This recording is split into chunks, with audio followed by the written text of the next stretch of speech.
My name is Tom Scott, and joining me is the GOAT Chipsy, of course, international talent. How are you doing, my friend? I'm doing very well, mate. Thank you for the kind words. Yeah, BAM, always fun. I'm very keen to see everybody, so many strong players here. Absolutely. And local talent on display. Absolutely. So a challenger event this year. So I expect that we'll see a bit more of that local representation throughout the bracket. There are definitely still a lot of overseas killers in. That's right. Looking at especially the best that we have to offer, your Bobbies, your Yagamis, your Rests, your Chance, really trying to get their opportunity to secure some regional leaderboard points from this one. Yeah, no, absolutely. 300 points for first place, by the way. So, yeah, especially for those people coming in, like Ulsan, as you said. It's a big chance, right? For TEKKEN World Tour anyway, your challenges, your top 2 count. Yep. So that's what you want to get. Absolutely. Like Ulsan's already been to a few of them. Yes, he got has. Third recently at Nexus Challenger in India, so he'll be wanting to improve that slot, try and get a first. Absolutely. We know how tightly contested those slots are with how much, like we said, people like Ulsan are travelling, Yagami as well, obviously, too. So it's going to be a good weekend at Tekken. It's going to be really good, and it is a pleasure to bring you guys in and welcome you to another beautiful BAM at the awesome new venue in Fitzroy, the Bundha Sports Centre. So.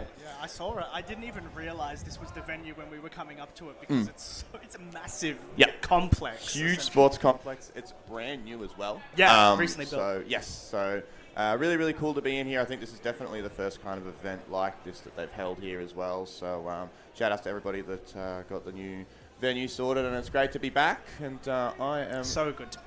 Very excited to see how the bracket goes. Before we started, you were talking about those narratives of players that really have something to prove, right?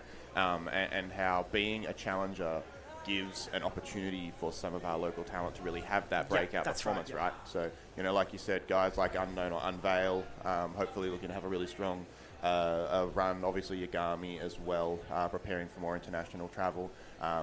Hangman left his house. That's cool too. Great to see. Yeah. And, he's too busy gatekeeping locals here at Pixel. He's retired. He's retired. No, he's a name to definitely look out for, making a push. He still hasn't really travelled all that much, but his success locally, especially in Melbourne, is nothing to scoff at. And he's a previous BAM champion, BAM 12 back in Tekken 7. Yes. So maybe looking to get the number 2 here. Yeah, there wouldn't be a lot of multiple-time local champions for Tekken, I would say, for BAM would there. So that would be quite the title to take home. Yeah, that's right. It's a really important event this year because the attendance is amazing. We've got a lot of people coming out from not only internationally, as you mentioned, but all over Australia and New Zealand. But the attendance is very local dominated. It's mostly local plays. So it really is a huge opportunity for you to get on that leaderboard and really cement yourself to everybody watching. And we've seen what one great breakout performance can do for a player's career. I think Yagami is the perfect example of that, right? Absolutely. Where when you have that one big breakout performance, it can really push yourself and propel you onto that global stage. More opportunities to travel. And that's what, like you said, guys like Unveil, Bobby, of course. Rest is here as well. That's right, he's back. Honorary Australian, the yummy beer enjoyer. Yummy beers, indeed. It's awesome to see all these wonderful people. I always tell people, you come for the games and you stay for the people. That's it, of course.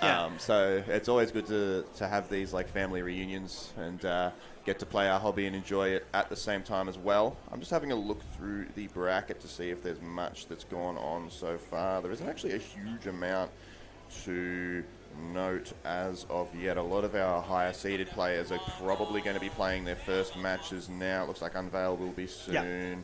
Weepix has won his first match in winners. Okay, it's good to see him out as 100%. well. Yeah. He's been doing, he's been a really good player over the years. Yes, so it's absolutely, good to see him all the way back here. to the Gamers 8 stuff. Exactly. Really well he reps Australia, literally, in Saudi Arabia. So good to see what he can do. And plays Lydia, of course. Lydia being an incredibly strong character. It's a good time to be a Lydia. It is Lydia stocks are at an all-time high. Yeah. That character is hella cheap.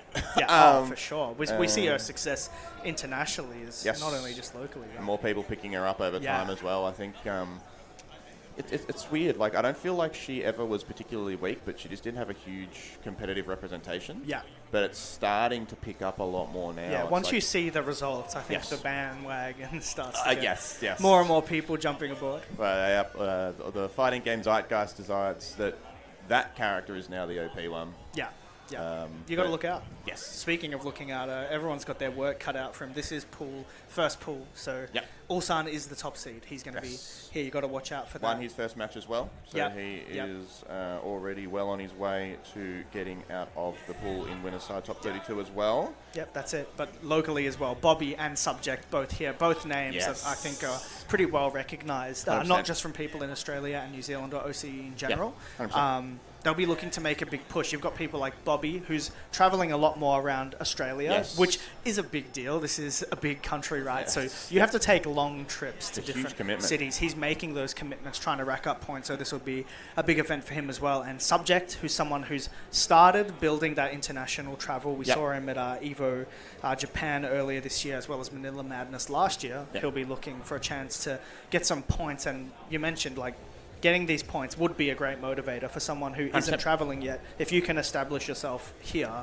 you might actually want to kick into gear and start moving. And that's the thing, because we are relatively early into the season as well. So, like, starting off strong is a really good enabler for you to go, you know what, I can do this.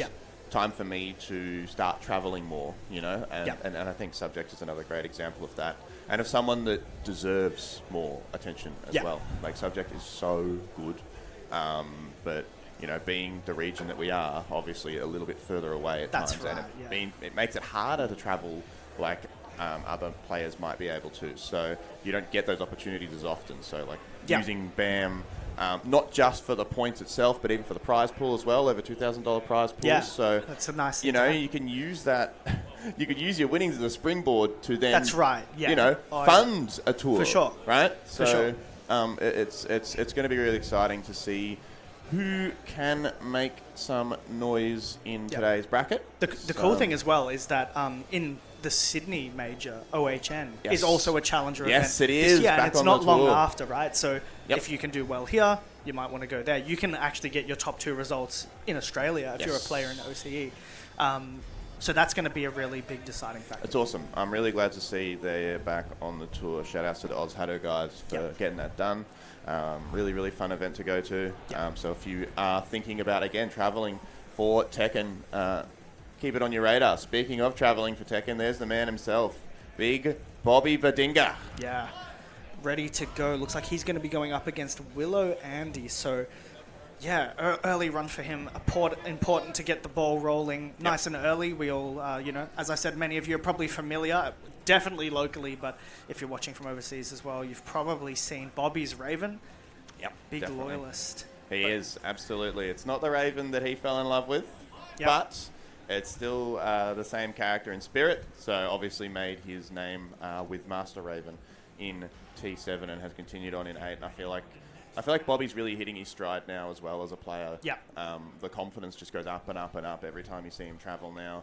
And that big breakout win, I think, is getting closer and closer. Could be this weekend. Yeah, absolutely. That's what he's going to be wanting. That's what he's going to be gunning for. But we're going to get started off here. Bang! Big quarter circle forward 4. Keep out straight away hitting.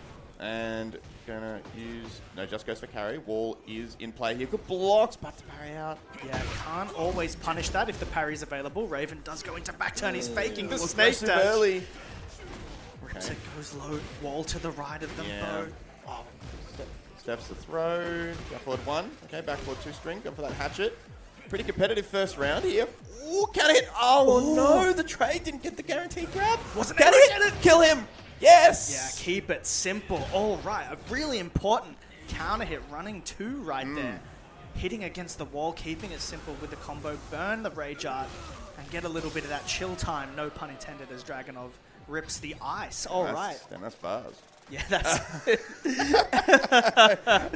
That's a great first round, by the way, for Willow as well. He looked a little bit stiff at the start, like Bobby was just kind of running away with it, but you're seeing looking much more confident. Does drop combo there, going for the extension. Bobby now with the can-hit launcher.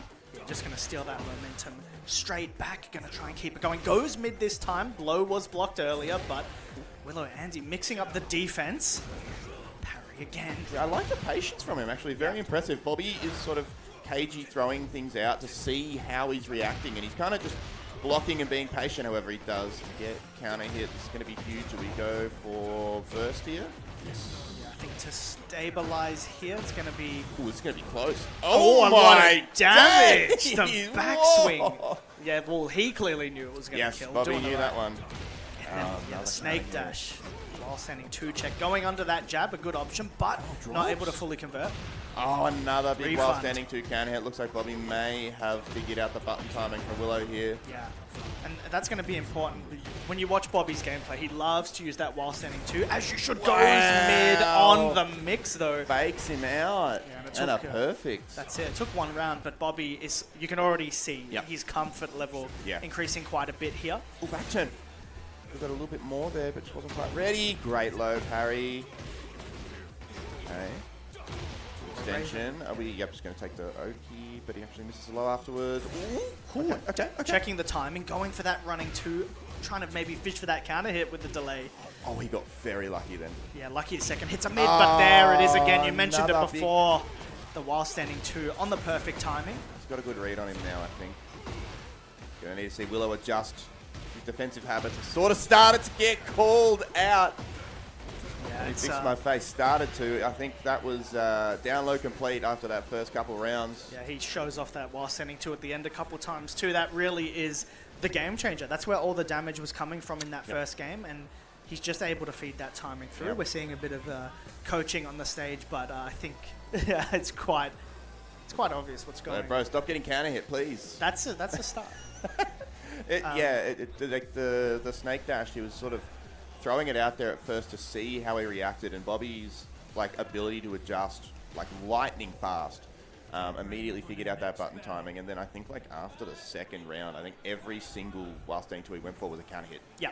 So it just shows that world-class ability to sort of read and adjust based on what your opponent gives you in a first to 2 situation. That's it, just trial and error. Big sidewalk to the left, going to get that punish. And Pack Pixels going to be so important for Raven. You know, with the full crouch sweep, it's a floor break tool, right? Yes. So you're going to have to think about that so much, especially if you go downstairs where there's 5 explosive floors. Oh no, the down forward 1 extension. Oki. Okay, good step. Let's see some magic here, Willow. Looking for that back 3, trying to get something. Had the first hit of the punish. All right, going. Good wall position. All the lows starting to come out now. But finally, all right, he's conditioned Bobby to duck. Can he steal the round back? Bobby maintains the wall position, but G-Clef. Yeah, 1-2-1 gonna approach, goes for the 2 throw. Bobby ready to go. Bobby, this is anyone's right. Ooh. He wants it again, but baits the block situation into the rage art off the while standing 2. If you can't get it to counter hit, he's gonna find a different way to win with it. Bobby takes it back. Wow, and that was such a good round for Willow too. That's the kind of one that hurts a little bit. I feel like it was his to lose, and then all of a sudden Bobby just stole it out from under him. Oh, speaking of that floor break, bro, this is gonna hurt. No, it's not. Maybe not. Cursed him. Oh, he should have. If he did the 1+2 grab punish, he would have got the floor blast there too, but just wasn't quite ready for the drop. Yeah, not ready for that quarter circle forward 4 lands again. Punish, but another drop. Yeah, not sure what's happening here. Just going to smash the lows into a big mid-core. Disrespectful, Bobby. Yeah, confident as well, knowing when it's going to hit. Only 1 more hit required. Just happy to stand there, but heat engage going to get some life back for Willow Andy. Goes for the orbital, doesn't quite work out. Nice. Very good. Just tosses out that string. And Bobby looking to comfortably move to... Oh no, a 2-0. Sending Willow Andy out of winners potentially with this round, and it is rapidly falling apart for him. And there it is again. He knew the floor blast was in the corner. Bobby lands it again. Very nice. Heat burst to stabilize as well. Bobby is working on a perfect to get this win. Baits. Power crush. That is crazy. Yeah, that was super impressive from Bobby. You know, we spoke on his ability to sort of read and adapt and play that aggressive style, but he also still was. It wasn't just mindless rushdown. Yeah, that's right. You know, patience, using, like you said, the quarter circle forward launcher. You know, watching, adapting with punishing. Pretty textbook. from King Badinga. Yeah, I think the gameplay in general was quite confident, whilst SNK2's counter-hitting in the first game, and then he knew he had that time to wait, force that mix-up. It was really great that he got that stage, right? Because he conditioned patience in game 1, and then now you can go for that full crouch mix-up all the time when the floors are there.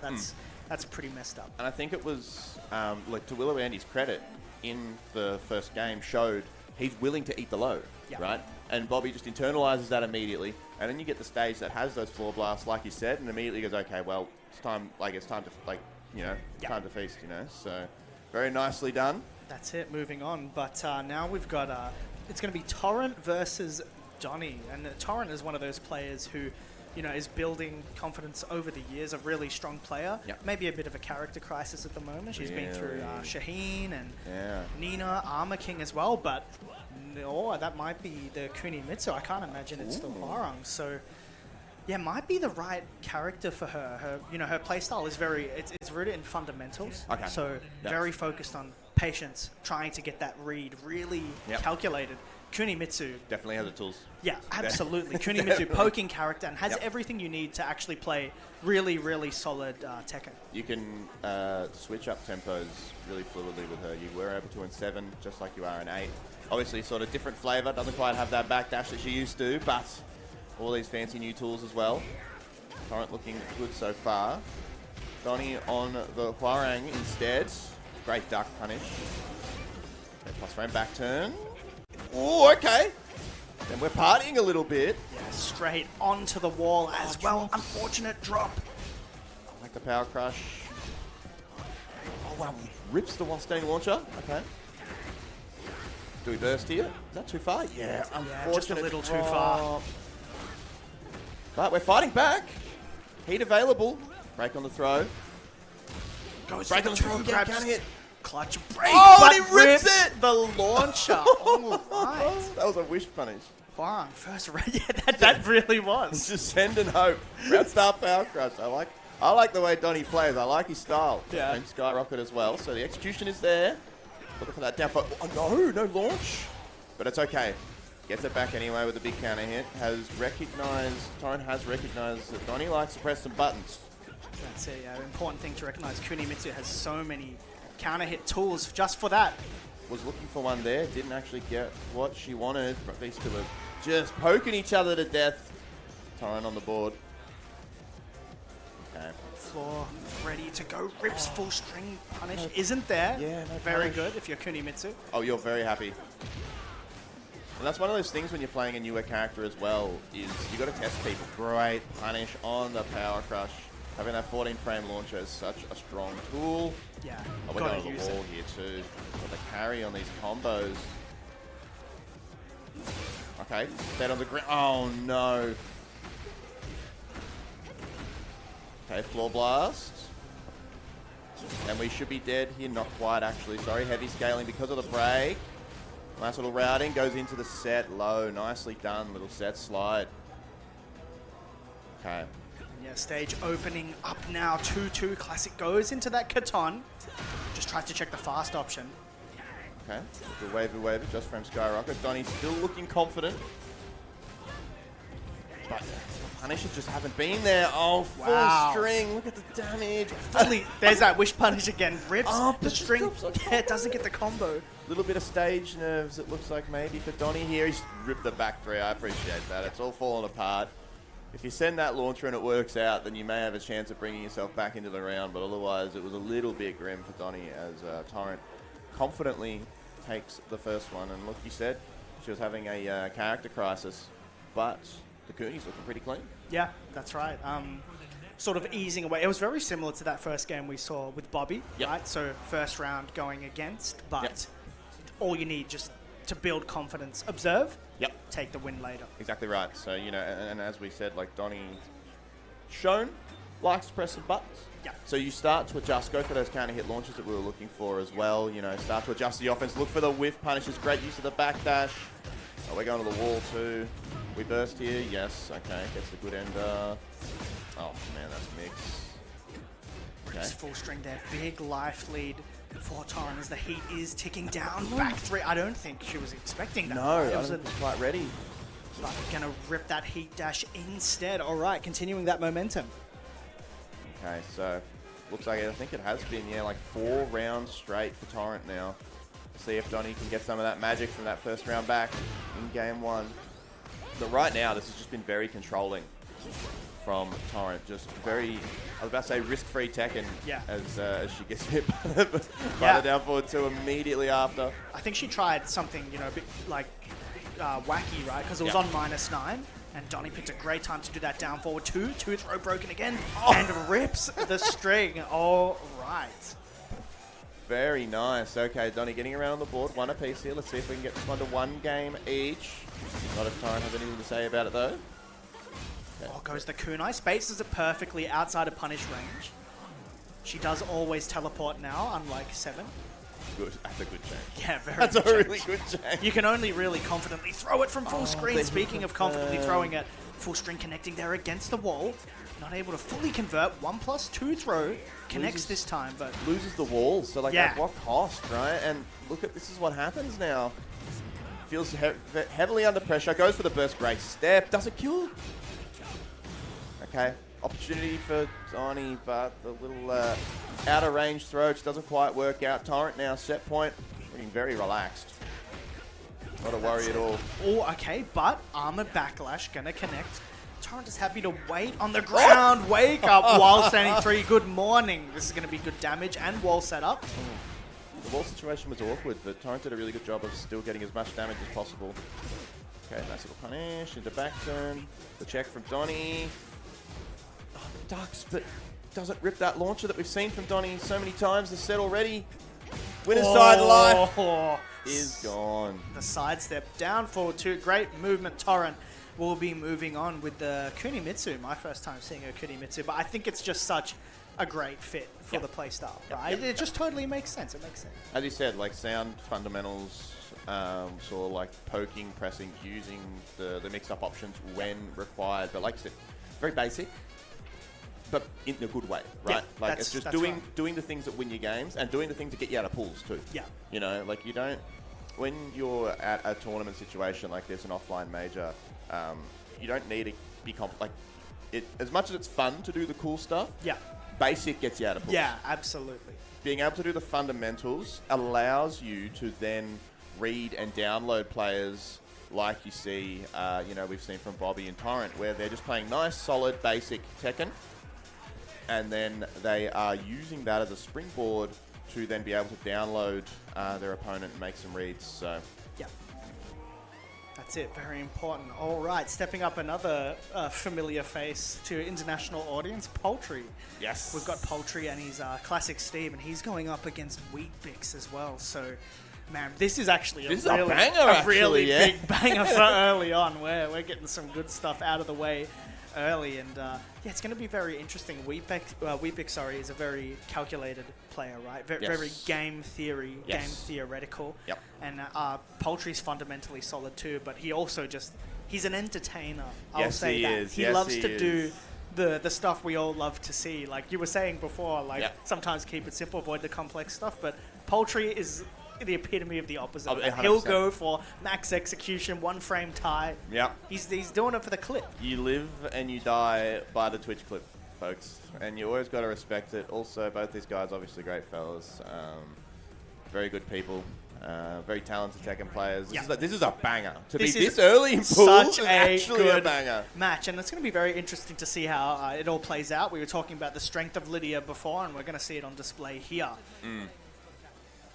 And it's interesting, like, talking about the way that Wheatbix plays, T8 Lydia isn't really the kind of character that I would expect him to gel with, but he just loves Lydia. He's just going to play Lydia no matter what, right? Yeah. But I think that it actually plays to your advantage when you're, like you said, so analytical and fundamentally sound, and then you have these explosive mix-up tools at your disposal as well. That's right, yeah. Great step. That was ridiculous. Yeah, not taking the mix there. Moving around the stomp, not able to get the full damage. Just going to try and poke his way back into it. Back one connecting here. Heat engage. Oh, time to guess. Oh, Poultry! Goodness. Oh, my gosh. You talked about it. Lives and dies by the clip. Oh, my God. He got the punch parry straight away, but Wheatbix just stole it back immediately. Just very aggressive. Incredible highs, miserable lows. Yeah, that's it. Good punish.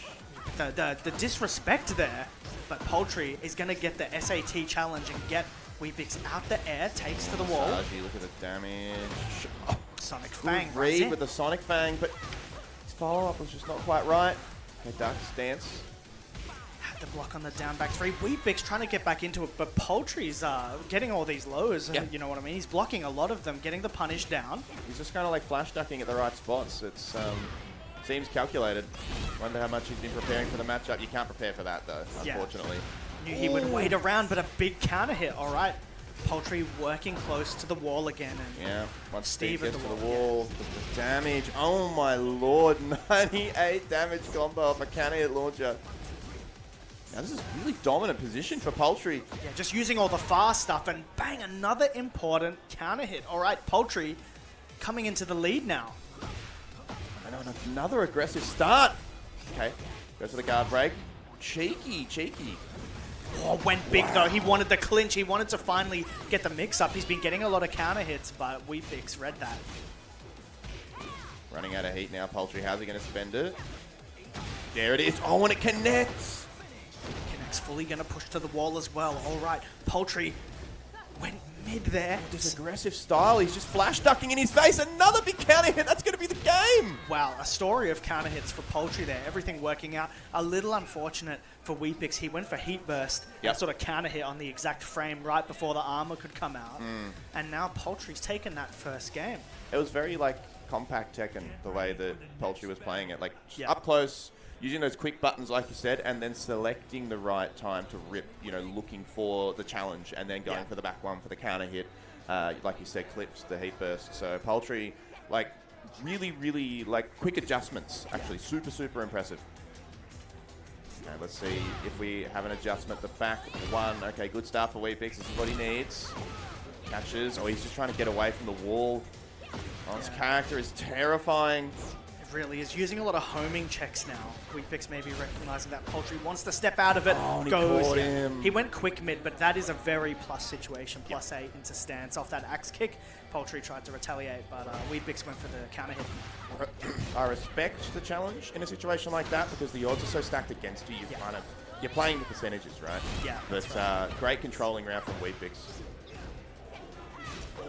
1-2-2. Poultry ready for the punish. A little bit scrappy from both of them here. Great step. Yeah, use the weave to make it a little bit bigger. Got around that back one. Similar life between both. Poultry's going to take the turn back. Definitely has the advantage here with heat ready to go. How are we going to use it? For that heat smash, we saw it last game.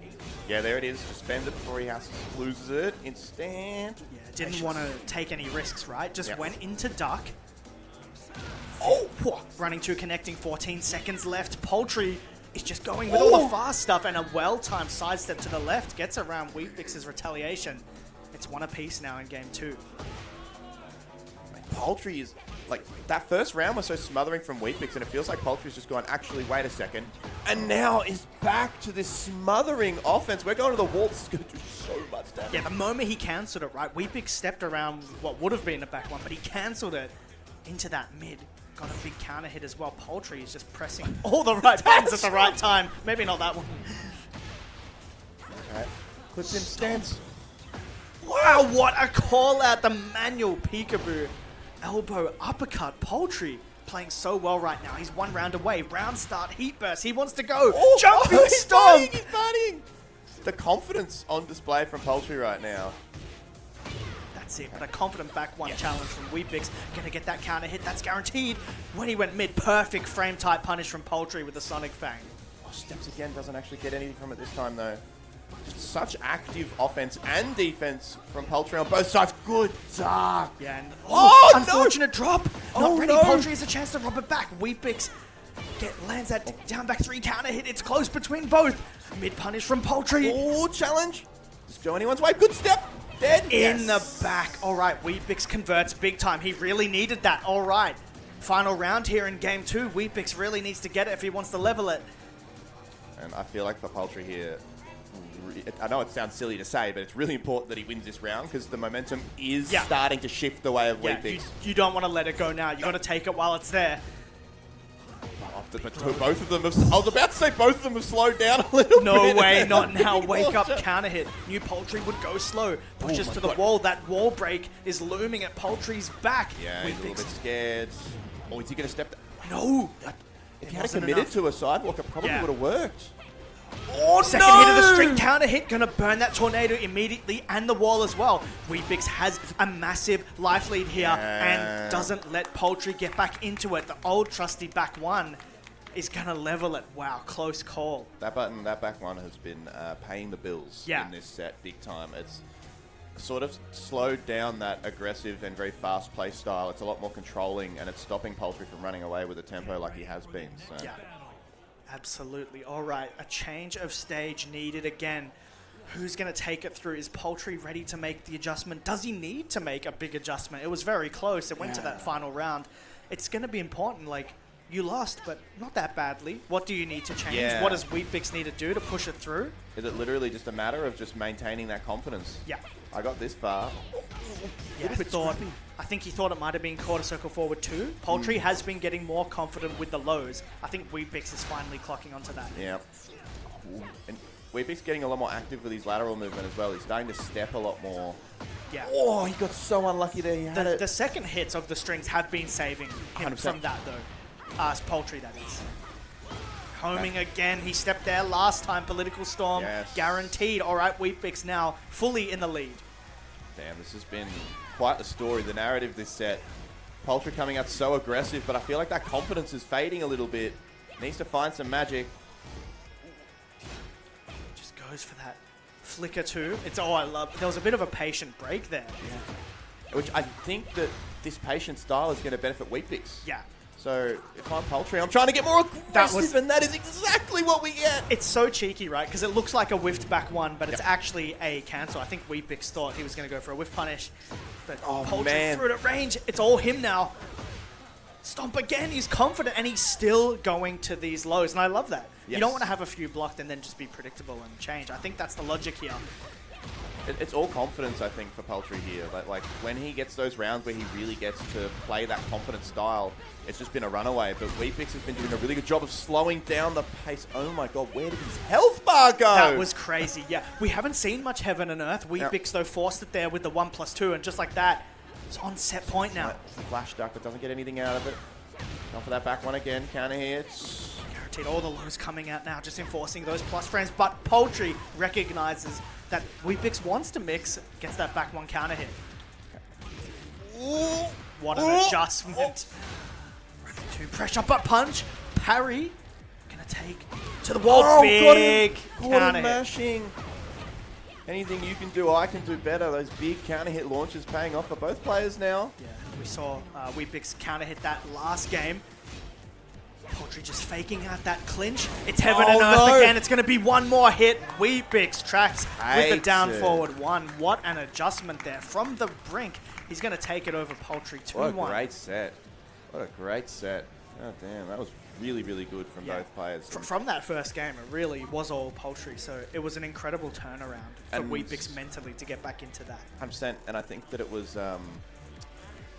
interesting to see the way that, like, who dictated the pace was getting the winning result. Yeah. When the rounds went faster, it went the way of generally Poultry. Yeah. And then when Weet-Bix was able to slow Poultry down and then regain control and like maintain control, then that's when everything started shifting. And that's the strength of a player like Weet-Bix, though, is that obviously in the first two you don't have a lot of time.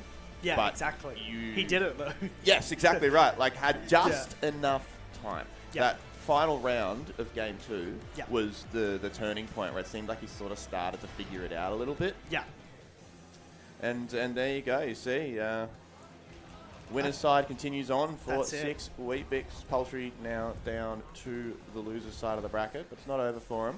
Yeah. Well, look, if he's playing like that, how he just did, I think he's going to go very far. But 100%.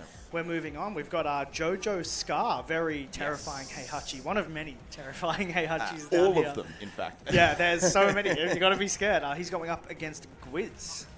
Okay. Jojo is very exciting Heihachi to watch, from my experience. That, like, a really aggressive style suits him super well. So it'll be interesting to see, you know, when you get onto like a major stage like this, sometimes you can get a little bit nervous. Yeah. And move away from what makes you strong. So Yeah. I'd like to see a very quick, aggressive start from Jojo Scar here. Especially when you're playing against a character like Dragonov on the side of Gwiz, who can dictate the tempo and run that same offense very easily. But okay. Double hell sweep, went double low. It's a really important time for Jojo Scar right now, especially the last year. He really cemented himself as, you know, one of the top players in the region, and now you really have the opportunity to get a big result here at the Challenger. I do feel like Jojo really did like have a great year last year. I don't know what it is, but like it was like a very quick rise in my opinion. 100%. It went from like, oh, this guy's solid to, oh, this guy's winning a lot. And you can see this aggressive style too. Gwiz barely getting to play. Okay, little 4-4-2 action. Okay, looking for the wall, didn't quite get it. Down forward 1-2. Ah shit, catching him sidestepping. Yeah, ripped it dead. Little flash duck from Jojo was enough. Just a little bit scrappy from both players here. Just fishing for that electric, but went mid with a forward 2. Catches Gwiz. Oh, and we're dead. This is Heihachi damage, dude. Oh, yeah. Yeah. Being 2 rounds down to Heihachi is terrible because he has a free round coupon. Yep, exactly. So he literally does. Oh, my days. Warriors instinct, man.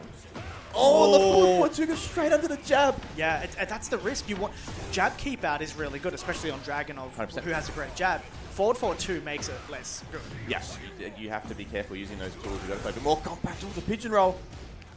Yeah, pops the Warriors and he just rips it down forward 2-1 string. Oh my! Oh wow! He would have killed off that if he landed the hit. So this character is disgusting, Chipsy. Jojo Scar's got a place to be, I guess. Burned it early and got the job done. Yeah, it's called top 32. That's it. We're moving on quick. But Gwiz now, with some thinking time, hovered that character select. Yeah. But not going to. Going to stay with the Dragonov. We're going to Urban Square. What can Gwiz do to get back into this game? Another nice, simple stage. The close proximity to the walls benefits both of these characters in different ways. Yeah. Obviously, Dragonov having some of the best wall pressure in the game now with the pigeon roll mix-ups. But I don't think Jojo Scar cares. Yeah, not with that electric. You really have to play around it. Fortunately, Dragonov does have a good tool for that in down 2, but you don't want to over-rely on something that can get punished like that. Tries to get tricky. Okay. Threw out the Sabaki 1-2-1. All right, well placed. Going to engage the heat. Oh, and he just rips the 4-3-1+2, but that's it. He had the heat dash, wasn't able to fully convert, and now Jojo is going to try and rob it back 4 counter hit. This is so unfortunate because now all that grey life is back, and all of your, oh my god, all of your health evaporating. Great low parry. Yeah, fake the stance out. Got that low parry, but Gwiz is still in it. There's a lot of recoverable. Just throwing those lows. It's one more hit for Jojo, though. Goes mid again, no risk. But a bit better from Gwiz there. Was a bit more in the game. A little bit more confident. Yeah. The problem is you are running out of time, my friend. Okay, good hit confirm again. These 1-2-1s have been putting in work. Yeah, I think that's what you got to do, right? It's one of the key tools of Dragonov, and a nice twitch duck on the electric. A little more comfortable, nice as well. Reads the hell sweep, gets that full punish. We got the combo too, gonna burn the heat dash for a bit of extra damage. Okay. The back 1-2. Oh, yeah. No. We saw him using spring kick right previous game. Forward 4-2 is gonna float that. Oh, this is, you are dead. Oh, Yeah. no, actually drops. Yeah. Gwiz has a chance here. Okay, just lets a string rip. Oh, nice low parry on the hatchet attempt, and that is a stylish way to win that round got to there. flex the execution there with the Omen. Jojo Scar is 1 round away. Okay, nice sort of running to start Gwiz. Gets him with the QCF2. Yeah, saw him duck it. Oh, but another unfortunate drop. I feel like we're getting really good opportunities, Chip, but just not making the most of it. Yeah, he's hitting a lot of stuff. All right, tackle mix up, gonna land.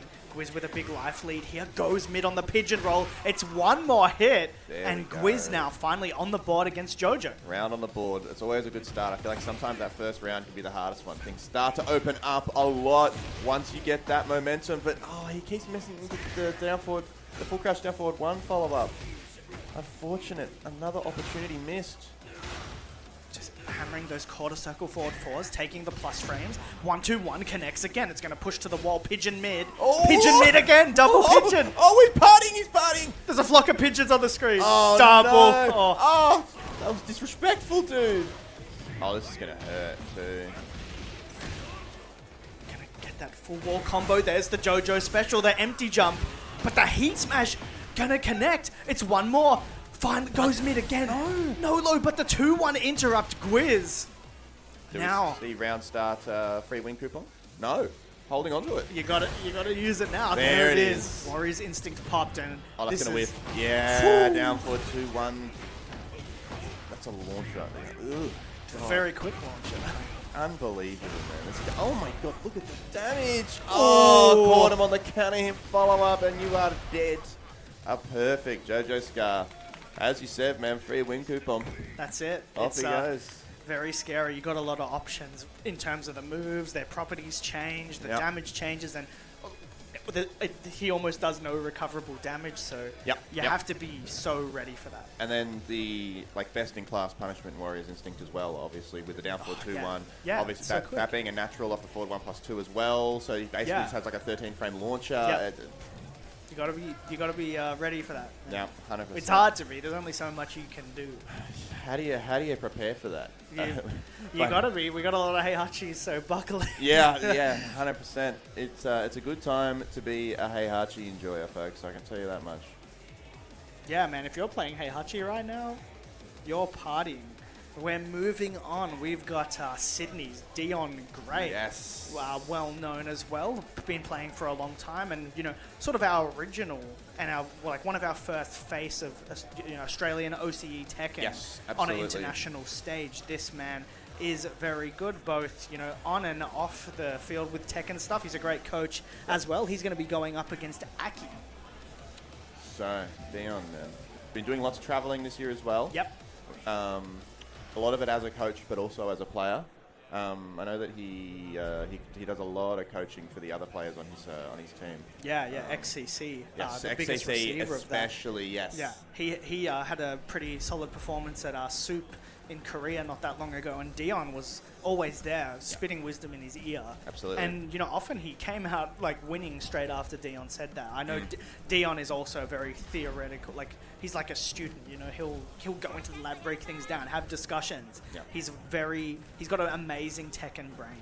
Yes, and then also a very storied legacy as well. Yeah. Been competing at the highest level for long that that adds to the aspect of being a strong coach and player as well, because nothing rattles you. Yeah, right? he's played a lot overseas. He's repped Australia at IESF back in Tekken 7. So a lot of experience under his belt. But Aki, going to be going with the Asuka, a character, that has been toned down quite a lot. Yes. So this is some loyalty right here. But are you ready for it? And Dion on his main Jack. He does play a few. He's always bounced around, but the main stuff has always been Jack.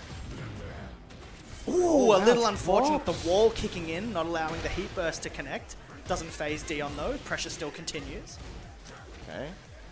No break. It's going to be, that's really bad. You are dead. Oh no, look at the damage, Chip. Ooh. Oh no, alive on a pixel. Okay. I'm sorry, I hexed him. Yeah, just you only had literally 1 pixel. Dion though kept moving forward. The momentum is very much in his favor, right? All him. He's just allowed to swing, hit these mids.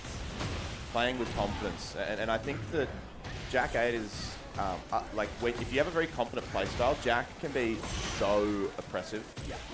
All of the new tools that he has, the stuff that he stole from Gigas as well, obviously Gamma How too. This character, the sort of traditional poke-heavy style that you saw from Dion in 7 with Jack, still has those tools, but now also very, very, very potent offense. And we're seeing it here, all these Gamma How transitions. Just landing a lot of counter hits. Yep. Just happy to do that full crouch low as well, right? There's a big mind game off that with how many hits it's got, but Aki gets a down forward who couldn't fully convert. Okay, get these lows, just hacking at the legs. Aki just hasn't really had the opportunity. But not able to sort of get a hold in the game there, Dion really just enforced that momentum, enforced the Jack stuff. Unfortunately, very one-sided so far for Dion. See if Aki can make an adjustment. He's going to stick with the Asuka here. Stage swap, going to the beach. See if a change of weather and scenery will help Aki get a little bit more confidence here. And this comes down to that experience thing that we're talking about. Dion is never going to get rattled by being on a big stage. Does not care. He will play the exact same no matter where he is. Okay. Mr. Low. Grabs, second hit, counter hit, but couldn't pick it up. Gives Aki a chance, but the pokes, everything's just connecting. Yeah, he's just stringing him up. All these pokes. Okay. First time we've seen some offense from Aki here. First, we're going to get to the wall. We're going to try. Good combo routing. Very nice. Damage, I tell you. Asuka may not be like she was, but when she does get opportunity, she still does hit very hard. Yeah, absolutely. All the defensive tools are still very strong, right? So even though some of the offense and mix-up has been toned down, Can's still there, back three's still there, all the parry shenanigans are there. And Dion immediately blows up the knowledge check. Oh, gets strong aerial tailspin out of the air. And Dion is just... He's very confident to, I think, rip the strings. He's still using a lot of full crouch. Maybe senses a bit of hesitation or unfamiliarity 100%. Because he's ripping strings like that. Yes. Another big counter hit. Yeah, definitely. Smell blood in the water a little bit here, I think. And Dion is definitely that type of player. I've heard him speak of that before when he's giving advice. If he notices you can't deal with it, he's going to do it. Yeah, 100%. It doesn't matter. And that's something that I think a lot of people lose. When they're playing at a major or something. Respect is earned. It's not given. That's right. Yeah, he's definitely about that. Prove to me that you know the knowledge check, and then I won't do it. Yeah. It's as simple as that. And Dion is, on the verge here of continuing on winner's side with that exact philosophy in almost straight sets. I'd love to see a little bit more fight from Aki here, and that is what I want to see. Nice combo routing. There, maybe trying to get a push, get that second round on the board. Right, heat burn, but Dion got a lot of life. Float. Good stuff. Okay, this is not going to be a huge amount of damage, but you do get Oki. Catches him. With the mid, everything connecting. Dion just wants to take a nap, doesn't want to get up, but back to the old reliable full crouch. Mid connecting there. Went grab, but a well-timed back four knee. Aki is now 2 rounds on the board, maybe getting a bit more comfortable with where to push here. This is what I want to see. It's what I want to see. We just need to tighten up a little bit and stop getting clipped by these string follow-ups. Yeah, and we've got a real shot here. This is the big one. Dion is able to rip these 2 or even maybe 3 hit strings that typically would be a risk here. But he feels very confident that they're not going to get ducked and they're not going to get punished, That's it. It's going to be one more hit. The running shoulder. Dion able to take a 2-0 over Aki, but he was making a statement in that second game. Aki was getting on the board, getting some well-timed counter hits. Good, yes, solid improvement. It looked like there might have been a little bit of nerves, which against someone like Dion is just a death sentence. But the combo routing was really good. Once you get opportunities with Asuka, she definitely still can hit hard. It's just a little bit harder to get those opportunities now. Like you said, the offensive tools have been limited a little bit, which is good. Boy, did they need it. Yeah, exactly. Boy, did they need it. That's the struggle point, right? It's easy to get the respect with Asuka, but now when it's given, it's harder to capitalize. Yes, exactly right. Moving on, though, we're going to be having Melbourne's own very Third going up against forward 2 Crackhead. Now, Third is somebody who is always looking to improve, right? Yep. Like, he's not necessarily traveling everywhere, but he's very, I wouldn't say he's hard on himself, but he wants to grow. Critical, has expectations. Right? Critical thinking, yeah. Forward 2 Crackhead, Reina, very, very strong. Yes. You'll see him, online as well, putting in a lot of work. So it's going to be this is going to be a very interesting it's clash. Good to see that Forward 2 Crackhead has gotten a new controller. Yeah, that's important. Yes, I do you remember the lunchbox thing? Yeah, I remember seeing that. That yeah, I'm surprised that functioned. Oh, it was like the PCB was like rattling around inside the box, like it wasn't even fixed down. It was awesome. That's crazy. I love the ghetto box. I'm surprised he played.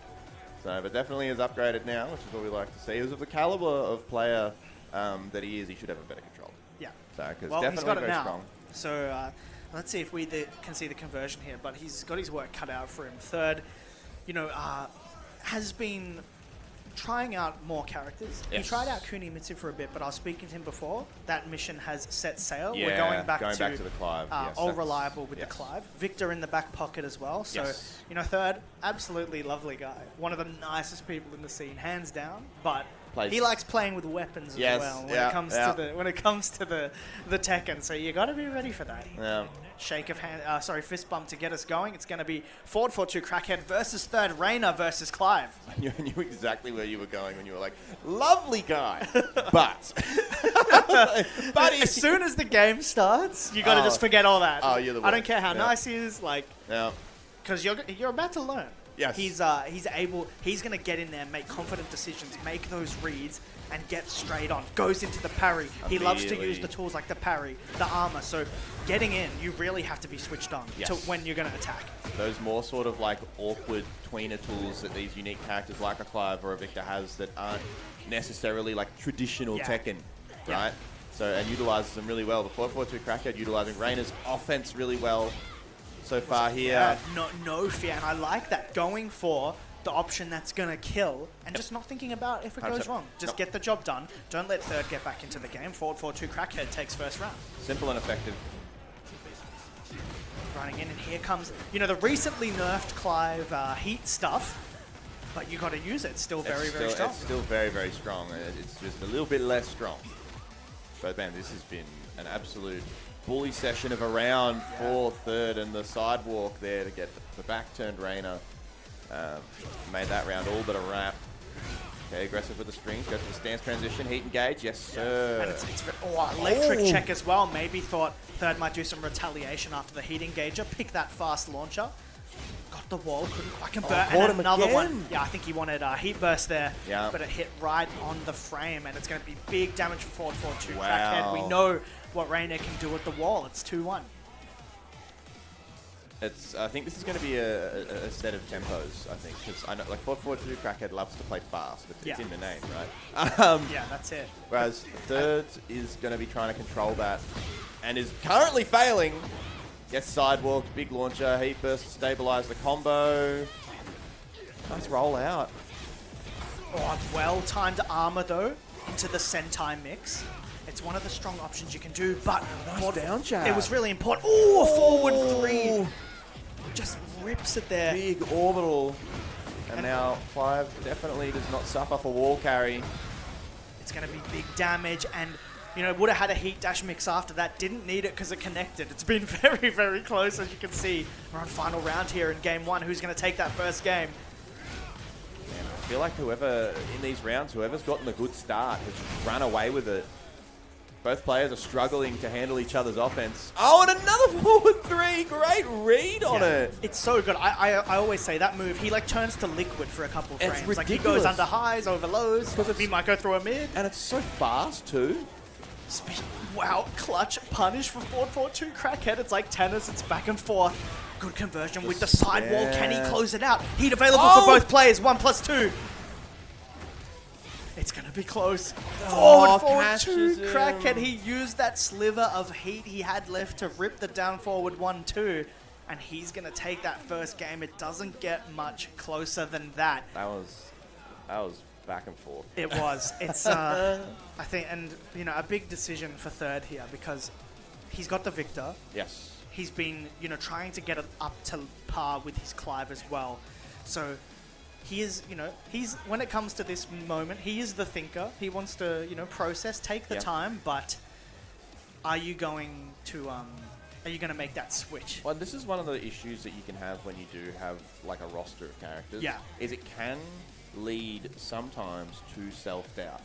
Yeah, exactly. So, like, you're like, oh, maybe I should pick the Victor. And then you're sitting, and then, like, going into the game, you didn't lose this game one. He goes, oh, I feel like if I pick Victor, I win these. Yeah.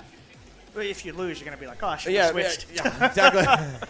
Exactly right. Like, there's no winning with that sort of mentality sometimes, right? So I think that it's important to, once you pick that character, stick with it, lock in, unless you are, like, desperate. And he had no reason to be desperate. Yeah. It's just that final round didn't go his way.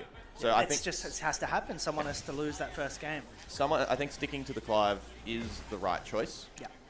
and we are going to see if he can make any adjustments here. Big stage difference here at the Coliseum, though. Oh, but we're back to our regularly scheduled electrics. Yeah, you've got to be so careful. This stage change is going to be very important. Both characters, you know, Reina with the stand shenanigans at the wall, like the grab, you get the extra damage. Yep. Clive has strings you can finish to get respect on mental frames that need the wall to really be beneficial. So your options need to change. Forward 4-2 Crackhead, though, doesn't look like he needs to. He's taken that first round again. Absolutely no difference in game plan here. Yeah. And it's working incredibly well so far. The electrics have hit their mark just about every time, although he does go underneath that one. Tried to hit that down back 4. War God kick. Oh, clips him out of the air. This is the opportunity third needed. It's a decent amount of stab. Excellent stab. Rips it down 4-2. It. I think he expected retaliation. He did sidestep down 4-2, maybe read a jab, but instead read a delay timing, and it works out just as well for him. And Clive's wall carry was we were speaking about not getting the wall, but I forgot about this. He was at mid-screen. Chipsy, good patience from 4-4-2 Crackhead, though. This isn't over. This is definitely not over. Oh, now it is. Yeah. Just using that down jab, still the turn back, and then no hesitation. Let me go for my full crouch low. Okay, 1 round apiece here. Great step from 4-4-2 Crackhead. 4-2. That just went through it. It just went straight through it. Like you said, he just turns to mush. Yeah, literally. What is he, liquid gas? I don't know, but it went through, and we've got the wall again. That's ridiculous. Oh, Lord. Just checking with that 1-1. Yeah. 4-4-2 Crackhead does have a ton of recoverable life. Yes, though. and you're seeing it come back here with the offense. The Power Crush. Still has heat available as well, so if we get an engager here, all that health's coming back. But yeah, third's done well to re-establish that wall. Gonna land the throw, but switch the sides. Plus frames here. Goes mid into mental frames. Just getting a little bit more confident now. Right up. Oh, and he got him. He pressed. He pressed. I wasn't sure if he pressed. It looked like he delayed. He did delay. He didn't, but he delayed not enough. The Rage Art's going to connect. It's not going to kill. Recoverable's going to kick in for 4-4-2 Crackhead. It's plus frames. Forward 3. Not going to work. All right. 1 round away now for 4-4-2 Crackhead. Great step, engager. Oh, man. The tempo is just going all the way for 4-4-2 Crackhead. Great response, though, with the 1+2. Yeah, great choice. Threw him out of the burst. Counter hit. Yeah, using the grab to go through the armor. Doesn't. Decide to rip the heat. Interesting. And maybe this is why. Save it for Reina's strong stuff that you can throw out. The big low is going to connect. That's going to be a 2-0 win for forward 4-2 Crackhead, playing very well there with the Reina. That's a great win. Third is a very strong player. And the rounds where like forward 4-2 Crackhead ran away with it, it was very convincing. Yeah. So that very, very aggressive Reina style that he has always played, only getting better. And his character suits him perfectly, so it's good to see some success from him. Yeah. As he continues on in winners. Yeah, absolutely. But Third just has to keep his head up and walk through. Oh my goodness, we were talking about him before, but Subject has made his way to the stage. And who is he playing? Subject's going to be going up against Sway, who came here through a win over McSpicy. Okay.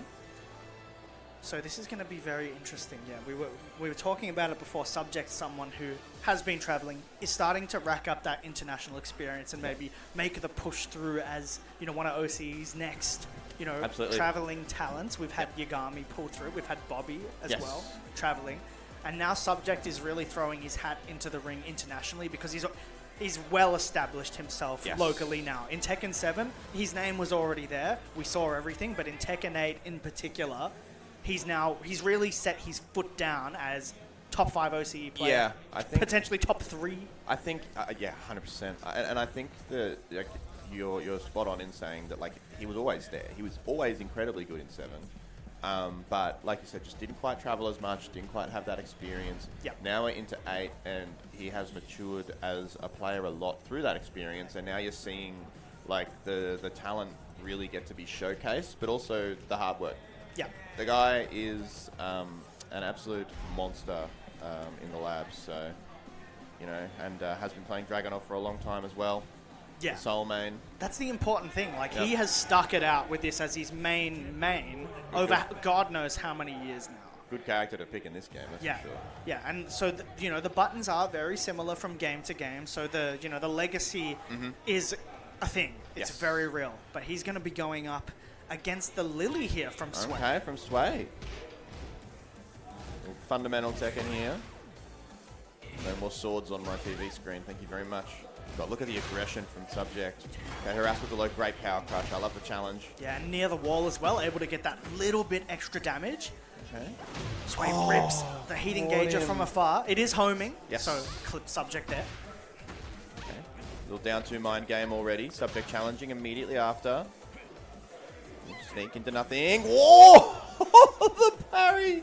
That was sick. Very, very confident to do that in your first round as well. Okay, well, 1-3, float, nice. Oh no, didn't get the combo though. But another good hit.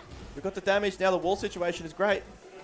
Want to see some aggression from Sway. Ooh, that's a big step from Subject. The wall situation has gone from great to terrible for Sway out of nowhere. Yeah, but both players actually are quite patient. We're getting a lot of stare down situations at range. No one wanting to come in. It's often Sway that's actually happy to start it. Okay. Start things off. Got the burst. Oh, caught Subject sidestepping a little bit there. Ducks the throw, doesn't get anything off of it though. How are we going to use this heat? This is how. Engager. Doesn't splat though. Oh, checks the homing.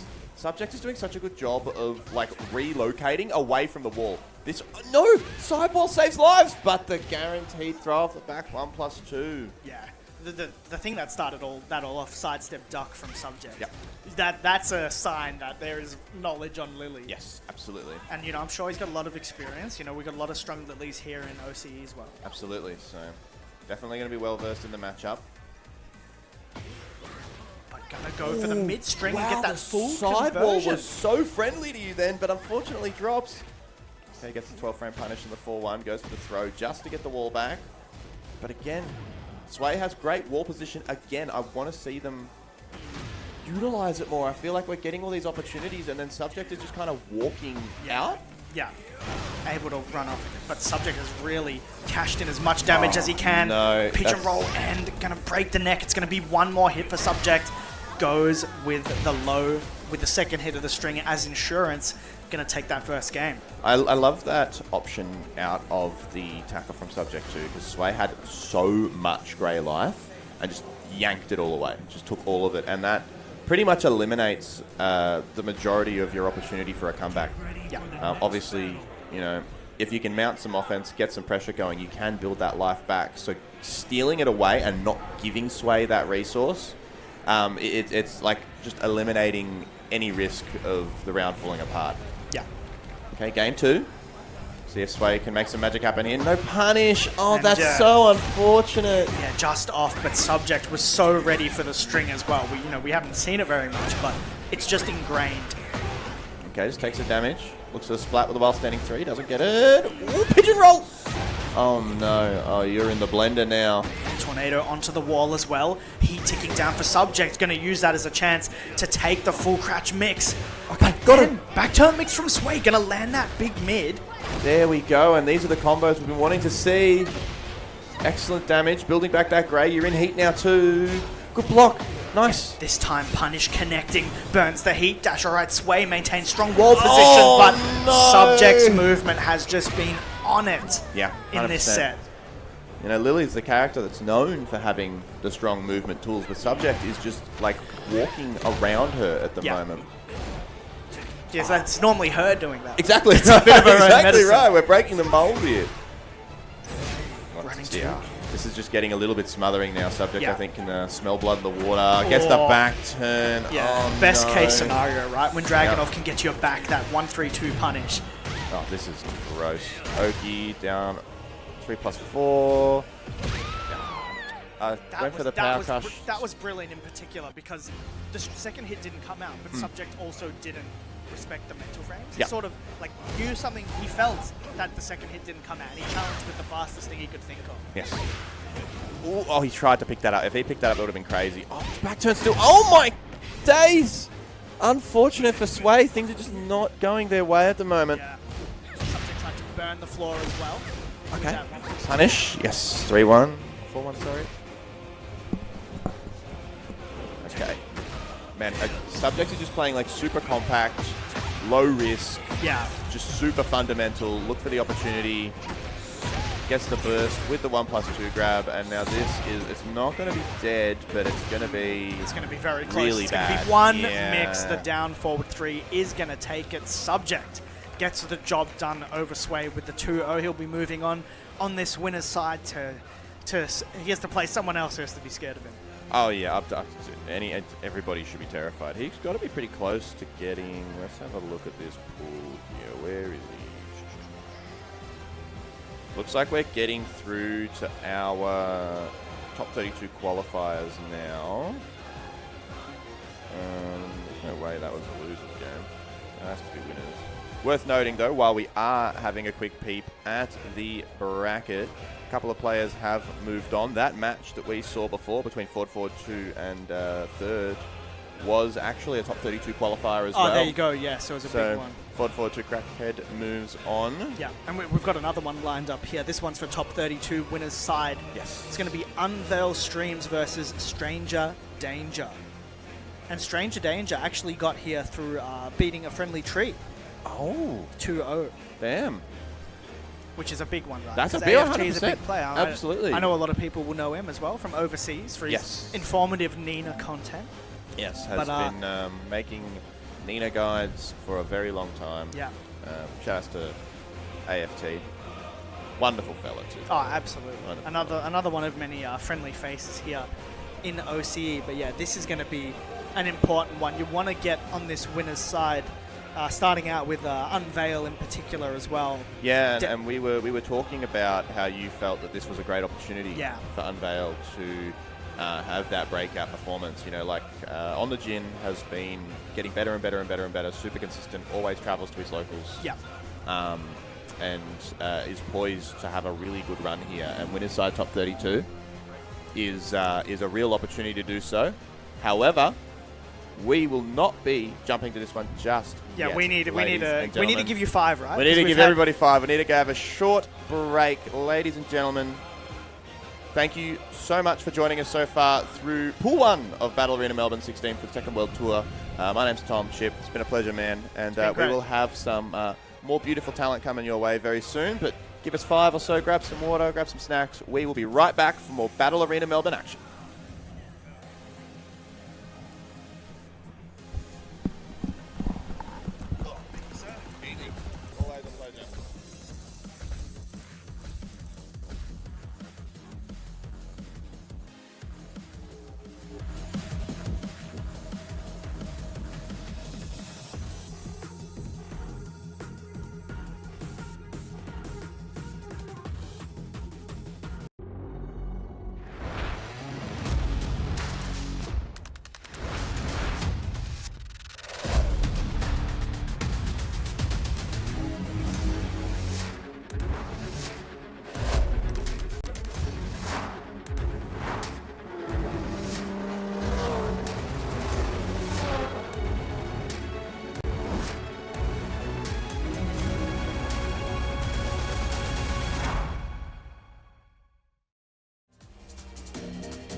bro.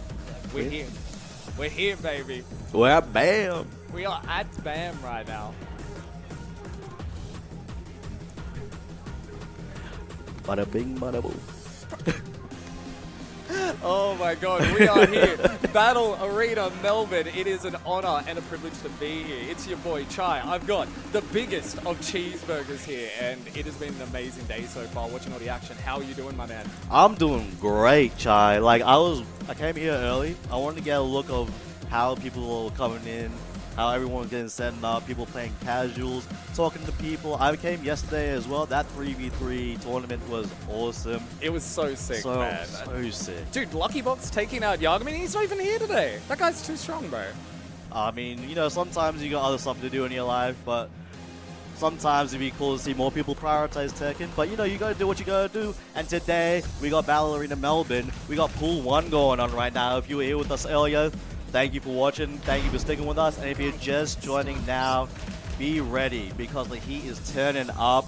Things are gonna get fire. I'll tell you right now, we got some great matches lined up for you. We got a good match between us, but like we're not playing, but we got like our own stage playing and pretty good players. Yeah, man. Look, this is a Victoria versus New South Wales affair, so we might be a little biased here, but we got the Safina of Campbelltown, Mr. Stranger Danger, taking on Victoria's own Unveil Streams, and two titans going at it. And man, I gotta say, man, Unknown Unveil as of late, he has been playing so well of late. Yeah, no, I've seen Unveil for the last 3 years because I only started playing Tekken with Tekken 8.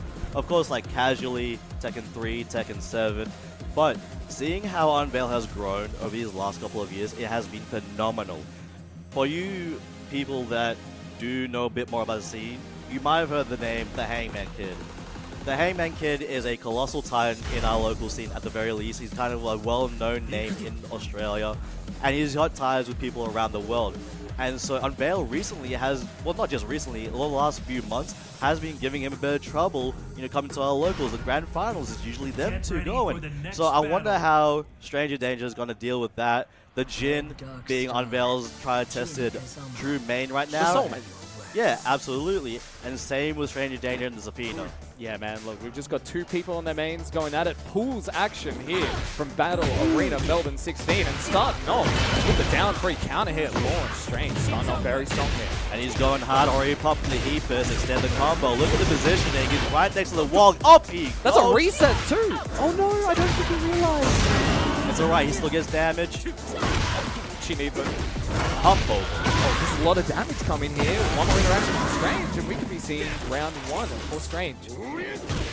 Just clips him with a bit of a jab, staying alive, but not for much longer. Azicel assisted so much that round, but can they keep going? Stranger Danger in the lead right now. Here we go, people. Rebel Hangout, Victoria versus New South Wales. No punch there. Engage. Strange starting off really strong here. He's really throwing out a lot of the strong tools. Hop kick. You know, sometimes you get back after a break, you gotta warm up a little bit, but both these players are still showing they're trying to own the space between them. Then it's over point, look at the position now. Unveil, move away from the wall. One thing I'm noticing is maybe a little bit of character unfamiliarity from Unveil, because right now a couple of incorrect punches. That is a good point, because if you don't punish correctly, it might well be safe. What the hell? What? Power cross to escape there, I guess. New tech. Hammerman doing the most right now. I hope he's getting paid. Oh, cancels the heat burst there. Still got to be careful. Nice break on the generic throw. It's wall splat, and that should be the round here. He's also got heat dash. He wants to spend it. 8 seconds. Doesn't use it yet. Oh, tried the sidestep. Can't do it there. Unveil. Making it 1-1 here in game number 1 in pool 1. It's so exciting, but it's only been 2 rounds and it's 1-1 here. We haven't even gone for a full game. I'm not gonna lie, I'm shaking with excitement with all the games. And we're not even seeing the ones on stream right now too. There's been so much action going on off stream. Again, if you guys are keeping up with the bracket, you can check it out on Start. Plenty of sick matches going on right now. And plenty more to come. Right now, Unveil a bit low, but the counter hit launch right there picks it up, going to the wall. Tornado. Pop the heat burst. Kind of a bit of misalignment next to the wall. Ooh, nice break again. He's going to the throws a little too much here. Heat smash. One more interaction for Unveil. Nice block on the down 2 for Strange. Right now, it looks like Unveil is just kind of watching, trying to get a hold of how he's playing, where the moves are coming, what might my tools be to deal with this situation. And a down 4 right there was the tool that he needed. Alright, game point here for Unveil. How will Strange respond? Man, I'm next to a Victoria commentator here, man. Strange, you need to show us something, bro. I'm kidding. But this is the first time I think they've played offline settings, so this is really unique to see. How do you learn about a character that you haven't really seen too much before? You just got to learn on the fly and hope for the best. Exactly, but how do you set that up? He got the block, but then with the first. That is all gonna connect. Wow. Not fast enough. Throw is broken. Oh, the down two with the low crush went under the heat smash. Now Strange is in a world of hurt. And he doesn't have heat either. Heat dash spent from Unveil, step away from the wall. Oh no, what happened there? Strange with a good conversion here. Both players in range. Who's going to make the first mistake? Nice block. More steady 4-4. And Unveil closes it out to make it 1-0. Which is really interesting to see because we talked about, well, you brought up the character unfamiliarity part. Get right? ready for the So how did Unveil really piece together his game plan given there were so many unknowns? I see what you did there. You're clean with it. You're clean with Thank it. you, thank you. Right now we hit into Fallen Destiny. No more balcony breaks, no more wall blast, just pure small arena. Honest How are they Tekken. gonna add it? Honest Tekken. This stage is so sick, man. Cool to see like oh a my Troy. goodness. Wall splat. That's It's like a magnet on the fridge. Stuck to it. Not sure about spending the heat straight away there. Strange just trying to survive right now. Unveil with the launch. Take you to the wall. We're going combo. Dude, we're going Twitter video right now. Down there. Oh no! Presses into the string. Not going to be able to kill, I think. One more. Can Unveil stay alive? Use the heat smash from the pressure. Nice electric there. Still in it and does it again. The move's so nice. He does it twice. He actually might be able to kill here. Time to watch the moving Strange. Which is this is really cool to see because you saw him at such a disadvantage. And how does he earn the space in front of him? Right? Like that probably just killed, but he was able to take that round back. Yeah, look, we were talking about this before the game started. Unveil has been putting in so much work. We've seen that in his results. Taking out Pixel a couple times and even making it to the top 3 of that stack pre-ban Slender Pixel this year. He's been putting in the work and it is showing today. It is absolutely paying dividends. Right now, though, Strange are getting dividends paid from the launch. Available quarters round for Strange. Unveil still always resources. Gonna get that Estus coming in. Straight into the complicated wire. Could be one more mix. Oh. Rage Art. Call me your favorite Sydney player. Unveil on set point. Strange, man. You want to make it through on this winner side pool, man. You got to show us something. There you go. Big thing to show us in the start launcher. Just like in round 1, start off with a big launch. Take as much of the lead as you can. That's sweet. Wall splat. Could have gotten a better conversion there, but has all the pressure. What the hell, cameraman? He's getting paid so much in He's got those movements. He's got those feet. Out rush for Strange there. Guaranteed follow-up. Kept the heat and the rage here for Unveil. Oh, nice block. Probably wasn't unsure what could happen after that. Strange gonna trip him out here. And look, signs of life here. He can do it. He has taken out names before in these online tournaments. But this is a different setting here at BAM. This is offline. This is Battle Arena Melbourne. And right now, Strange is looking on fire. He is absolutely looking on fire with that heat engage. Now he's got his opponent into the wall like a forecourt. He's trying to solve a mystery. How do I take out such a huge titan of Melbourne? The heat smash coming in for Strange. He's starting to gain a momentum. Ooh, That's the the Strange classic, the slide. One more interaction. He finds Final round right here. Are we going to a game 3 or can Unveil make the comeback here and close this out? Look, as much as I want to clean 2-0 for Melbourne, let's try to get a game. I want a game 3, I man. want a game 3. I was getting exciting. Generic throw, switching the sides here. Break the arm, engage. Break the back of the head, axe kick. Going in with that complicated wire once again. But plays, he's going to be making the first mistake. That kick up is so strong, seeing your opponent always running in, trying to get the Oki. One more mix. What's going to be? And he presses into the 2-1-4. Unveil. It was a little tough, little scrappy, but he clutches it out. I believe with that as well, he has qualified for top 32 if I'm not mistaken. That is correct. That was the last game for him before hitting top 32. Quite a lot of these games are going to be like that, but it's going to be still exciting going into top 32 because a lot of these players are strong. You got people like 6 Weepies, you got Dion Gray, Mooney, Cygnus. as well as these two players, like Stranger Danger can still find himself in that top 32. Yeah, He's got of to do that losers run. Yeah, it's going to be pretty hard to do it, especially in this pool, man. Like, I was looking at the pools, like, getting ready for commentary. I'm like, man, I'm glad I'm a commentator now, bro. There are sharks in that pool, Yeah, right? man. We got Bobby. He was on stream earlier as well. He showed masterful display of the Raven. Oh, look, he's the best Raven in the country, man. In the region, man. He's world class. And speaking of world class, of course, Ulsan. Oh. Met the guy on Wednesday. Played with. Well, I met him at TGX, the Game Expo, earlier this year. Got to play him again on Wednesday. Probably one of the best times I had playing Tekken. Just trying to learn and understand how he works the game, works with the system. Oh, we were talking about world class. Speaking of world class, we got Mr. Waivu Wiki himself. I see 6 Wheatbix on the stage, and that means, who is he going to be taking on? We have got, oh my goodness. This is a banger, bro. And I know bangers, man. We got Mr. WVG. Dion Gray. The Dion Gray. The Dion Gray. The man, the myth, the legend, man. You sound like you know a lot about this guy. You want to tell us a bit more about him? Oh, look, what he is, again, one of the best Sydney has to offer. I would probably say the strongest Sydney player. Now more in the role of coach for WBG for players like XCC and Tacoma. But the thing is, he can still hang, man. Like, he's still going over the tournaments all around the world, competing, duking out with the best. And I'm really interested to see. This is a classic matchup here, man. Sydney versus Adelaide. Most likely going to be Jack 8 versus the Lydia here. I mean, Dion has been playing a bit of Lydia. I don't think he's going to bring it out here against Wheatbix, but imagine. Well, the thing is, you're kind of playing with a character that your opponent already knows quite a bit in depth about. Like, what are their unsafe moves? When do I want to throw it out? My game plan has already been refined through playing and failing and recovering, solving those problems. Whereas when you got someone that's not played the character for as long, they haven't made those associations with the game states, right? So I think maybe it's like, which character does Dion play? Because he plays quite a few, right? Yeah, he does mess around. Like, you'll see him in rank being a little bit of a Mokujin, but the tried and true is the Jack 8. I know in Season 2 he was experimenting. He even pulled out the Lars at EVO Japan.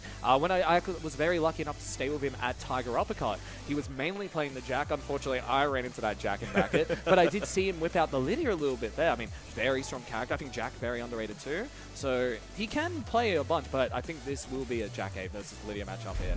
Yeah, don't risk too many issues. Like, don't make your own issues come up. Speaking of issues, though, that Lydia with the looping offense, quite strong, right? But if you know how to decouple that, all those moves moving together, you can make a lot of openings. And you can see Lydia players, when they evolve going through ranks, how much less they just keep looping the pressure because they know where the weak points, and so does their opponent. And so I think when you watch 6 Wheatbix, he's not going to do the constant stance switch-ups as much. Like, he's not going to go into cat or he's going to horse and try to just throw out the biggest moves, right? He's going to stop. He's going to try and make you think twice because, you know, oh, you can sidestep and block or this or that. Like, you've got these options. He's constantly trying to make the solution of how to stop you from setting those up. Yeah, man. And again, we've got someone like Wheatbix here, again, really been focusing on like the development of C7 today. I've seen him on Rush as well. So it's really awesome to see him here in the Tekken 8 bracket. And again, coming as far as he did. That game against Poultry on stream earlier was so fun to watch. But here we go, people. South Australia versus New South Wales. 6 Wheatbix taking on Dion Gray, man. This is going to be a banger. Absolutely. I'm excited to see how do we start this round because it's going to serve a precedent of how the rest of it might work out. Let's have a look. That's a high crush there. Plays fielding around playing some small Tekken right now. Trying to fill each other out, but big down forward. That's the Dion classic there. If you've never seen Dion play before, get ready to see some Hail Mary down forward. Oh, you gotta learn. He does it so well. Doesn't duck. No hit available for Dion now. Not a Grey Life, and it's not even going to matter for What Wheatbix. a scary situation. That is messed up. If you do not know how to deal with Jack, you are in for a world of trouble. And part of the problem is, like, half of his counter game is to throw him because of the Gamma Howler, right? But you don't want to spend too many frames on it if I get opened up. Oh, 51 damage there. That is so much. This Jack player, very underrated. When I was talking to Ulsan on Wednesday, man, he was talking about how good he thinks Jack is, man. And this character, very, very strong. He's severely underrated right now in this battle. he's got a lot of strong tools to work with. And Dion is kind of showing us what those tools are. 10 frame, he smashed, missed. 6 moves be swerved on that. Now he's got Dion to the wall. He pressed buttons. He's got a bit of a delay. That's the string. Got to be careful here. And the get up kick. Touching it for Wheatbix. 1-1 here. Back at the Rebel Hangar again. game has favorites sometimes, but I don't mind the stage. This was my first favorite stage. I like the music. Dude, the Tekken 8 soundtrack, it's a banger. Yeah. 100%. Engage, all guaranteed there. It's the mix. Yeah, challenging that there, very brave. Not much heat remaining for weakness here. You got to be expecting that. Dion's not going to let him. Burn him out. Look at that grey life left. He's still ducking. Homing attack there, and just like that, Dion already on game point here. What was interesting is like that timing on the tracking move, because he landed 2 of the stomps, and he was like, okay, good chance that 6 weak picks is going to step here. Throw that out. That was like just something to think about back of your head. Engage there for Weepix, trying to get some momentum back in his favor. Nice duck. So tense, breaks the guard there, gets the wall splat, but no! Side one saving lives there. And now Dion has all the momentum in his favor. He has the wall position, he has heat. What's it gonna be? Plant the seeds, Cheeseburger. Jumping on him, let him get up! Dash in his face, gotta be careful of the heat here. Political Storm, Cow Crush. That's gonna be it. Dion taking game 1 here. How does Weepix respond here, Cheeseburger? We're going to have to find out, because I couldn't tell the answer. That was an overwhelming display of pressure from the Jack 8. I saw 6 Weepix had a few ideas that he wanted to run with. Right now getting a bit of coaching from, I believe that is Bobby. Mr. Bedinga up here again, currently waiting to play his next game in bracket from what I can see on Star.gg. And again, these 2 training partners, both two of arguably the 2 best players in South Australia. They have a lot of history, man. They want to support each other, so... Absolutely. Weepix, again, he has a very, very good mind. Why not make it better with an even better mind as well? And Bobby, we're going to the Honest Arena. Can we... Dude, I'm not going to lie, man. I want to see my Sydney boy go through, but I want a game 3 here, man. Yeah, absolutely. Of course, all these games, you got such a high-level players that you don't always get to see so often. The best thing you can get is like more and more information from them, how do they play the game, how they approach your opponent when they're so overwhelmed. Dude, you were talking about like a match we don't get to see often as well, like in the current state. Bro, this isn't even top 32. This is a pools match. This match is an absolute banger. We're doing this for pools? You're joking. These things happen in tournaments, the craziest upsets. Like in EVO, there was so many upsets. They're probably going to happen again today. I'm so keen. And I'm like, look, I'm hyped up commentating this, but there's probably some bangers happening out there that we're missing right now. 100%. Sweet select there. What's that? No break there. Counter hit throw. Those are so hard to break. At level 1. The back one coming out. Does he have enough health though? Yes, he does. And Dion gonna steal it with the Rage Arts. Time to watch the movie with Look at that giant railgun. I wouldn't survive this personally.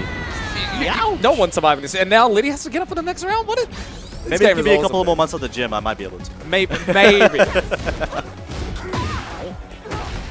String there. Looking for that down foot. Again, I mentioned it before, those Hail Mary down foot twos. The Dion classic. I mean, sometimes when he's out of range, he expects you to come in, but with 6 Weepix, stands a little bit. He knows the timing now. I think you might want to try to throw out that Wi-Fi down forward too. I'm not going to fall for it. Heaven, you're off level 3 here. Gets the resplat. All that grey is deleted. What can Dion do? Has seat available. Weepix down to Heaven of level 2. Challenge. You can't do that there. Weepix making it 1-1 here in game 2. It's very scary when your back is against the wall against either of these characters, and the small arena does not help. The Honest Arena, bro. I want to see some Evil Arena today, bro. You want to see some Evil Arena? I want to see some Evil. I want to see every game on the Evil Arena, Ortiz Farm. I want to see Ravens on Pack Pixels, man. I want it all.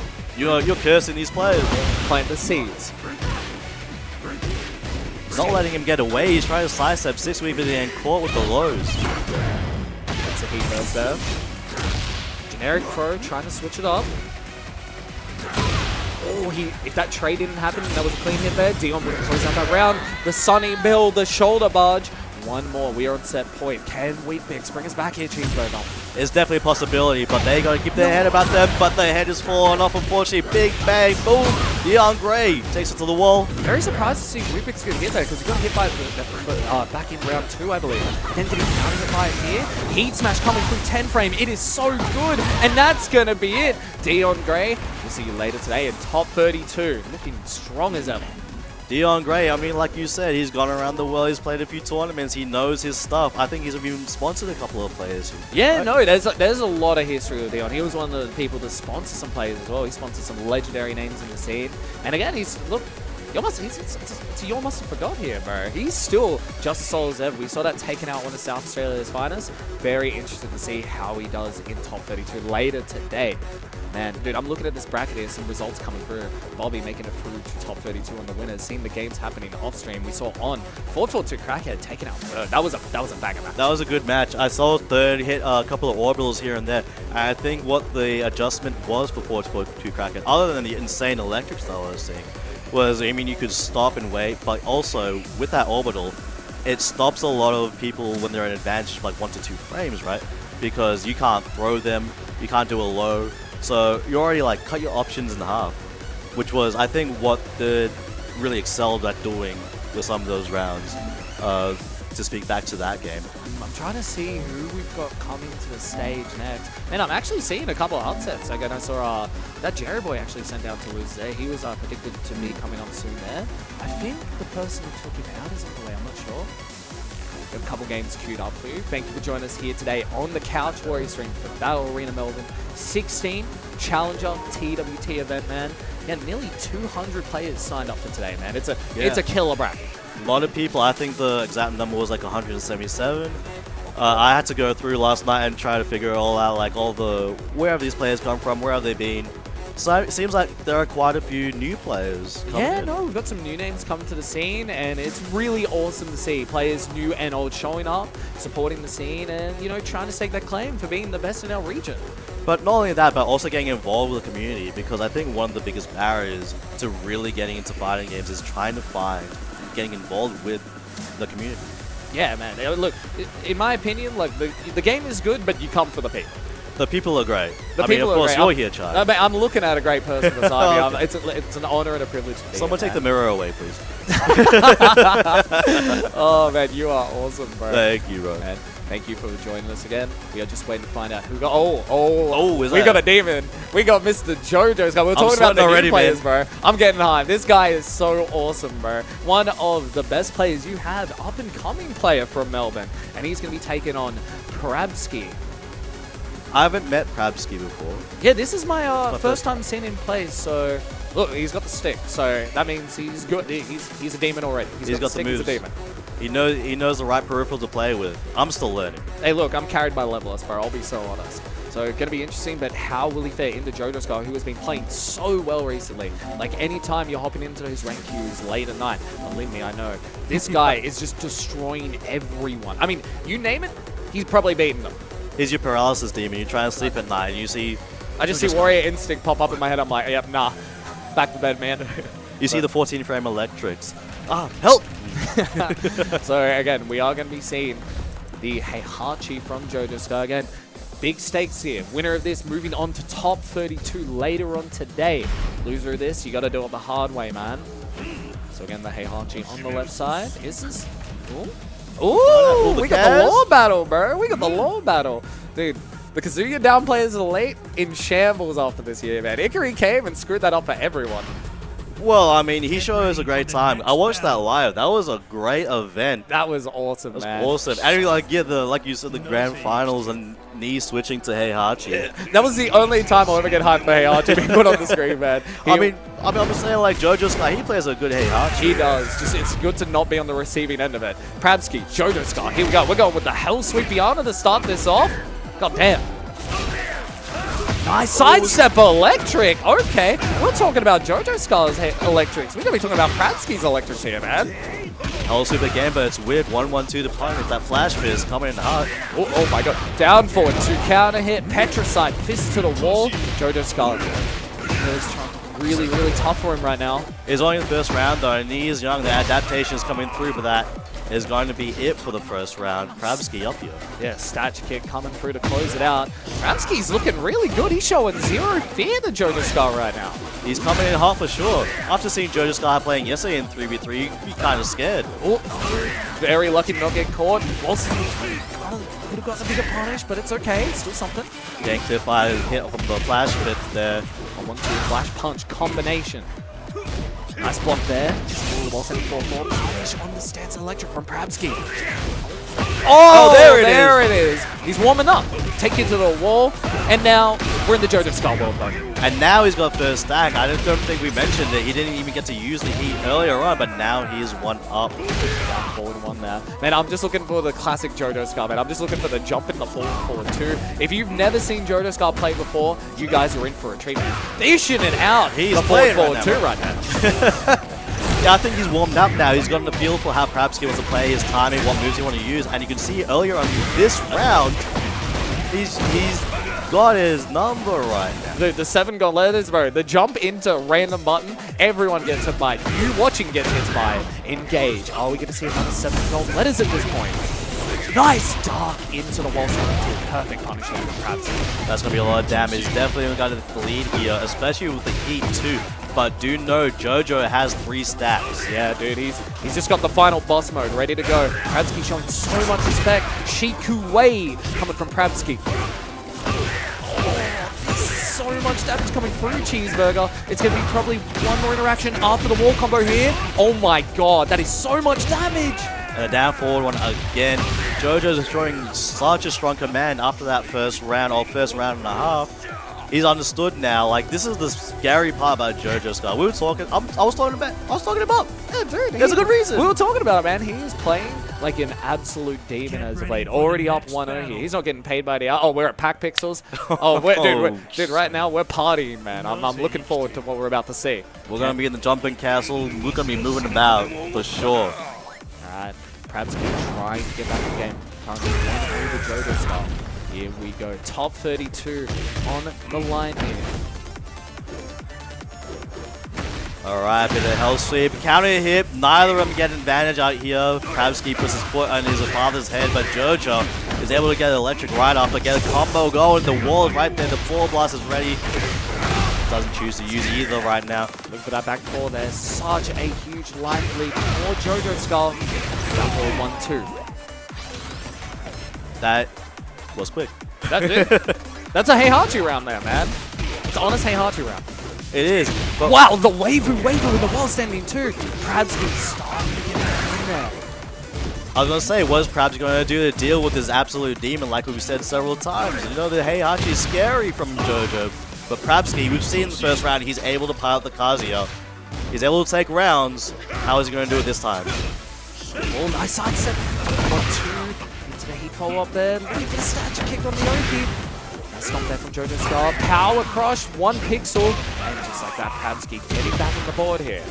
And again, JoJo didn't get to use or didn't use this heat, so 1 stack still. But beautiful punish coming from him, taking him over. Thank you for throwing the airlines from JoJo. You reached your landing. Look at the damage. That's so much, man. Already half his HP gone in under 15 seconds. Spends the heat here. Prabsky, man, you got to show us something. Oh, no, a little too late. I like that, but it's just a little too slow on the wall sending too. Breaks the generic throw. No power bomb for you. 1-2. The blue stuff coming out. Look how much health JoJo has. It's 100% and the trade to end it right there. JoJo Skull already on set point here. One more round. Prabsky fighting for his winner's side life here. JoJo Skull looking to make it a quick set into top 32 on the winner's side. And there with the axe kick, that's going to get at least half the health here. He has heat too. Pops it, extend the combo. Oh, no sidewall saving lives here. Prabsky got to be thankful for that. Challenging with a 1-1-2. 1-1-2 again, the Mishima Classic. Gets the wall spot there. Heals him off from a sticker book. Now he's sending him back to the center of the stage. Look at him go. No wrong combo out there. Wasn't all the one to do. Spends the heat.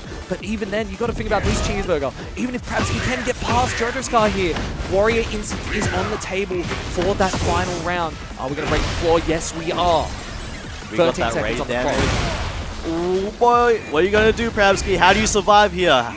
Nice challenge there, but you got to be so careful. 5 seconds on the clock. What's it going to be? There's the demon scissors there. Prabsky not going down without a fight. But again, as we mentioned, the Warrior Instinct is on the table, Cheeseburger. Look, maybe Heihachi's got Warrior Instinct, but so does Prabsky. That could be so much worse. And now we're in the final boss mode here for JoJo Skull. The floor is ready to break.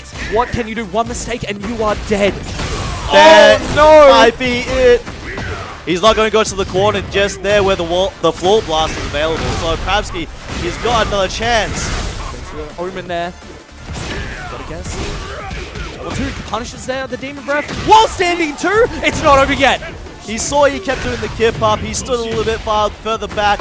Sidestep 4-1. No, wrong combo there. Too many hits. Gotta be so careful here. And just like that, this is what I was talking about, Cheeseburger. Is this it? Jojo Scar going to clutch it out. Krabsky, look, man, he made Jojo Scar work for it, but unfortunately, he's going to be going down on the loser side. Jojo Scar, we will see you in top 32 later today. Later today, but shout out to Prabsky. You said like he made him work, man. Not many people can do that. I've seen Jojo start. He started in Tekken 8, right? You know what his story is? No, actually I don't. So his story is what he wanted to be his brother at Tekken. Really? Literally, that's it, man. He's like, my brother keep beating me at Tekken. No more. So he stood his ground. He stood up. And now he plays a menacing Heihachi. Well, look, man, dude, he's beaten more than his brother at this point. You could argue he's probably beaten everyone in our region at this point, and especially with how he's playing, man. If you find running into him at top 32, good luck to you, man. Good luck. That's all I gotta say. Man, I hope you have your lucky charms, man. That's what I'm saying. Because you do a -14, you better be sweating bullets. Oh, man. I believe we're actually going to be running to a quick break now, if I'm not mistaken. Yes, I believe so. So, thank you for joining us for the latest games. I hope you had as much fun as we did. We're going to see you in a little bit. Don't go too far, but do grab a snap. Do grab a drink. I know I will. I'm getting a little bit parched. Ready to go. We'll see you in a guys bit. soon.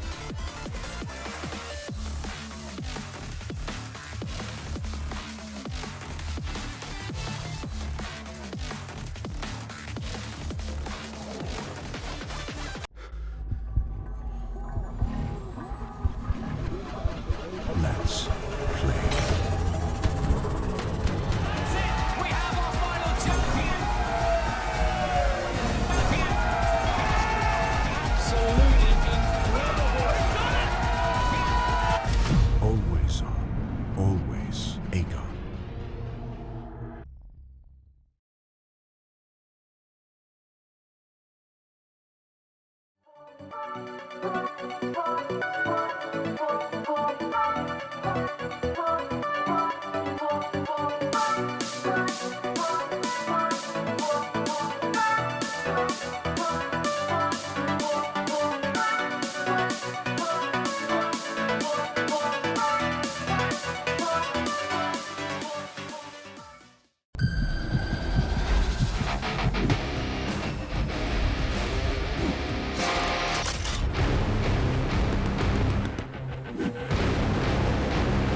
This is why we came.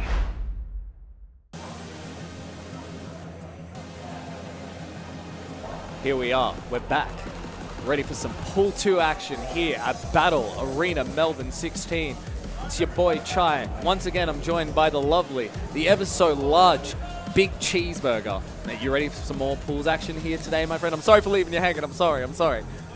Man, that's fine. I forgive you. But after seeing what happened in Pool 1, I absolutely am ready for Pool 2. Because we got a few big names here as well. Man, I'm excited to see what we get to see. Like, who goes on the stream, I'm sure like other people will be recording other things.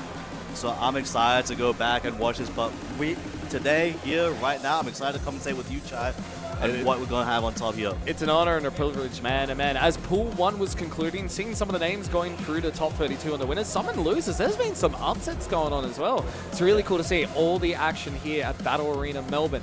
If you're missing out, what are you doing? You've messed up your weekend already, man. Again, we're about to get some more good Oceanic Tekken on your screen as we begin Pool 2, trying to get this pool down to our top 32 later today.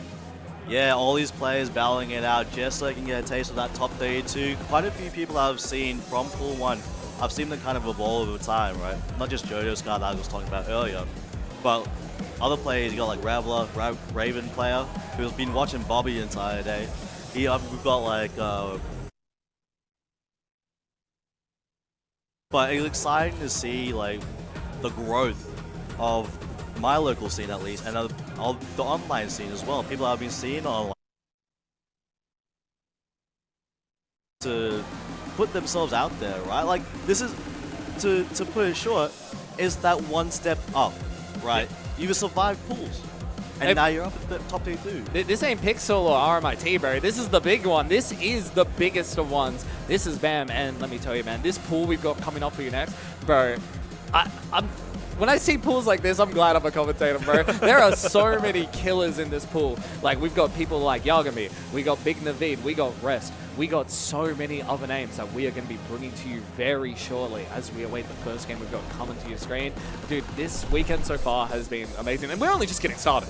We're only just getting started. We're like barely halfway there through the week, and I'm having a great time. Oh man, just seeing all the people as well, not just from the Victoria scene again. You guys are so welcoming to us, man. This scene is, I say it not to, you know, glaze you guys a bit, but you guys, in my opinion, the best scene that this country has. It's amazing here. You guys are great hosts, and dude, I'm just so excited, man. I'm looking at the bracket we have on screen here. There's so many games I want to see, man. I'm just so excited to be here, and again, very, very big honor and privilege to be commentating, but also with you, my friend.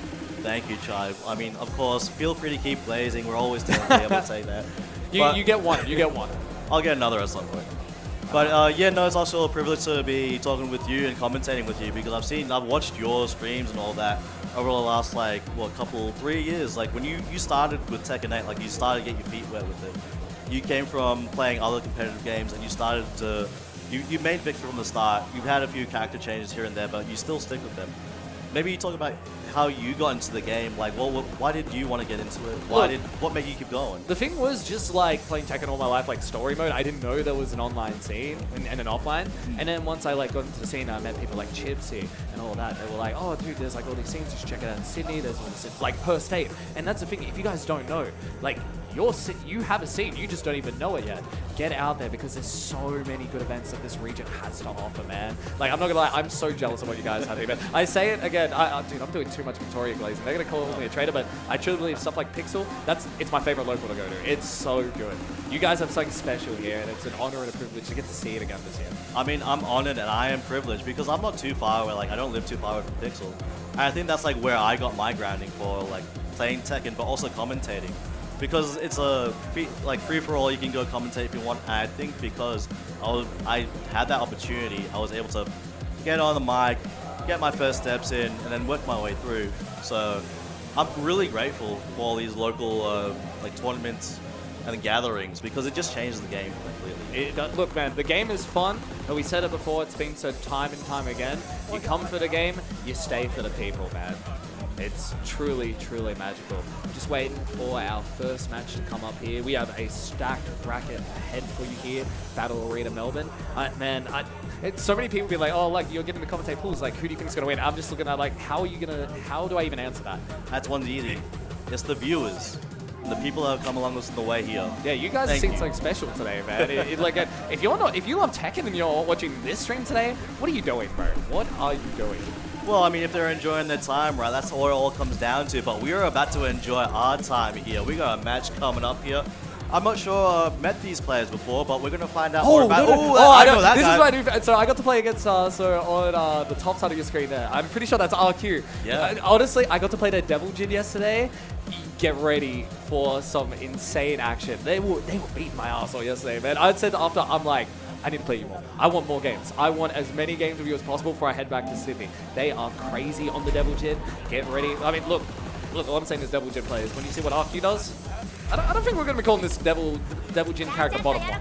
I don't think we're going to be saying that. The way he plays his characters and the way he wants to delve deeper in how the mechanics and how to utilize the mechanics, I've seen and heard things about documents that they made, like Korean Backdash, Electric, stuff like that. How do you optimize it? I think RQ has been able to go in depth there, but they're taking on Peace. I was on the receiving end of it yesterday. They've optimized it to the max. Here we go, people. We got some Asuka Kazama. We got some Devil Jin. We got Pool 2 of Battle Arena Melbourne. Oh, we got Peace on the screen. Taking on RQ. Here we go.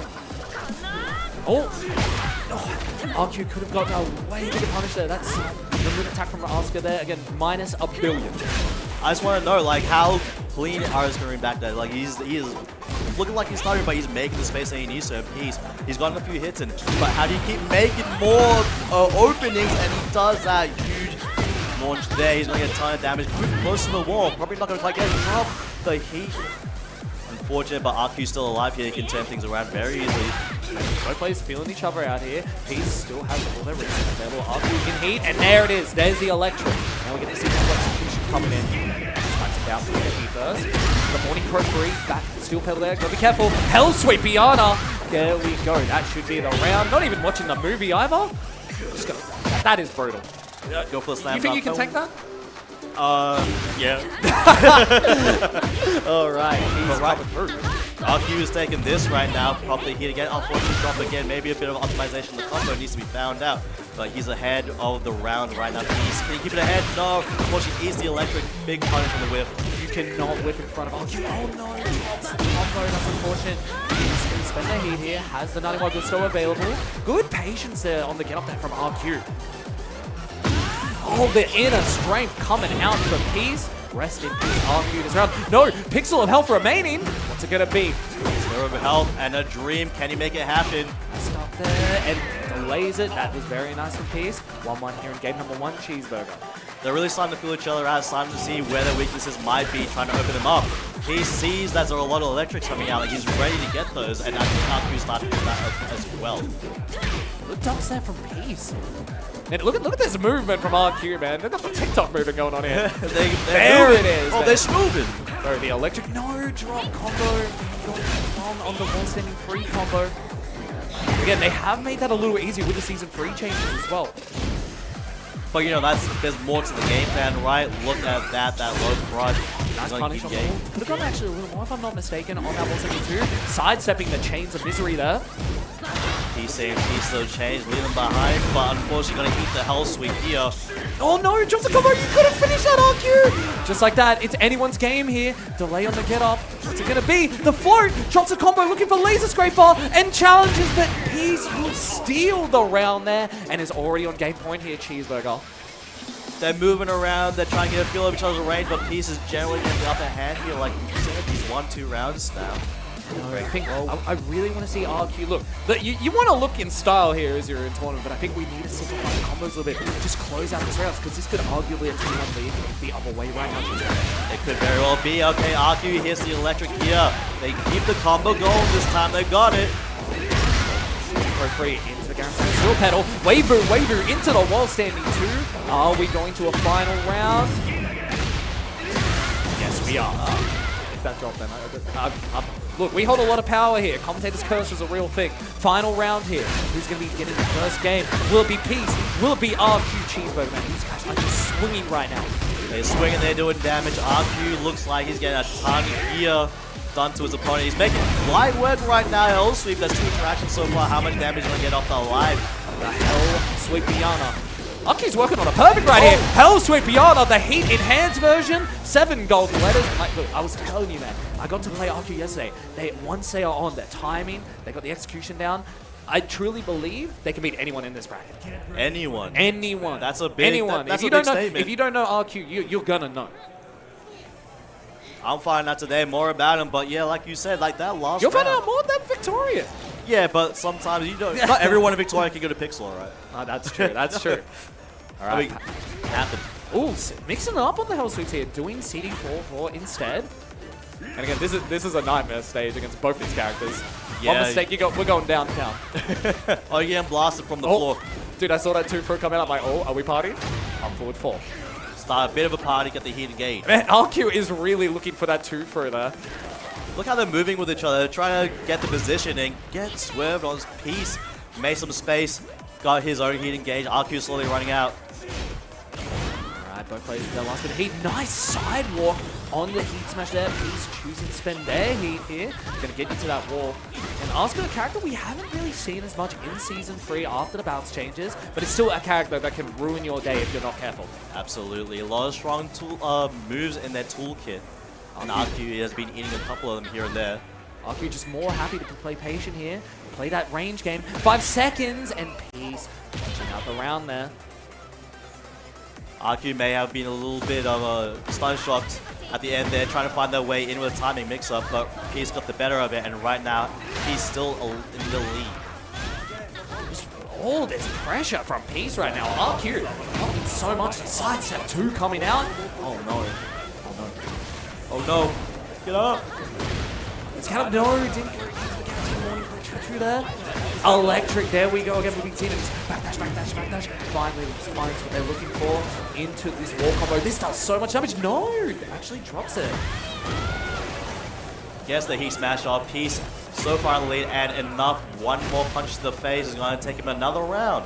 He's 1 round away, but you know, RQ, we've seen it from the last round, the last game, but unfortunately, eat that to start with. We are going downstairs, Chai.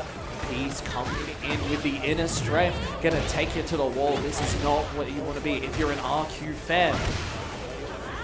RQ rolling around the ground, getting favorable position, Look looking up. at the tempo. Tried for that range 4 back 3. That's your tech right there. The wall combo right there into the mix up. Again, could I be the laser or the steel pedal? RQ trying to regain that momentum they found in game number 1. They're seeming to finding it. Take a bit of damage here, but they still got heat. If they can get up, they can start to make a big comeback now. Look at this change in the health. Spencer Heat here. No, tried the challenge with the throw. Wasn't the right play here, and Peace. A no round Brown. We're going to a 3rd and final game here, Cheeseburger. And final game. I mean, it's kind of interesting to see RQ really work that last round, the first game, but then Peace now coming back and getting his own 3 in a row. I think if I'm RQ here, like if I'm trying to adapt here, I think they're playing a little too patient, and Peace is recognizing this, and it's just all gas, no brakes here. A lot of strong moves are coming out of them with a bit of control here and there, and having to unwind that now, it's another problem. Oh, bro, dude, we're the Elegant Palace, bro. This place has got to get messed up with these two characters here. That was an elegant electric, I gotta say that. Getting that damage. Over there, going for free into the laser again. Oh, nice sidewalk on the Hell Sweep. Gonna get a cheeky engage and wall spike for the trouble. And a juicy combo. Oscar players seeing this damage right now being like, wait, we might not be bottom 1. I can do that. You can do that. This character is still very, very good. Good steps. Nice dunk on the down forward 1-2. Look at all that great for RQ. RQ really utilizing that roll on the ground. Nice heat dash, get a bit more damage up. All standing too. This is not going to be dead, but a lot of damage here. And wow, still not ducking that. I believe RQ has done that on every interaction on after the Morning Pro 3 Wall Spike follow-up. Something works, you can keep doing it. Hey, if it ain't broke, don't fix it. That's right. Don't fix it, Cheeseburger. They Just be keep saying doing that. it. Until they break it. Until they fix it. Oh, and then you gotta fix it. Then you gotta fix it. Right now, RQ trying to fix his score here. Oh my goodness, he's fixing the electric to the back of Peace. Oh no, I think that was a misinput there. Unless we've got new tech we don't know about? Oh, a little too late on the electric there. Still has the heat available. No, never mind. No resources except for rage for RQ. He's playing, like you said, very patient. He's waiting for his openings. He's trying to make space. But at this point, his opponent is just wailing on him. Like I said, I don't know if I like this too patient play style from RQ. I think you gotta go in now, man, because once you get that Devil Jin Casino going, it's so hard to deal with. You went for the Hell Sweep, but you got jumped over, and now eating a bit more damage. And Gusto on the table for Peace. Look at the pace that Peace is putting on RQ here. Nice break on the generic. What the hell? High crush. He's crushing his ribs. Down 1+2 there. Going for that full crouch, down forward 2. RQ kind of looking like a deer in the headlights right now. Forward 2. Spends the heat dash. Oh no, unfortunate combo drop there. It's really hard to see RQ trying to get in, but they're getting slept all that. And now for his worries, a continued combo. We're going to go off the balcony. Not quite. One more in action. Nice block while standing 4-4. Looking for that Hail Mary Samsara, but just didn't have enough help. Peace on set point. RQ, man, you got to show us something. Dude, I want a final here. I want a final round. He's more than capable of making it happen, but right now Peace is on a roll. He's putting out those giant moves. He's putting out some save moves kind of like that. Oh my goodness, but the electrics are still there. Nice whip punish there with the electric. Take you to the wall. Gonna spend the balcony break. Take that away from Peace. Gonna get a bit of damage hit. No, he doesn't get the Morning Crow free. Right now, RQ kind of slowly backing up, but he's got... Because it was a float there, doesn't get the full combo, still has heat available, gotta be careful. Spends it, and this time he's getting clipped by it. Outside of rage, but still has all their resources available.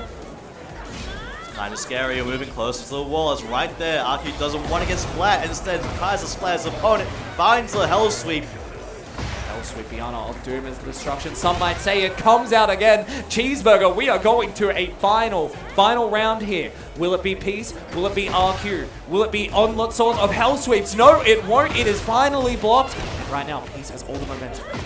Absolutely, that's exactly what you want to be when you're in the final round situation. At the wall 2, this is... Nice low parry. And no, gets caught there. Wall splat. Peace might be able to close it out at this rate. Drops the combo. He's not quite yet. Go for the heat smash. Is blocked by RQ. I thought he was going to get hit by it when he was moving forward. Backdash. Get out of there. We back at Infinite Azor with these back dashes? He's trying to make that space, trying to find timing, make his opponent second guess his approaches. Oh, pushing the Electric Data, looking for the up forward 4. Peace One more tries to move for go. Peace, and this could be the end. Back 4 coming through for the Electric. So close. And time's running out. 15 seconds are left, Cheeseburger. This is anyone's game. Nice sidestep there. 10 seconds are on the clock. And all the resources with RQ. This is so stressful, man. Oh, he hits on the city 1+2. Heaven's Gate, 2 seconds on the clock. RQ with the Hail Mary. Oh my goodness, GG, shake my hand. Oh my goodness. Game, Chime. That was my favorite game of the tournament. I was telling you, when I got to play RQ, if they get the timing right, they can mess up anyone on this bracket here. And we saw right there a very, very stressful situation right there. And the way he's looking for the timing, he's kind of predicting when you want to do a movement, when you want to press something. We saw that in that second last round, I believe it was, and he just ripped that hate smash.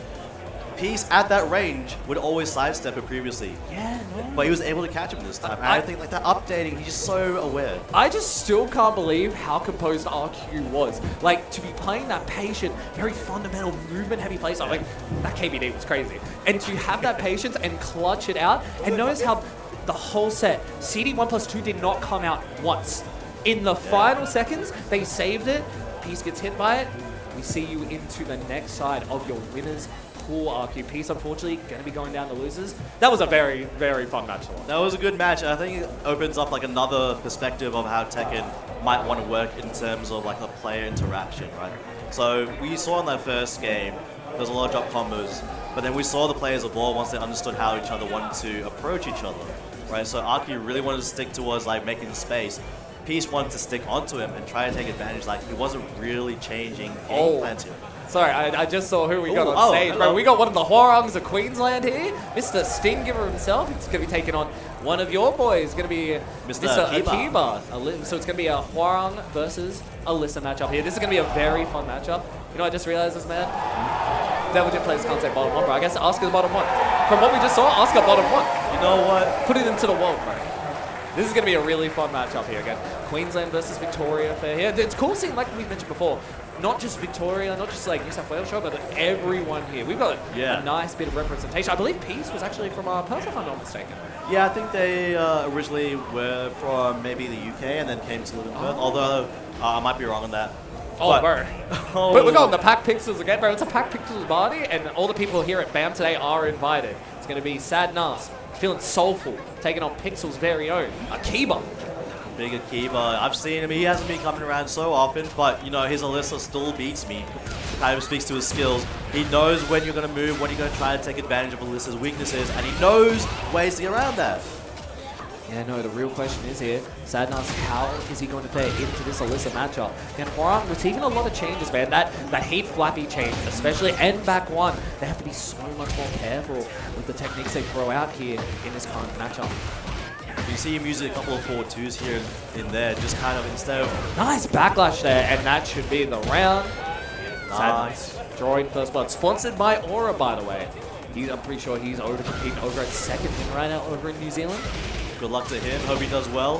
I think Aura actually sponsoring 2 players in this pool. Yeah. Sponsoring Subject as well. Hopefully we get to see him later on today. But right now, Akiba's giving us a show. He's putting out the chainsaws, destruction stands. Oh, we're in the blender right now. Akiba not. I don't think Akiba knows how to respond to this blender that Sadnas is putting out there. Nice duck into the launch punish. Are we going downtown? No, we're not. We might go up. Look at this carry right here. Oh no, drops the combo. A little bit of heat remaining for Akiba. Nice block. Spends the heat. Will this be dead? No, trying to get that juicy conversion. That is so much damage. Oh. What? Oh my god, I just witnessed a robbery right there. That's all natural counter. I saw the chainsaws go through his legs. Hey, some might say that's an honest character right there. Honestly, I have different opinions. But we better keep careful here. I like the players. I do like the players. Both of these guys are sweet on. Nice duck there, getting a bit of a punish. Psychology. I was getting a little nervous there. Oh, guaranteed there with the back 3. Sadnas. Really, really on the aggression here. I mean, that's where you want to be as Harang. You don't want your opponent to be playing their game, especially as Alyssa with big, damaging moves. Yeah, she really locks you down and just grinds you out. Gets caught. What are you mashing for, young man? And that should be the round. Sad enough, on game point. I can't believe we're not at the bottom floor with these two characters, man. Hey, you might get your wish right here. We're not done yet. Oh, looking for that QCB3. Nice break. That is a one break. You've been trying to make an opening, playing a bit of timing game, slides in. Counter hit there for Sad Nas. All the momentum is in his way, man. Oh, until he drops the backlash! And now the hop kick coming out for Akiva. See, dude, we're two powerful commentators, man. I Be predict careful, I talk my about this. team will win. Oh, man. Mr. Cal Sadness, he's got a few other names, but he keeps going. Power crush coming through there. Gotta be careful. Nice stock. Punish that. That could have been very juicy. Nice break. I believe that was a 2 on the roll and choke. Nice sidestep. Final round here in game 1. Mr. Cheeseburger. Chai, tell me something. Tell me about what you think is going to happen here in this final round. I think we are going to see a player win this match. That is so true. And I see a lot of chainsaws being eaten literally in the face. Dude, the sidesteps, he's moving. Akiva is on hyper mode right now. Akiva just said, screw the strategy, I'm just going to party. Sadness, you're invited. And the floor has been broken. Akiva working on a perfect right here. He is absolutely partying. He had that full bus available if he had the combo going from the sidewall, but Sadness in the driver's seat. Oh, guaranteed there. Anyone's game here, guaranteed back free there. Gotta be careful, no, not in range of a throw break, and will get clipped. Akiva wasn't pretty, but clutching out that game 1 right there. I think that change in the move usage and the approach of his opponent, not playing the smaller get close up in like range 1, letting his the opponent Harang get close already, but being so far and just being a pest with the long range moves. Not only did that work out in terms of like maybe the matchup, but also just the player to player. What did Sadness know about how Akiva played? Well, he looked very, very unfamiliar in that latter half as Akiva just really turned up the pace. The hop kick coming out for Akiva as we're here into the stratosphere. Man, this stage is awesome, bro. This always takes it. I'm not gonna lie, I have it in the gym all the time. Nice duck on the unblockable. With the bicycle kick, you have the one now. Roll out of there. Power crush. Charging up there. 56, that is so much damage there. Back 1 is launch punishable now in Season 3. Akiva though getting the first round right now. Sadness, gotta make something happen here. You gotta show us something, man. You gotta be showing us how soulful you are right now. Again, one of the Queensland representatives we have here today. And he's a great person, but right now eating that low parry is probably getting to him a little bit. That last round of the last game, and now Akiva really playing the space. Yeah, well, like we were talking about before, this could be a little bit of an unfamiliar matchup. Like, how much practice does he have against this character back in his home turf? That's right. How many players in Queensland actually play Alyssa? They got a couple out there, actually. Yeah, okay. Well, then I'm done making it too. Hey, bro. Right now, the floor, it's lava. Akiva is on set point. Sadness, man, you want to be going through on the winner's side, you got to show us something. Oh, he's feeling the heat, man. He is sweating.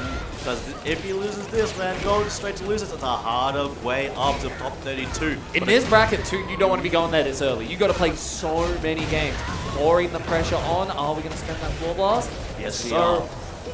Get the wall, bit of a slide wall. Controls it this time. Go for the pestering moves. One move away. Right. Catches it. Out with the low there. Not over yet for one of the Queensland hopefuls here. Sadness trying to get a comeback going on. He can do it. He shows that he can still stay alive in the last round, but Akiva finds the punish. He's going to take Sakol to the wall. He's got the Harang available to test his opponent again. Can he make it happen? Roll and choke. No break there on the 2-throw. Backlash out of that. Ducks unblockable there. Slidiana coming through. Actually goes under the high and clips him with the counter hit low there. But no, not the right combo route. And that's all guaranteed on counter hit. This is so brutal. The spike combo, this is so much damage. Is this going to be the end? No, Oh my goodness. Stand up once again, young Sadness. Show us what Queensland's got. Use the heat, extend the combo, heat dash. Oh no, the sidewall! It's all right. Oh, it's okay. It's okay. It's okay. Okay, final round here in game 2. Look, I said it before and I'll say it again. I want a game 3. Give me a game 3 between I these want two. to watch as much as I can. Take it to the wall. Nice power crush to build some momentum back. Trying to get away from that position there. Akiba really trying to be threatening, trying to do the dash block right in the face, but Oh my goodness! Just lets it rip. This is going to be some big momentum for Akiba to the wall. Oh no. Sadness trying to get out there, he popped the heat. Oh, sidestep in the heat burst could have been a lot worse. If I'm Sadnas, I'm thankful. Nice sidewalk for Akiba there, and this should be it. Akiba gonna clutch it out, sending Sadnas to losers, man. A very back and forth affair, but Victoria's own looking strong as ever right there. Yeah, Victoria's looking pretty strong. Oh, look at it. I thought we're not meant to be biased on here, man. I'm not biased, but I'm just saying Akiba looks like he's still got his hands on the game despite not always coming to the locals. We love the guy. Please come back. Yeah, but Sakal as well shows a pretty good showing of Farang. You know, like we saw him deal a lot of damage, but he was able to play his game plan, find the times when he uses a power crush, backlash, get out of the issue, make a win happen. But unfortunately, like we saw, Akiba was able to come on the top. Oh man, so already getting 2 new players up on the stage. I believe this is worldwide on the bottom here. No, this is worldwide here. I actually got to play him in bracket dead last year's man. He's so sweet. I believe actually a Street Fighter player, but also doubles in Tekken with the Clyde pick from South Australia. And they are going to be taking on Another Street Fighter player, Kujo K, who's also a commentator. We got the Street Fighter players in the Tekken bracket? Wait, the Street Fighter's on the other side, guys. Wait, that's on the other side of the room. How'd they get here? The TO at second. What are you doing, bro? I've got the Street Fighter players here. Hey, if you want to play a good game, you just come in. Oh, bro, we got to be careful. We're going to do it. I mean, look, man, we don't have We had good games today is what I'm saying, man. If you see what we've been playing, we see the games that have been happening, man. The heat is being turned up here at Arena Melbourne. Yeah. So, bro, it's great to see more people come. The atmosphere here today, here in the Bundha Sports Centre, man, it's electric, man. I'm loving the vibe here. It's very nice being here at this new venue. TWT Challenge event, all of these other events going on here as well. I was having a roam around yesterday, get a look at the Arts Alley, all the other things they've got on offer here, and let me tell you, man, they've really leveled it up this year. Yeah, having this sports center, it's really nice. I came up here yesterday to the second floor. We're having this event. It's really cool. It's a lot of space, good ventilation, and it just feels very easy to find where you want to be. And bro, they got the gym here, man. Look, all I'm saying is, man, we might have a little time between our next gig. Look, I did arms and shoulders yesterday. You want to do legs? I actually did arms and shoulders yesterday, so I guess let's lock it in. We could do that. We could do that after we're done here. So we are going to be seeing the Clive from Mr. Worldwide in South Australia. We can see who Kate is going to be playing. Kujo Kate. Yeah, so both these players have been playing Street Fighter. I'm not too accustomed to it, but it seems like Kujo Kate has quite a history. Ooh, we got the big Kaz. We got the Kaz pick, Clive and the Kazuya. 2 really, really good characters. Clive receiving a lot of changes in Season 3. This character was, man, if you ran into this character the previous seasons, nightmare feel, but the character is still very, very good. People are sleeping on how good this character still is. All good tools is just how do you put it all together, which situations are you looking for, and which tools are going to be your answers, and what are going to be your backups. But still, we saw third earlier play, they played this character really well. Let's see if Worldwide can show us as well what you can do with the character. Well, we got some new, dude, I think I saw some Yaro attack there. Gage coming with that 1+2, that move is so good. Heat strength coming out. He's the last hit. 1-4-2 coming in hard. There'll be a little bit of unfamiliarity here, perhaps, for Kate. Take it to the wall, and this should be dead. Almost 7 gold letters there. No building up of the Zantetsuken meter here. Yeah, but I mean, if the random lasts too long, you don't have too many opportunities, right? And Worldwide is just steamrolling with this Clive pick here. Just basically showing off the whole move list at this point. Really getting a lot of advantages here. Kujo has to start seeing where and what range their opponent is coming in. Yeah, I think. Oh, never mind. Okay, don't even let them get started. What? Download complete maybe here. No punish there on prominence from Cade, and maybe a little bit of unfamiliarity here with this character. Yeah, maybe it's just like what tools can they have? What frames are they working with? Struggling to really get in. Clive does have a long range, especially with the sword. Count in there with the throw animation, I believe new in Season 2. Goes for the Rage Art, did Worldwide press. Yes, he did! Okay! Kate getting some momentum back here. Gonna be getting a bit of that Grey Life back as well. Bit of healing, removing the Grey Life from the opponent as well, so they're not going to be able to heal again. Evening things up a little bit, they both still have heat. Oh, the down 1+2 here. This could actually be dead with the right combo.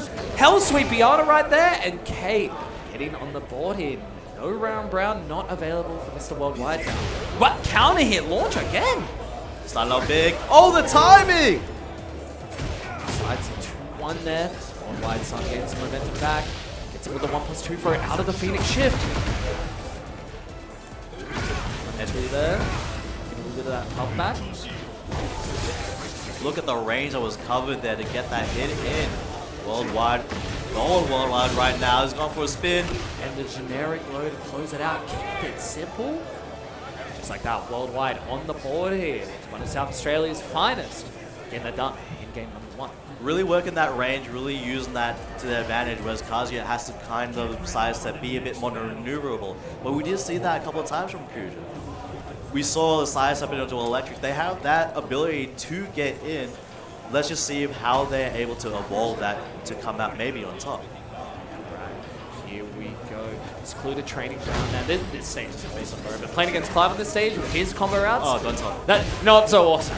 It can be very devastating to get hit by an orbital and you get taken to the wall. That's one of his strong parts. Down forward 2. Down forward 2 counter hit into the 3-1-4. Now I think QJK is getting a bit more comfortable with this matchup. Oh, no duck there. Oh, just rips the heat smash there. Kate starting to make a bit of a comeback here. A little wavy. Just really, wow, Oh just my. do it. That starts to, oh no, a little close. too early to challenge there. And this is starting to look like Worldwide's game. Let's rip. I really like how he delayed that there. Really, really nice. If people aren't familiar, you can catch people with that. We saw that there when Kate tried to respond. Open up with a heat engage. Worldwide going in. Use the heat string. Put the pressure. And just trying to rip as many of these electrics as possible. Puts up correctly. Doing that. Oh no, does this break the wall? No, it does not. It does not. It's a 1+2 break. Oh, not broken, but this That does. And that's going to take him to the wall over here. This is going to be enough. Every city. Level 2 on the Zentetica, looking for that unblockable grab. And just like that, we are on set point, Cheeseburger.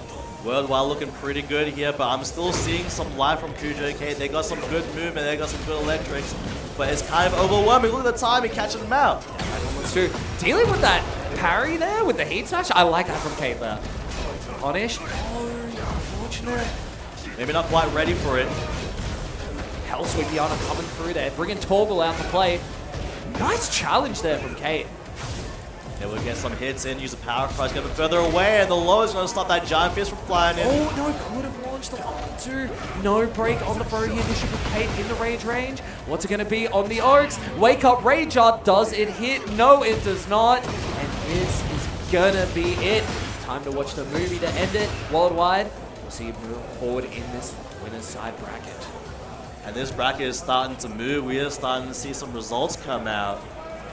What a day so far, I reckon. I'm going to be excited to look at who we're going to see next, but I want to say good job to both these players. Like, it's going to show us how both those characters want to work, especially against each other.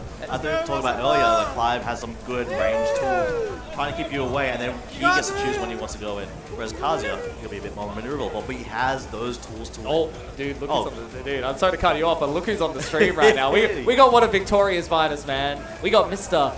Mossman coming up here, and he's going to be taking on, I believe, Navarone.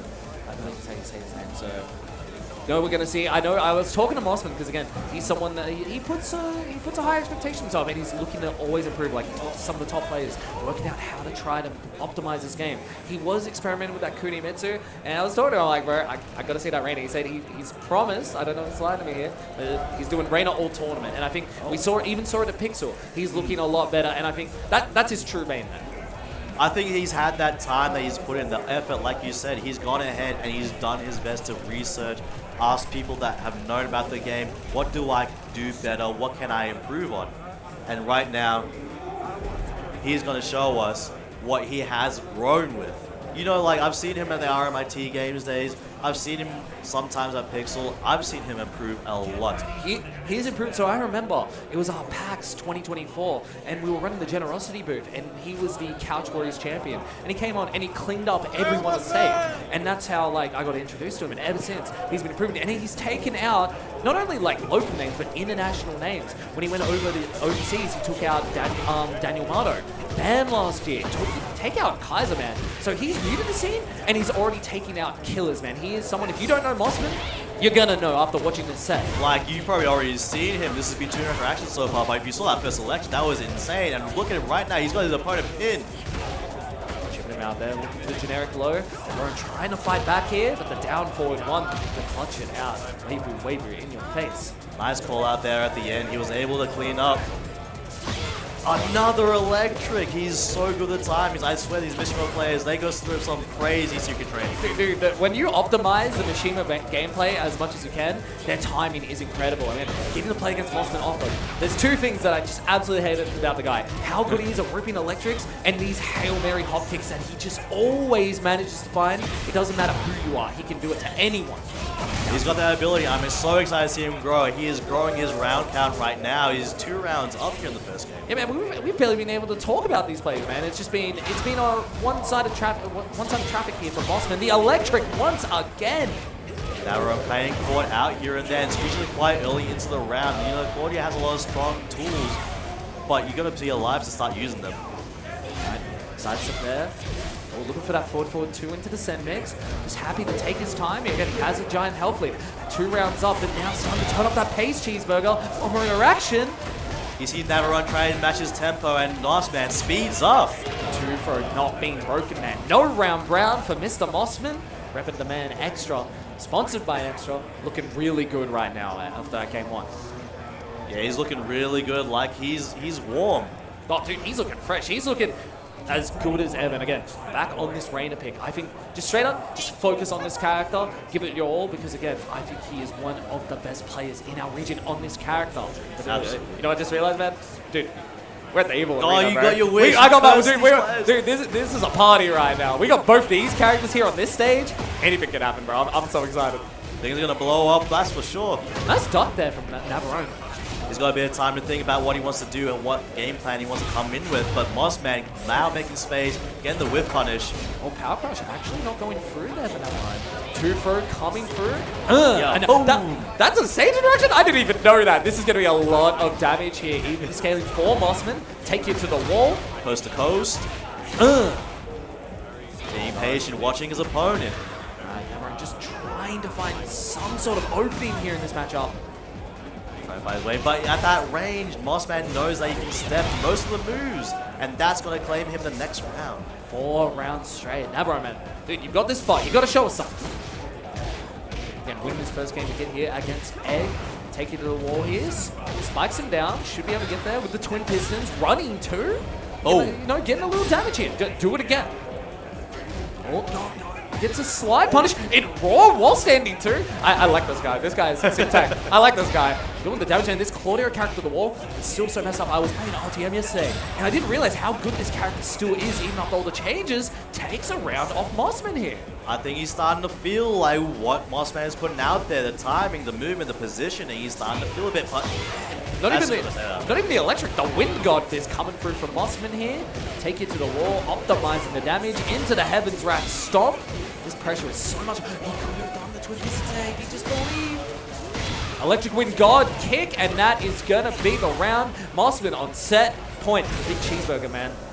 This is just some destruction we're seeing right now. It's destruction, but Navarone has the ability to make it happen and take it to a 3rd game. Look, counter hit one right there. Start off big, gets to the wall, gets some more damage. Unfortunately, dropped it there. Could have done a better combo and would have got the starburst for it too. Very unfortunate when he finally got some momentum going.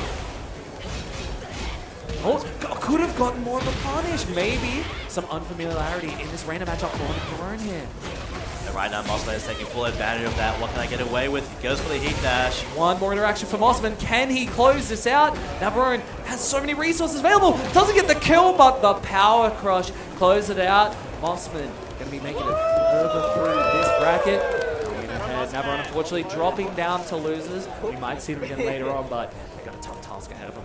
Actually, I want to say, the way Navarone piloted in that game, you know, Mossman, we've been saying he's a good player. But to be able to get those counter hits, kind of like learn and navigate your way around such a good player, I have to give props. Yeah, you gotta. I mean, Mossman's no joke. Like I said, taking out some international names, looking really good, and he's trying to make a name for himself here on this BAM. In this bracket, I mean, this is the bracket of the death. When I was looking at this, bro, if I'm picking a bracket, I don't want this one. I want the other one, man. I don't want to be an either one, bro. That's why I'm sitting here. Look, we've had some good action here. I believe we have to go to a break now, so get yourself a drink, get yourself some water, do what you need to do, have a stretch. We're gonna see you guys. I'll be seeing you guys later today. Take care.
lot of people don't realize that. Welcome back, ladies and gentlemen, to the big BAM16. That's Battle Arena Melbourne here at the Bundha Sports Centre, just north of the Melbourne CBD. I'm Big Cheeseburger, and I'm joined here with the ever so charming Chips. Good to see you again, man. Good to see you, dude. No, it's great to be here. I was on the pool one just before, seeing some amazing games, watching from the crowd. Started this pool as well. Yeah. How good was it? How good has it been? Yeah, it's crazy. Pool is stacked.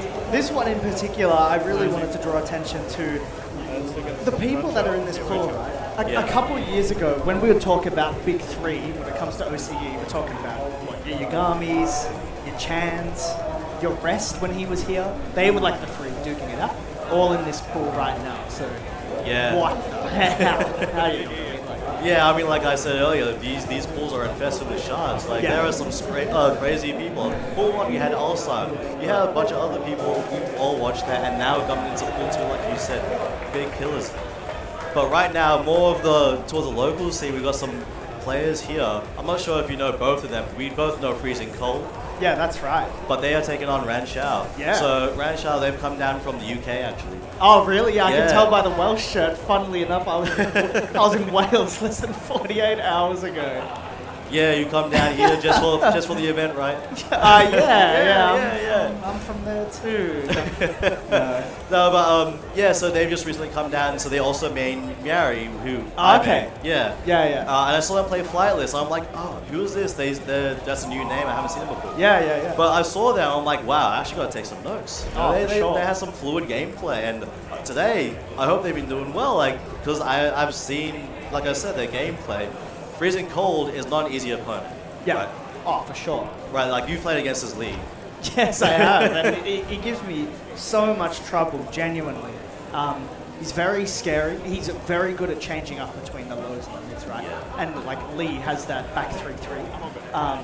When you're getting hit by that low a lot, your mental just goes. And good Lees like him are willing to throw it multiple times. Let me do it here, let me do it there. Eventually they rack up like, I have to do it. And then big trouble for you once they get the read on that. It's always so troubling because he's got that high crush, like that down 3 as well. Yeah. Would you try a challenge and then you just get hit anyway? Yeah. And he's got a few counter hit launches, which makes his game so scary to press into.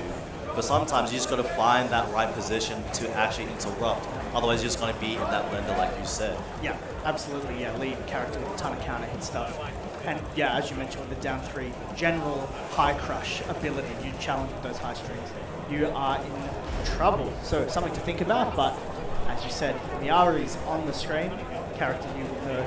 Yeah, I'm excited to watch this and see what game plan changes I can make for myself. Quite a lot of the stance stuff isn't so potentially scary if you know how to move around them or how to interrupt it. I'm pretty sure Freezing Cold, because I'm not the only Miari's player in the local scene, we've got Benson the Bug. Yeah. He's had it experienced. So I wonder how experienced Ranshao is with dealing with the lead. And we're about to find out here. Freezing Cold gets the first hit underway with the 4-4-3. Getting that heat early, but means you won't get the chance to recover life. Big down forward 2 connecting there. It's all Freezing Cold at the moment. Charging back with their own heat. Ranshao tries to find a way to heat string. Doesn't get the wall splat though, but the pressure is on. Bit of patience, not always pressing. Watching the opponent, but Freezing Cold able to find a way through. What a pickup. I didn't even know you could do that. There's that back 3-3 connecting to close it out. Freezing Cold with a lot of momentum. A lot of momentum, already scary, showing us what gave you trouble before at the low. Coming out there, chipping them down. Ranshao trying to make space, gets caught by the slide. Going for the low, checking with that while standing 1, looking for the confirm. Good choice of Power Crush. A lot of damage taken, but look at the grey health, and the damage is being paid back. Big trade though. I think when that slow-mo happened, Freezing Cold was just like, please let me connect this. Let me get it, let me get that. Now he's 2 rounds ahead, 1 round from taking the next. This game, he's ducked the high, that 1-2-2. Unfortunately, dropped the combo. Only the first hit there. Very smart. Freezing Cold couldn't get the punish, but is going to get it there instead as we carry the wall. I think he's already adapted to how the opponent wants to space out, and look, already catching out them trying to press and get away at the string again. Duck is so aware. Yeah, you mentioned that, you know, he's going to have that experience because of Benson, because of yourself. And, you know, he's able to duck that 1-2-2. He got a lot of mileage out of that. So having that string knowledge has worked out, but we're sticking it out, loyal to the Miaras. We're going to the secluded training ground. A lot of walls to be careful of now. Absolutely. Just a bit more of a combo extension. They usually end up leading to the side walls, which, I mean, you don't break those because you can't. But you get the wall combo as well. Starting off with a flow, but doesn't get the full extent of it. But we got the pressure on from Yari, tracking mid all stands, but the counter hit Axki is not picked up either. Yeah, it didn't work. Couldn't get the full conversion, but nice interrupt there with the 1-2-2, pushing to the wall. All right, a little bit more momentum, but that is cancelled out by a very well-timed punch parry, getting that wall break as well. Really utilizing the opponent's aggressiveness, knowing that they're kind of scared of the aggression that they can put on.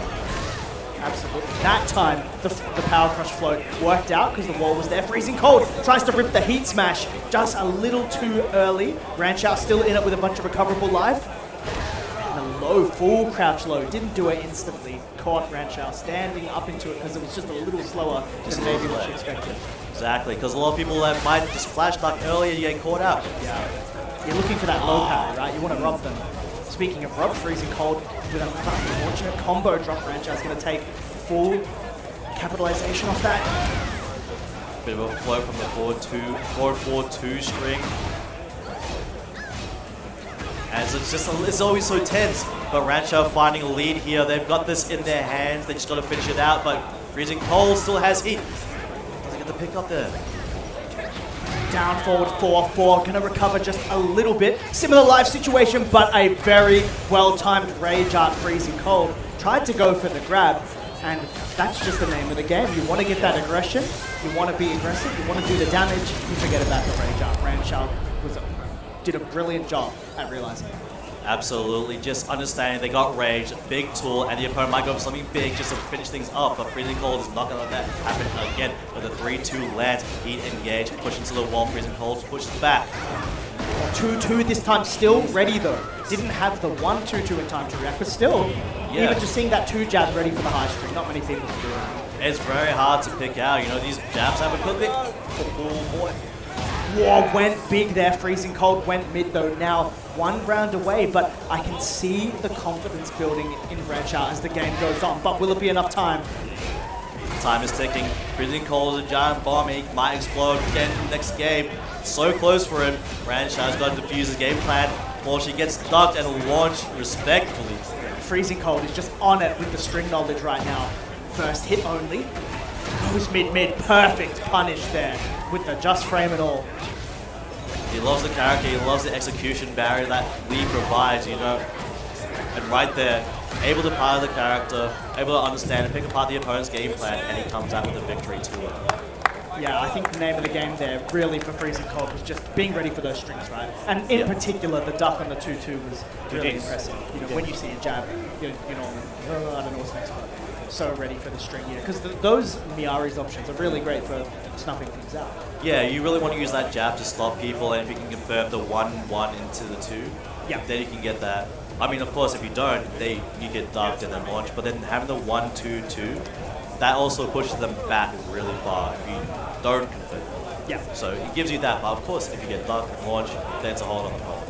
And you're going to start thinking about your mids, and those are a bit slower, and I think Freezing Cold is exactly excelling in that one. Yeah, just absolutely perfect. But well played for both players.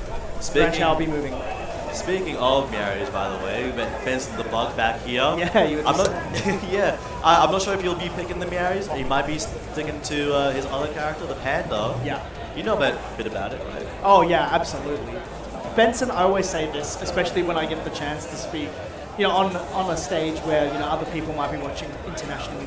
He's like a trickster, kind of a prankster. He's been playing Bears for a long time, but on top of that, he used to play late, right? So that tells you the caliber of what we're dealing with. You want to do the tricks, you want to do the crazy stuff.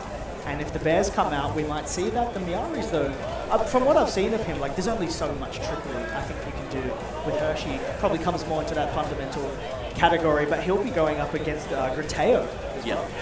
So, I believe from Guam, so he's made his way down here. He's going to take on the Bug. I haven't really seen him play. So I'm curious to see, 1, what character, how he plays, and 2, how does he take on, as you said, the Trickster, the Bombo boy himself. That's it. Benson the Bug. That's it. Yeah, you're really going to be ready. He's going to check you. He's going to, and like Bear's, one of those characters in particular, especially if you're not sure what's going on, you are going to get rolled literally and metaphorically, because that rolling bear mix-up is terrifying. Yeah, especially in heat, because that roll counts as a hit. It doesn't, and without heat, it doesn't do anything, so you can always react to it. But with heat, if you react to it, you get the counter hit, and that guarantees a roll, right? So having that heat, I have seen he's chosen different options now. Like that roll gameplay has changed a little bit here and there, but I think you see him blocking from the areas now. Yeah. There you go. So really interested to see his take on this character. And Benson's also someone with a lot of knowledge in like the combo department. I've seen 100%. him like put together videos of just doing the craziest stuff he can with the combo, so you can know that his adaptation, when random stuff happens with the stage or you get a sidewall, he's probably going to be the guy that's going to be able to convert better than anyone. Absolutely. You have the knowledge there of just how that system operates underneath it all. Yeah. I think I saw some of his stuff where he's like max minning combos. He's trying to do as many hits to get as little damage as possible. Yeah, let me do my worst combo. Let me do my 25 hit, 30 damage combo on you. Yeah, let me kill you with that and really do some mental damage. But all right, we're moving on. Descent into Subconscious. Rateo has locked in the Farkham Ram, another scary character. I can be very oppressive, string heavy, and he can attack from such a difficult, like from a long range. He can own a lot of space in front of him. Absolutely, it's his real estate. And he's got maybe a bit better movement than Bears. We've seen Rangchu switch off Bears most of the time going into the Farkham Ram in recent times. Let's see how Bears is able to deal with this. Yeah. Already getting aggressive with the long, big, heavy moves, but the down back three is going to land, and he's going to get Bumbo right here, take him to the wall. Benson's already shown that he's willing to use that down back three. Some people are hesitant because of its risk, because of its speed, but he's got that counter hit on the heat burst. He's going to be loving it. Nice flash stuck there, he gets a jab string, and the mix-up to go with it, the hell sweep is going to land and give him the first round. Nicely done by Benson. Rateo has a lot of big moves, he had a good start. He's also getting a good start here, but can he keep that advantage going? Ground now broken, 1 health left before going downstairs. Yeah, this is just all Rateo right now, right? When Farkham Ram gets going, you sometimes feel like you can never get back in the game. Locked on the down back three. It feels claustrophobic almost, like you can't Absolutely. really move. He's always sticking on you, and if you press, you're down to get big counter hit. Yeah. And even, when you're under pressure, you might feel compelled to use armor with the jet kick, man. The counter hit down 4. Farkham Ram's really designed to make you not want to armor and then press you with it, and that's terrifying. Alright, then 2, not punished there, but he gets the 2-2 string. Counter hit tornado. We're going to go downstairs, pop the heat first. All the way to the wall as well. Gonna get a little something there, but burn the heat extension of the low. Alright, Rateo with another duck and punish. It's similar life situation. Goes big. Knew he had the heat. It's one more guess. Benson really tried to get out of that with a spring kick. Delivered himself to the opponent with a big, look at his legs. I want to get kicked by those. Down forward, 2 is to challenge. He gets a counter hit, and he's going to go to the wall. Not going to be the wall spot he wants. Elbow to the back of the head, the 12-6, that's going to hurt, and the heat smash. Burning that straight away. Gonna hit on the wall, went mid-high. Benson was ready for that though. He's not going to get the full combo, the sidewall kind of gave Rateo no chance here. Everything sort of landing, though went big. Thought he would stay down on the ground again. Benson taking his turn, gonna use the grab to go downstairs. And fortunately, this grab is gonna allow him to get to the wall as well, given the positioning. And he's going to get the full wall combo there, 1-1-3, 1-2. And the wall splat again. Yeah, maybe thought he would only do the first hit of the string there. I think Rateo tried to do something, got clipped by the second into the wall. And it's also delayable, so that 1-4. Yeah, important. It's absolutely just like that down forward 2 that Benson was getting here, but unfortunately, miss input. And now Rateo on the offense. Oh, big counter hit, 3+4. This is going to be big for Rateo. Still 1 floor break in play. Something to really keep in mind, given that Benson went for the grabs last time, but Rateo is still going. Goes low again, just like he did before. This time, it's going to get it across the line. Rateo taking that first bend off. Looking pretty strong, looking pretty dangerous. Plays it back and forth like Benson is still able to do good challenges. A couple of those down forward 2s were absolutely critical in getting him back up into the even score. But he decides no more. no more honest gameplay. I'm going to the Panda with a bit more trickery. Yeah, that's it. You've unlocked the bonus stage here with Benson. I think this is where his familiarity lies the best, which is important, especially when it comes to your defense, right? Farkamram, Grateo is putting him in the blender right now.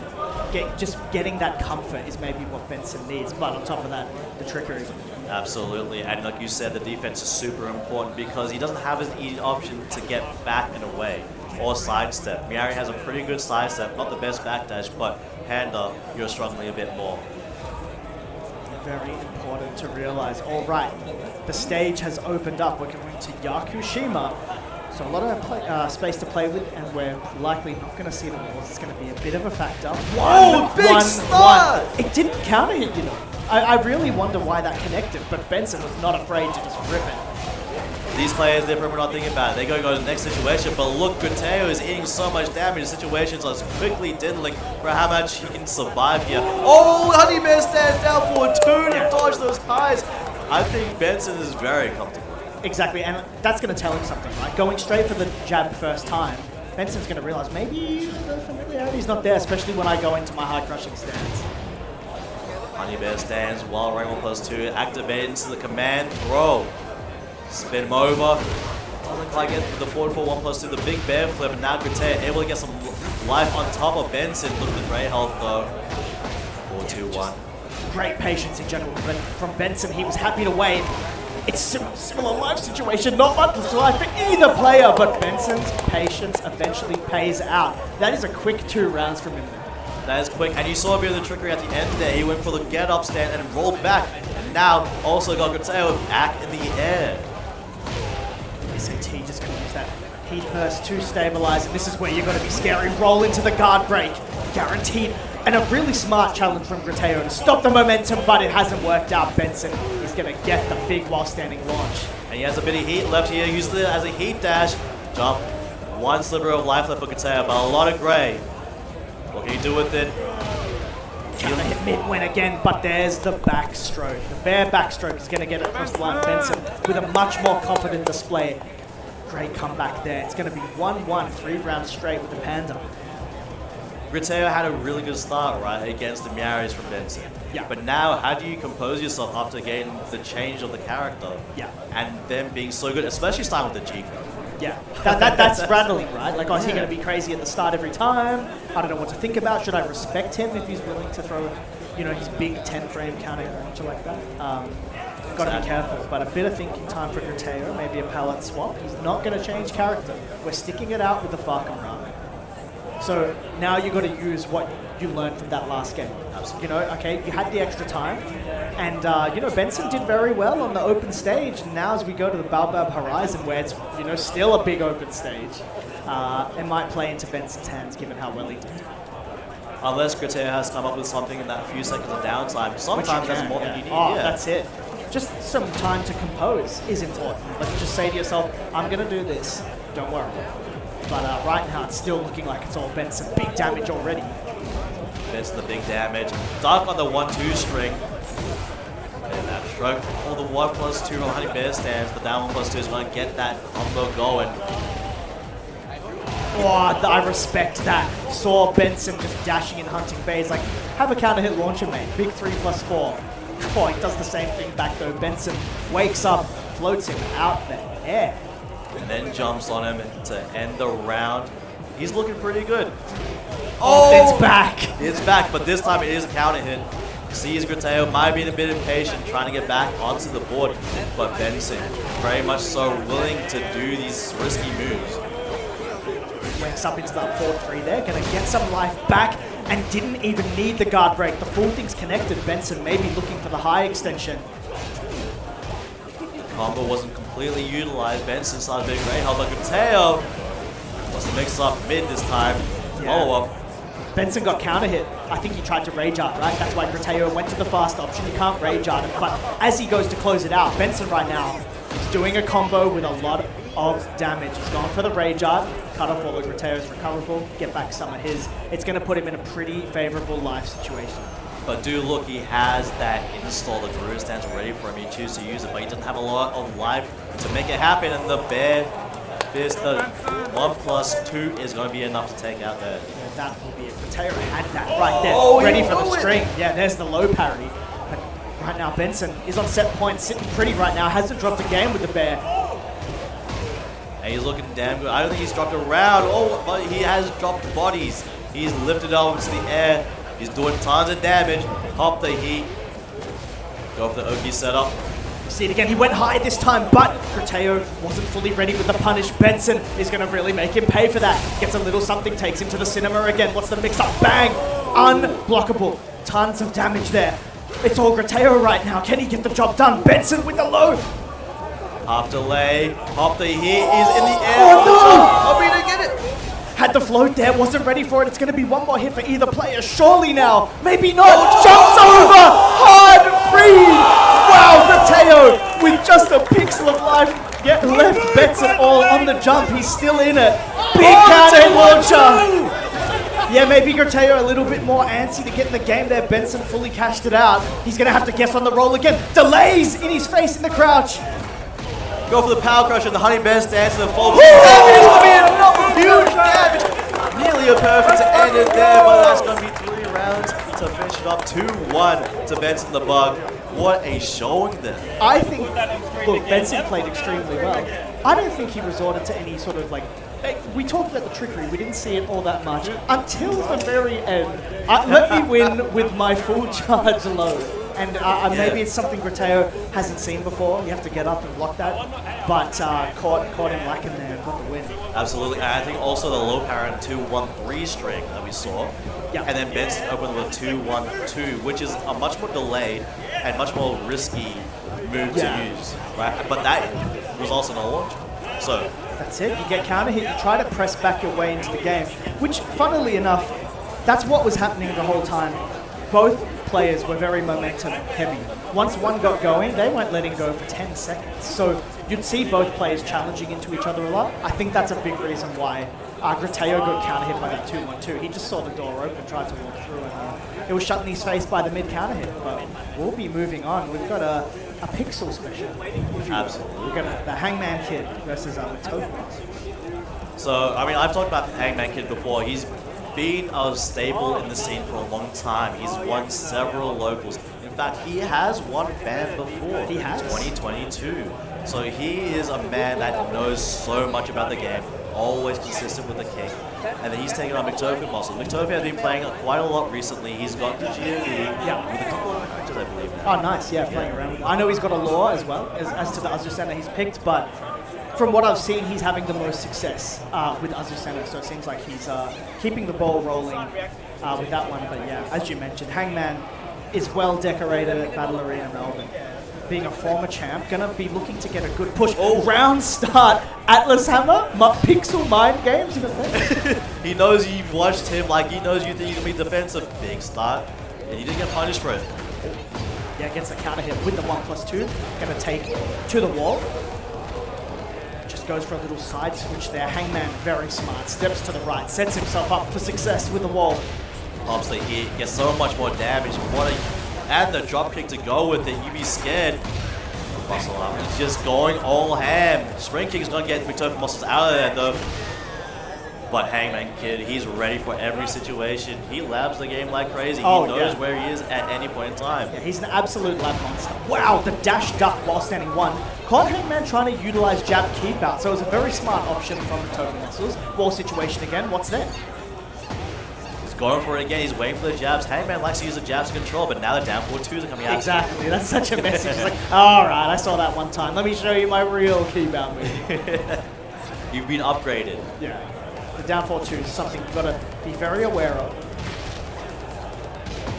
Bibble with punish. Ooh, chop him on the head, and that's going to lead to the wall, and Tornado pump the heat again. And the heat smash, yeah, on the ground, alright. Hangman, 2 rounds up, but McTofu Muscles is honestly holding his own in these rounds. It's just, you need to get it over the line. That's where the top players like Hangman Kid are going to excel. Just closing out. Whoa, counter hit, up kick. Just dashes in his face. And the floor is hot too, and I think we're going to see it blow up. Get to the wall. Look how much damage. half life gone. Wow, gets another throw there out of the air. He's looking for it again, seeing whether McToken might just get up, and again, while rising 1. He's going to get some health back. Look how much grey health there is. Still heat available as well, right? And he's ahead of it now. Life, all because of that recoverable that you mentioned. But Tofu Muscles isn't letting up. The while standing 1 that's given him success gave him a bit more there. He just took the round. He's really working with it. Sent him to the moon with the while standing 2. Thought he was going to go low, but Tofu Muscles was many layers ahead. Hangman, though, hitting back with the hop kick. Unfortunately, couldn't convert there. Power Crush for Power Crush. Tofu Muscles comes out on top. And again, the hop kick. It's working out really well in this matchup. Yeah, it's hop kick versus while standing 1, really. Both of them are getting their launches off those moves in particular. So both players are going to have to be aware of that, play around it. But Tofu Muscles just enforcing plus frames with down 1. And he's ducking a lot, so it's going to be difficult to jab retaliate, but that's not going to be difficult to hit. Heat smash, it's going to be one more hit for Hangman, but now McTofu Muscles with the back turn, back flip, it's final round. Which is kind of crazy if you've seen the history of Pixel, side step in the hop kick. But yeah, I was going to say, Hangman is a very difficult player to get your hands on and do damage and get rounds off of. Sidewall couldn't get the full conversion. Hangman is now, is it RDC? He's put him in the RDC. He gets it across the line. McTofu Muscles has not broken that one. That was a lot of no nonsense with Hangman. He's like, all right, I need the dub. Let me bring out the big guns. Let me put these youngins back in their place really quick. Yeah, Well, the RDC. He's not scared to do that. If he knows, because it's intellectually thinking about the game, right? It's like, how often do they go for the IDC, the big damage option? I don't think that they will, because I know it's a big damage option. Yeah. I'll break it, but that's exactly where the mind game comes back into play. Yeah, absolutely. Not going for the break on RDC then is, you're basically saying that you don't have any, when you don't try and break that on stream, a lot of people just break it because they know what's going to happen. If they get caught eating that move, everyone in the crowd's going to go nuts like they did. You're going to lose 100 damage. Let me just play the safe option. But I really do respect McTofu Muscles for going for something else because I think it worked for in that situation. It makes sense to do something that's not RDC. I respect that choice. Pretty much a confirmed mix-up, but you're on the back foot. Yeah. You guys think for your life. Only the best of the best eat the RDC. That is true. That is true. Only good players get hit by that. It's because you're too good. Yeah, that's it. Just a little too good. All right, Azu Center staying on the screen. McTofu Muscles is going to continue what he believes, and I respect that. It did work out really well. He did really good. He just needs to get it over the line this time because it's on his last life in terms of this set. Round start 1+2, not the counter hit he wanted, but a little something. As you said before, using a lot of the ducks, Crouch to get away from the throw, go from the jabs, worked out pretty well. Moving Hangman closer to the balcony break. Giant swing, that is gonna hurt. Just textbook, right? Your back's to the wall. I know I'm gonna get that extra damage. You can't tech this if I do it here. Nice low parry on the wake up kick there. Hangman's put Tofu Muscles in the corner. It's like he can't get out. There's another one. He cannot get off. Not at all. I think that's something Hangman's probably clued onto from maybe the years of experience that they've had playing at Pixel. Absolutely, and now McTofu kind of getting pushed back a bit more, but still not afraid to use the crouch and get away from the opponent. Hangman starting to use more side steps. Yeah, power crush from McTofu Muscles as well. We haven't seen it all that much, but Azu Center really has one of the strongest ones in the game. And that backswing as well may be time to get a little more tricky. But Hangman responds with his own power crush. It's going to set up a game-winning situation here. Burns the heat smash. Oh, McTofu Muscles tried to steal it with his own Atlas Hammer. Hangman was a little too wise for that. He's on set point. He really understands when you might be desperate, but sometimes maybe not. Hit by the counter hit while rising 1, gonna get taken to the wall, more damage from McTofu. Can he bring things back here? Great challenge from Hangman as well there, recognizing the timing change. And now he's got a big reward. He's set himself up for the juggle, pushing to that balcony break. And I think he's starting to get a time in McTofu. You see, just saw 2 side steps and just did not get time. Oh, do we see it a second time?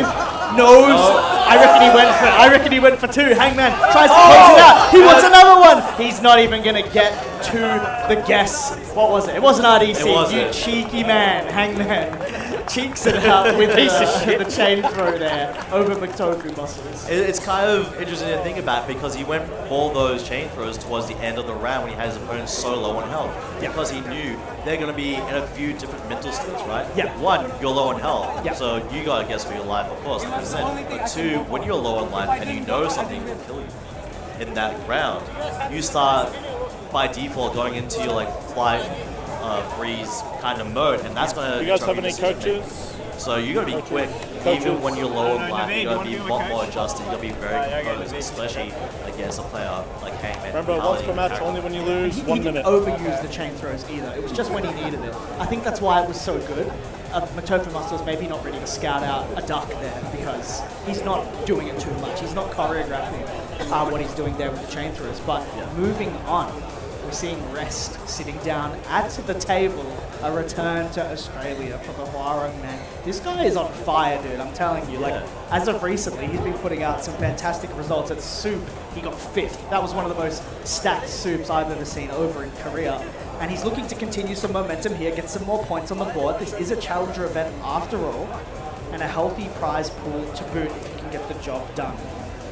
And he's going to be going up against Juicy Penguin, who's also a really strong player in the Australian scene. Yeah. I'm sure these guys have played many times before. I'm fairly certain as well, but today we'll get to see the culmination of what their journey has come towards here. I think like it's always cool to see Rest come back to play in Australia. I know he's got a ton of fans here. Absolutely. He's got. I was with a couple of ranked players yesterday because Rest was also here, and then they were gushing. They were absolutely awestruck. They got to play games against him, and they're like, we learned so much. Oh, yeah. He's so good. He's got a couple other characters under his belt as well, but known as a Huarong specialist, especially when it comes to those combos. His combo adaptation over the years, whether it be Tekken 8 or Tekken 7 or whatever, is top notch. So, you know, when you get launched, sidewall will never save your life. Yeah, you got to be ready for every situation because when you've gotten to that level, you don't get there for free. You get there through like the hard work and experiences that you've been through and what solutions you've come up with. Right? And so you're playing with a person that probably knows how to deal with some of your game plans and how you adapt and how you reintroduce or reiterate through them. Going through your own mental state is going to be so important. Absolutely. I think if that's Rest on P1, he might be bringing out the Raven. I wasn't going to say it myself, but I have heard rumors. Oh, yeah. Yeah, I've seen him training up the Raven, you know, on stream. And he's going up against the Rainer. It looks like he's thinking about it. He's having a bit of consideration. Should I blow it out, or do I want to keep using the Harang? Because Harang, right, he's very... Yeah, this could just be the mind games, man. The mind games start on the character selection. It's Unless you do a blind pick. yeah, true. But Which you should if you play. like Aria, I want to Yeah. play. Flashing I'm lights. getting- It looks like a fashion photo shoot happening on the screen. Paparazzi? He's famous. This guy's famous. Very well dressed. But yeah, I think you've probably seen how hard Rest has worked over this last year, right? Yeah. What are some of the biggest things that you've noticed about his approach towards this current season? Look, I think, you know, going back to talking about Super Tournament in Korea, it's just seeing his consistency at the higher level, right? So Rest was down here for a while, but he's since moved back out of Australia, back to Korea. And what that means is you get that training time back with the best of the best, and you get to play online and against just the best players in the world. With that experience, you can see him getting better and better. And that result last month was like, you know, the accumulation of a lot of hard work. So the fact that he's able to hang at the absolute highest again is very important. I think that stands out because he's always done well, but the 5th at that one in particular. It's a very important one for him as well. Yeah. Right now he has chosen the Raven against Juicy Penguin with the Rainer.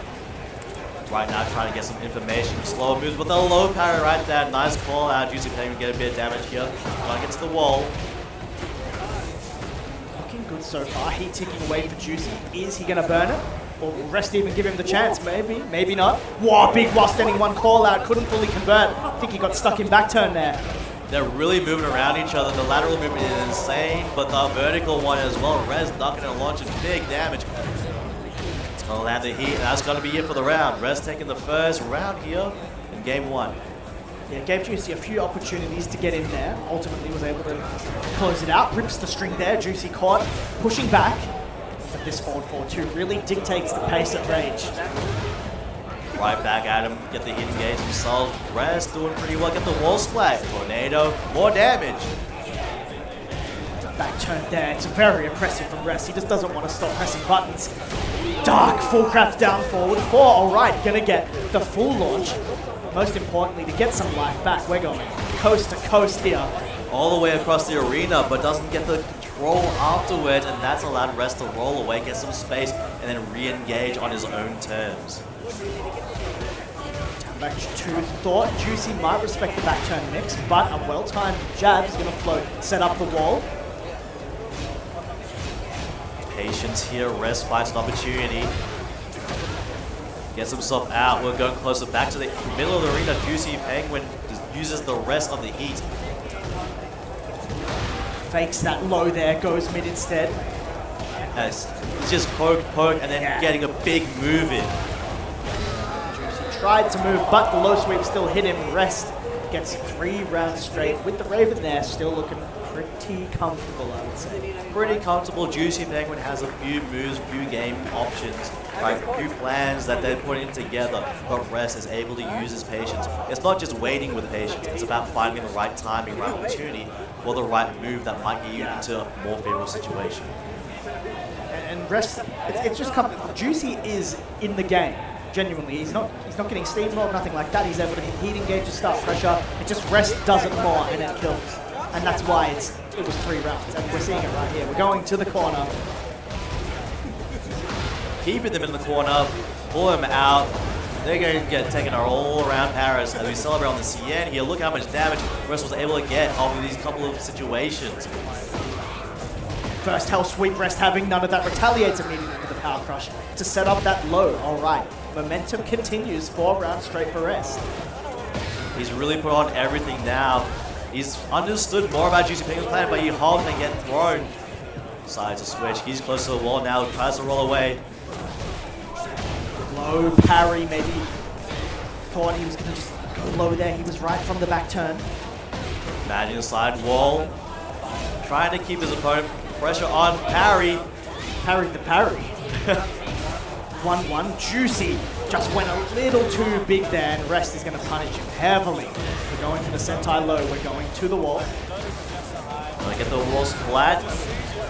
Look at the damage he's able to get from that.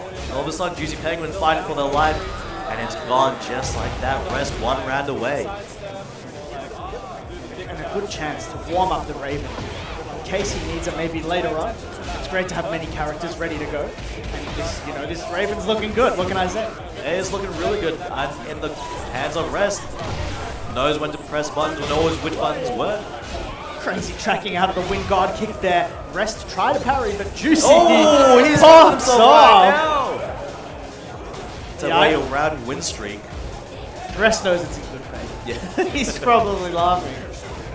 He's like, haha, okay, now lock it. All right, time to lose. Counter hit low. Wall in Rest's favor. There's another low parry. Not afraid of sidewall, understands how it works, managing it really well. Oh, wake up sidewalk left, working out well. Juicy, unfortunately, couldn't get the wall. Rest going to take his frames from the parry to set up the mix. And the jab counter hit is going to close it out. Oh, he took a screenshot. And maybe he tried to key charge him. He's like, gonna hold on. take Remember this. Yeah, let's watch that back. You remember what you did on that last round? Well, you're going to watch the replay. Alright, Yeah. Rest going through, moving on. It's an important, one of many important steps he's going to need to take here. This could be a big opportunity for him to secure some very important TWT points at this Challenger event here at Battle Arena Melbourne 16 for the moving on winners side. He's still got that second life available to him. That's exactly where you want to be in pools and in about top 32, right? You don't want to burn that life too early if you don't have to. So we saw that Raven really nice, really controlled. He understood the situation, especially as the rounds went on. He was able to pick up on what his opponent was doing more often, kind of snuff out the options a bit more. Yeah. Okay. Just having access to multiple characters is always going to help. We're moving on. It's Shoegazer who's going to be stepping up to bat. He's going up against Olivier. And what a matchup actually between these two. I think this is going to be a close one, honestly. What would you say? Probably Dragunov versus Claudio here, if I had to say anything. Yeah. But there's a lot of characters that come in. There's a lot of DLC now that you might want to utilize. We never know. Someone might do a random thing, but that's what I think we're going to see. I wouldn't be surprised though if we stuck to the true try and test it. I know that both these players they're people that want to get deeper and deeper into the competitive ability, right? In such a complex game. Both of them, I've kind of seen snippets of them Coach here and Olivia? there growing throughout this Tekken 8 time. But I'm excited to see today like the outcome of what they're going to do and what their response to the situation is. Not necessarily just player versus player, but when they're presented a problem, how are they particularly resolving it? Yeah. Yeah, absolutely. It's going to be important. And, but both these guys we know are very strong. And I've seen Shoegazer lately, even when it comes to online. He's gatekeeping. He's looking stronger and stronger. He's making people work hard for their points. And Olivier came out swinging in Tekken 8 as well with that Claudio. So I'm very excited to see how this pans out. I think it's going to be a very close one. Absolutely. You're going to definitely learn a lot myself here with how, like the Dragunov, right? Very full on. You want to be in their face. You want to be on your terms, get the pressure. Yeah. While rank 2 is there for you to help you get there. Yeah, for both of them. Yeah. Literally. Both of them want to use that button. But I think also, like, Claudio's while rank 2, you duck that, but you also have to be careful about the knee. If he starts to get closer and closer, you can start mixing those moves up. Yeah. Which one he wants to enter in. Very important. All right. Elegant Palace it is. Away we go. Shoegazer versus Olivier. Olivier starting to get a few pokes in. Going straight into that full crouch low after the parry attempt. And, Dragunov, that shoulder isn't launch punishable. You can just throw it. Very scary. Very scary. And right now, Shugo showed us a scary Dragunov. That Wild Rising 2 trade earlier, able to capitalize on it a bit. 1-2-1 burns the heat dash. Not breaking the throw, Yeah. the reverse. I think that's a reverse flip to clutch. But clutch out that round, get it done with, start off good. Shoegazer ahead. 2 going to engage that heat. Down jab to get out of the pressure and straight back into that running 2. Important to steal your turn back. Shuga trying to keep that pressure on, using the heat, stay ahead. But Olivia now finding a way through, using the crouch shove again. Little 4 throw out there. Shoegazer burns the heat and it pushed him so far. He had the wall until Olivia did a good job to block and punish that. We're back in the middle of the stage. Olivia just has a slight life lead. Got to be careful not to lose it though. Block and punish again on the low. It's going to be one more and catches the get up toe kick. Olivier levels it. I think Olivier is really using the quick pokes, the quick jabs to really control his opponent, which is fantastic, especially against Rock. Yeah, the threat of just airborne moves, especially with Claudio's hop kick. But speaking of launches, down forward 2 call out from Shoegazer. I'll get full off the sidewall and a duck there on the string. Olivia's so aware right now. Charges it up! Shoegazer tried to interrupt, but he got hit by the first hit. I don't think he had time. I think he did the right thing though, if he had blocked the first hit. He might have won a jab, He got back 1, he was holding back. Right now, Olivia looking pretty good. He's still in the lead. He's playing with good time, like good patience, knowing when to press. He's stopping the opponent from doing big moves. Pop the heat here. Get my turn back a little bit. Yeah, they're trying to find a way in to do some damage, but it's really hard. Olivia's standing his ground while right into. Shoegazer hasn't had a chance to play this round. Olivia is playing so oppressive. There it is, Olivia with the first hit of down back 4. It's going to be more than enough to take it. Shoegazer with a bit of work to do. Yeah, Olivia looked as the rounds kept going on a lot more in control of not just the offense, but as we saw at the end of the defense. Yeah. Right, I'm holding my ground. Okay, you can hit me with a couple of hatches, maybe, but I'll probably be able to find my way out. Use a quick jab, use a quick crouch jab like we saw earlier on, or use one of my other tools to call you out. You're all good? All good?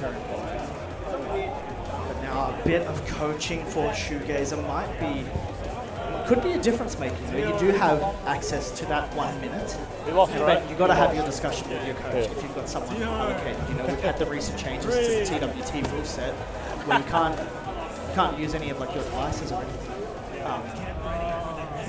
So if you've got notes on your phone, if you like music, put them away. Unfortunately, Times can't have use changed. them anymore. Times change. I've never been a music guy, you know. I don't know how people do it. I need that game audio. The game audio, yeah, it definitely helps, like, adds more to what you can react to sometimes. Yeah.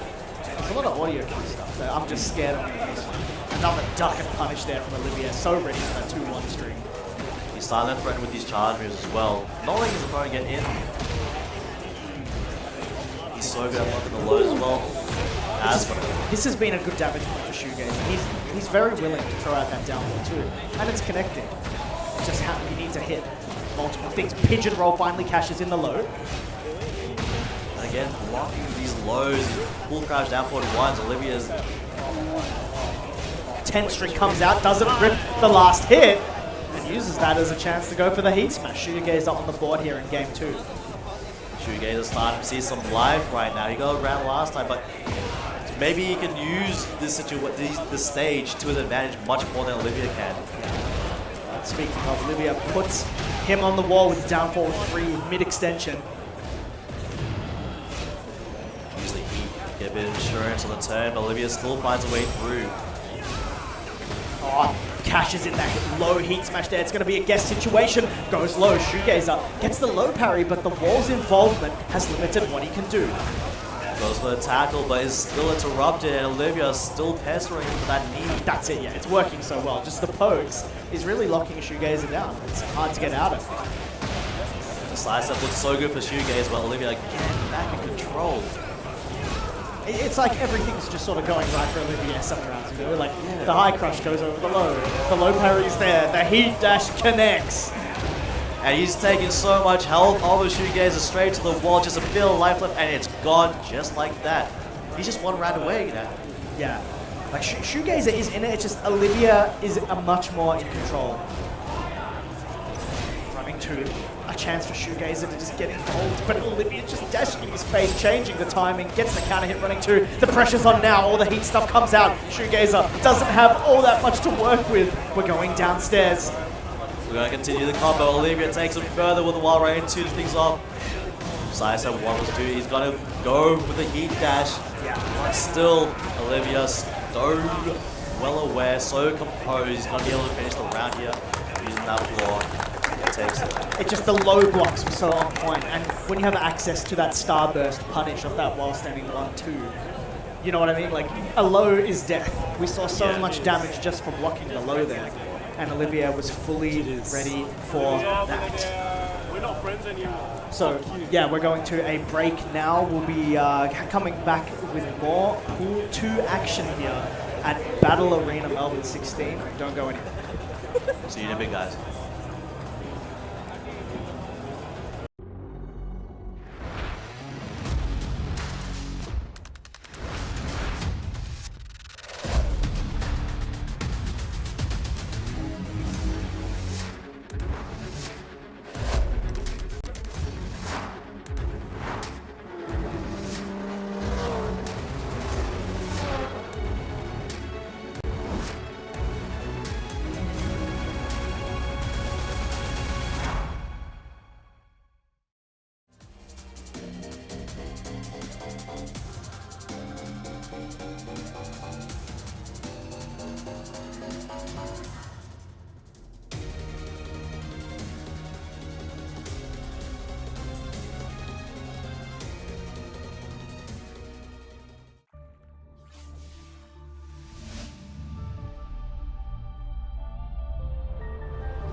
Can you believe they've let the 2 people from New South Wales on the booth? We've done it. We've done it. We're here. Done it. We're here to close out the pools. We got some stacked pool 2 action here. It's your boy Chai back on the mic, and I'm joined by Newcastle's finest, the Asker loyalist, Mr. That Jerry Boy. How do you feel to be here, bro? Man, it's exciting to be here at Battle Arena Melbourne 16. I'm having a great time here. I don't know about you. It's good to see so many high-quality players here from Australia and around the world playing in every game imaginable, but we are here for some Tekken 8 action. Yeah, man, we've been watching some good-ass Tekken all day on and off stream. I've been seeing some of the upsets off stream. There are so many crazy games, but we are only going to be showing you the finest. We're about to be closing out these pools, getting this down to our top 32 that's happening later today. And man, like I said earlier when we started this pool 2 here, this is the pool of death, bro. You got people like Yagami, you got people like Naveed, you got people like Hangman, you got Rest, you got all the killers in this pool, man. Yeah, and it's so... I don't know how they're keeping up with all the pressure from pools, but it's only going to get worse once they get into that top 32, if they can get into that top 32. So how are they going to do it, being able to go from pools to top 32, top 8, one game at a time? That's how. People have been asking me, like, oh, who's it going to be? And I'm just like, look at this bracket. You think I can tell? You think anyone here is going to be able to tell you? But right now, I'm telling you, we got Chand and Y taking on Reina here. Shaheen versus Lee on here on the Rebel Hanger Man. This is going to be a banger matchup. Winner moving into top 32 on the winner's side here, Jerry Boy. Yeah, I can't wait. Here we go. Game 1 here against Reina and Naveed. All right, both players feeling each other out here. Again, Naveed, like the legend of Melbourne, bro. What can be said that already hasn't been said about him? Yeah, honestly, a lot of just pokes and checks from both players. We're seeing a lot of like down forward ones, back 1-1. He doesn't confirm it. Down forward 2 out of nowhere. Yeah, that was a really nice down forward 2 there from Naveed. Taking a little Chand and Y balcony break right there. Gonna get some more damage going on here. Oh, there's the 1+2, the homing counter hit launcher, but he drops it. He gets the back turn. Heat engage. Trying to get it out there, and that will be done there. Guaranteed here. Yeah, gets the perfect on the spark there for that 13-frame input, which normally without the spark, it would be a 14-frame. Power crush coming through from Naveed. All right. Just both players feeling each other out here. Going with the wall running attack there from Reina. Do it again. Check the wall. Oh, dude, that's Naveed tech, bro. You tuning into his streams every Friday, man? That's a classic right there. The wall jump. Nice sidestep there from Reina. Gets a bit of a conversion there. Oh, good punish on the whiff. Oh, catch him tornado style. Heat engage. Reina's in rage. He's going to break with the guard break, and again, he took the round the same way twice in a row. I really like how he delayed the guard break option there. Little quick sidestep into it there once he saw he got up straight away. And right now, Chand and Y, no punish there on the wall standing 2. He could have got a big launch if he did. Just a couple checks.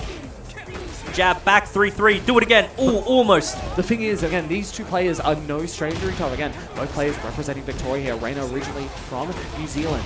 The thing is with Naveed, he has such an unpredictable play style. You have to be so careful. Just one moment, you're on the defense. Next, you're getting hop kicked at +3, bro. It's crazy. Yeah, he got the down 4-2 there, but it was a counter hit conversion. Oh, while standing 3, down 3 again. That's going to take the round. Yeah, Reina getting on the board there. Very nice to see. Again, don't count him out. And hop kick round start. Let's go. Hey, it's a Naveed classic right there. Take you to the wall. You going to choose to blow it up? Yes, sir. This is so much damage here, man. Spends the heat burst. Oh, chooses to orbital there for Oaks. Gonna keep this pressure on. Oh, no. Oh, and the full crouch mid. It's not going to be enough for the KO, though, but the generic down 4 is going to take game 1 to Chand and Y. Yeah, Chand looking as dominant as ever. And, man, when I was trying to get Chand's opinion of the game and how he fought off the bracket in the tournament, he just said one thing to me, and this is just the kind of guy you're dealing with. He's like, I don't care. Exactly. I was like, oh, is there anyone you're worried about? I don't care. And I'm just like, okay. Sure enough, thanks, Naveed. Yeah, no, he's just out here for blood. That's all it is. And Chand and Y taking game 1 on that Shaheen. We're going to that. We're going to Paris. Dude, celebration on the scene, man. We got the Victor home turf here, bro.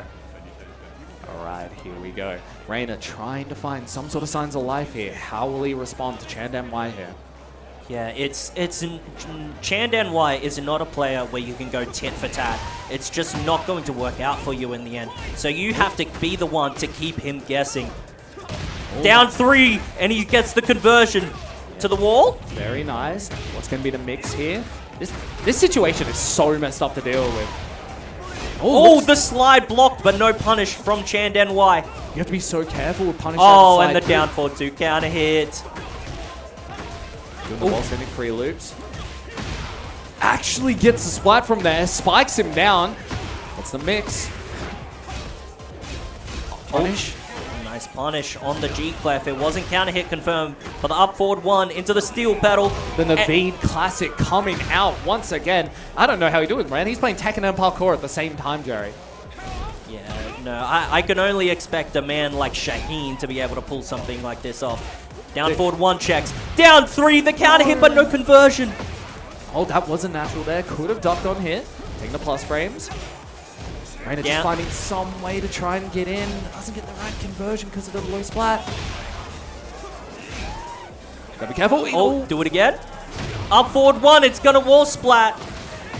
Oh, doesn't get a proper conversion there. Has to be very careful here. And the low heat smash. Chandan Y, 1 round away from putting himself into winner's side of top 32. Man, his path to top 32, if he makes it here, it's messed up, man. I don't know if you've been keeping on the projected bracket, but that top 32 is just messed up. And no matter where you are, winners or losers. Reina just trying to seek out those down 3s on counter hit. He blocked the low, but no punish. Another 1+2. Running move. Back 1-1. You got to be so careful here, though. We've seen it time and time again, and just like that, the Slidiana into the side switch. Nice sidewalk from Reina there. But he couldn't figure out how to punish the slide. Plus frames. Got to be careful here. Oh, that's the interrupt. Ooh. And he gets the wall conversion. Very juicy conversion from Reina there. Hey, somebody's not out, man. He's got a big mountain to climb, but he can do it. Trying to get him with that 1+2. Running move again for plus frames. Oh, he pressed into it, but he wasn't ready. Yeah, could have been a lot worse there for Chandan Y. Nice forward 4, wood, dark, while standing 3-3, and the Demon Paw. Running move.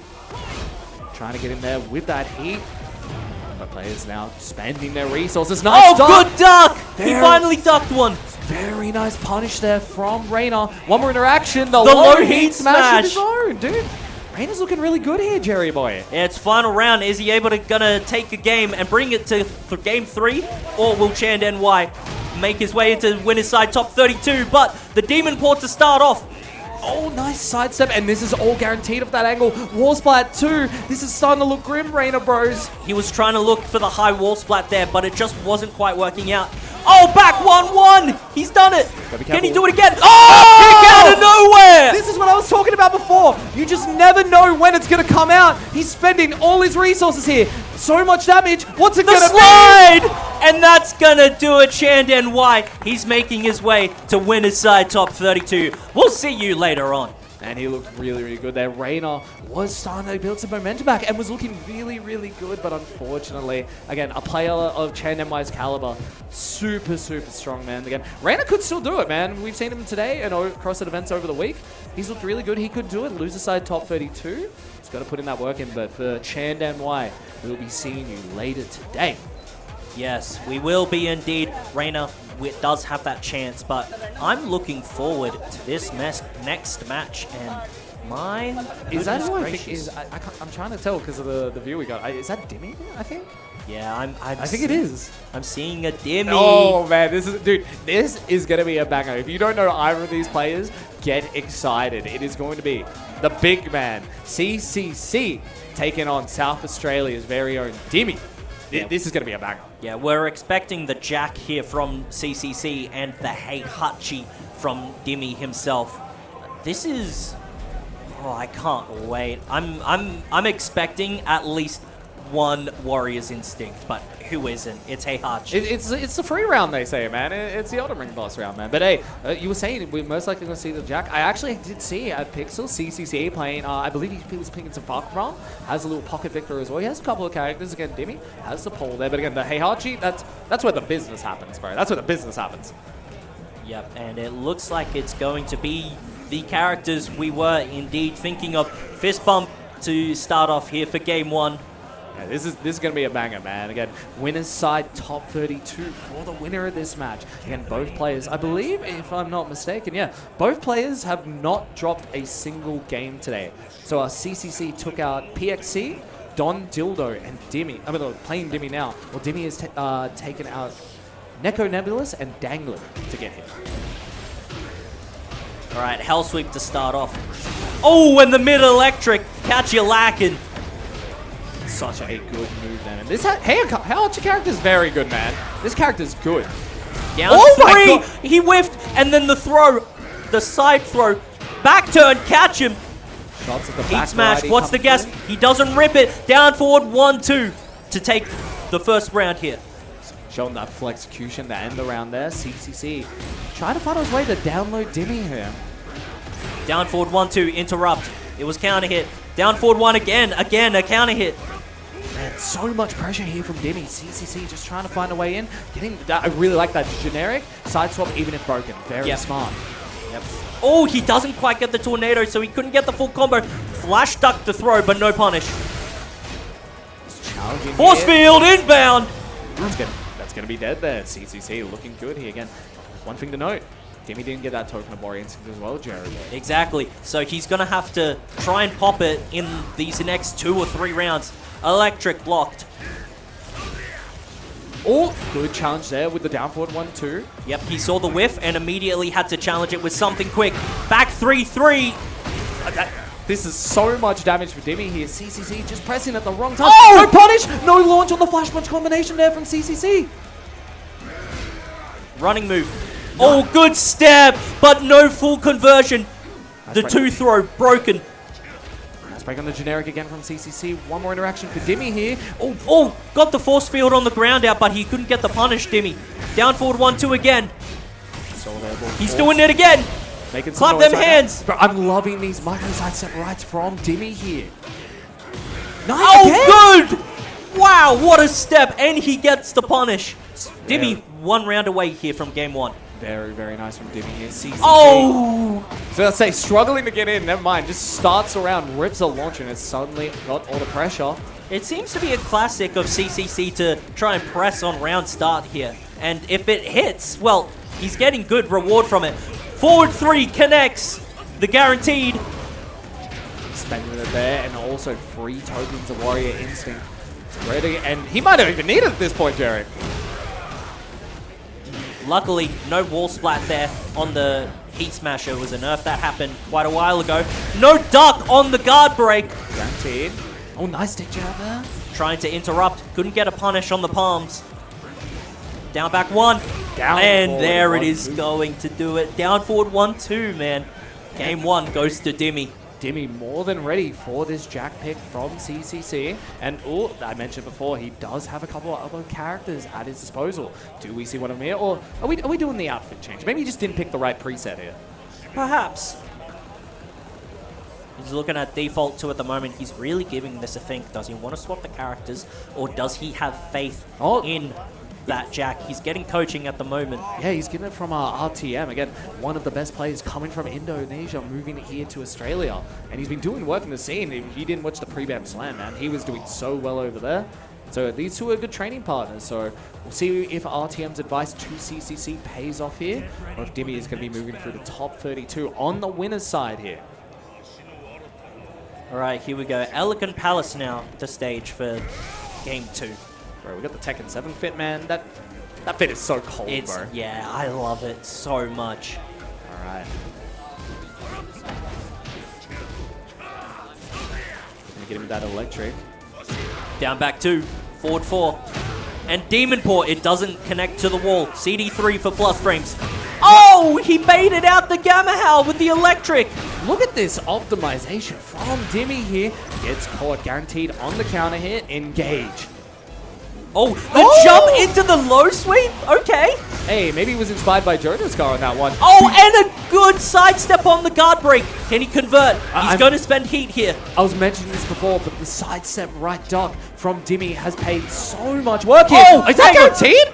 That's guaranteed. That is cheap. Oh my goodness. Dude, whatever RTM said, bro, CCC is looking like a different person right now. Is that dead? Yes, it is. CCC taking round 1. That is crazy. That is cheap. Look, you learn something new every day, even if it's on the job. Forward 4 for plus frames again. He's just doing strings. Plant the seeds. Plant those seeds. Seeing how Dimmy with a little bit of the side setting to the left. Oh, CD3 evaded out the Gamma Howl again. All right, is he going to break the wall here? No, Chooses to keep it for pressure. The grab. Into the Hell Sweep. He ducked, but no launch. Maybe he thought it was grab or something. Wasn't expecting the Hell Sweep Diana coming through. Flash Punch combination. Step on him. Oh. Good interrupt. From CCC, the Heat Smash. He tried to interrupt. Be careful here. Next mistake loses. Punish while Nice. standing 4-4. Hey, Archie has such a good option with that there. 31 damage in rage and clutches it out. Hell Sweep again. He hasn't been representing that option much, which makes it all the more scary, but the counter hit from CCC. Get to the wall? Yes, sir. Oh, it's going to get some juicy damage. This Jack character is so strong. Does it again, bro. Sweeps The the sweep leg. again. The damage. The running shoulder. Giving the Sunny Bill right there. Big CCC looking to take us to a game 3 here. How can Dimmy respond? 2 tokens on the Warrior Instinct. He just needs 1 more. You can imagine, will he either take this round, but the punish with the QCF2. He now has Warrior's Instinct inbound. Is he going to use it? Break on the throw. But the thing is, CCC has all the wall pressure right now. Dimmy's trying to get out. Uses the back one to interrupt. Plus frames. And the wall break, the 3-2. This is going to be some serious damage and momentum in favor for CCC here. Might be able to put Dimmy into raid range. Spends the tailspin. Yeah, pops heat. Makes sense. Oh, but a drop on the combo. Uses the Gamma Howl, but then the throw. And the low parry on the toe kick. Very nice low parry from Dimmy there. Take you to the wall. Can he get to this final round here? But the heat smash. It's not going to be enough. 9 seconds on the clock. The slide. He blocks the slide. 3 seconds on the clock. Just close it Spend it. Just spend it. We are going to a final round here in Game 2. Can CCC hold on? Or is Dimmy and his Warrior's Instinct going to put him into winner's side top 32? We're about to see the final boss music start playing, bro. Just any second that is ready to pop. If I'm CCC, I am scared for my life right now. Maybe he has better composure than me. We're about to find out. No punish on the palms. Oh no, and Pop here we it. are. We're at a Warriors Instinct party and CCC Oh, but divided. no break on the grab. It was a counter hit. Man, dude, this is so tense, Jerry. This is so tense. Mind you, when Heihachi, if you do a move that's minus 12, he launches you. You're but dead. Mahomie. Him, the Mahomie there. Hell sweep. Does this connect? Yes, it does. Dimmy still has all his resources available. And CCC? Dimmy's CCC, he's just trying to keep the pressure. That's dead. gonna Oh, no! He blocked the first one, but he kept ripping it. Warrior's Instinct helping Dimmy out there, and that's gonna be a 2-0 for him into winner's side top 32. The Warriors Instinct Hell Sweep clutching out that move is so good. Normally you get the stagger low punish there. CCC went to do so accordingly, but forgot, and Dimmy was like, thank you for my entry in the top 32 on the winner side. Man, we haven't seen Dimmy in a while, man, and he looks incredible. He looks so good against a killer like CCC as well. Yeah, I was looking at him on the Friday warming up. I was looking at him today warming up, and you just have to watch and applaud. Oh. There's something about that man that makes me chef's kiss on that play. You couldn't be more right, man. Again, this Dude, we're not even at top 32 yet, man. I'm so hyped. This is still pools, and we're getting action like that again. All you people home watching on the CouchWarriors streams, thank you for joining us. We hope you are enjoying all the action. We are closing out your pools here for pool number 2, waiting to find out who's coming up to the stage next. Man, what do you think about all the action happening today, Jerry? Man, I'm loving every second of it. We're seeing Rest here. Oh man, my brother, bro. That's my brother. Yes, the Huron specialist. We've seen his Raven today as well, but he's going up against Wildan. Yeah, no, this is going to be an interesting one again. Wildan, tried and true Victoria player, loyalist to the Kazuya, and doing some work in this bracket to get that far. I'm trying to take a look who he's taken out to get here. So he's taken out Claris 2-1, also took out Suki to make his run to Rest. But again, Rest coming here, trying to snatch out some TWT challenger points. And again, fresh off qualifying for Mr. EWC, bro. When I went up to him yesterday, I saw him. It was the first time seeing him. I'm like, Mr. EWC, and he's so awesome, bro. How can you ever cheer against this guy? Yeah, honestly, the only way that you can cheer against this guy is if there's somehow someone else on the other end. Which, look, I'm rooting for Wildan here. I'm rooting for Rest. You got to be neutral here, right? But look, they told us to not be biased, but dude, I'm gonna be biased, man. I could never cheer against my brother here, bro. Yeah, look, I'll balance the scales out here. Wildan's my boy. Players just getting their peripherals ready again.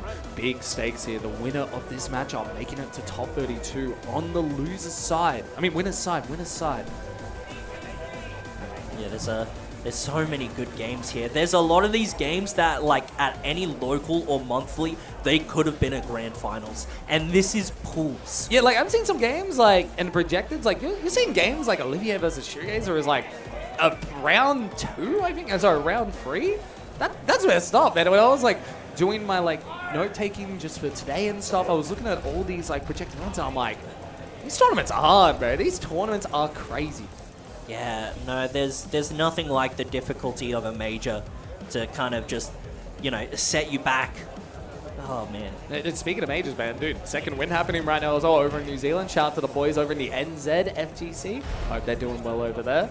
So, no Raven here. Gonna be the Punk Huara taking on Mr. Maski himself, Mr. Kazuya. Top 32 winners on the line, Jerry, man. This is gonna be a banger, I'm telling you now. Yeah, I can't wait.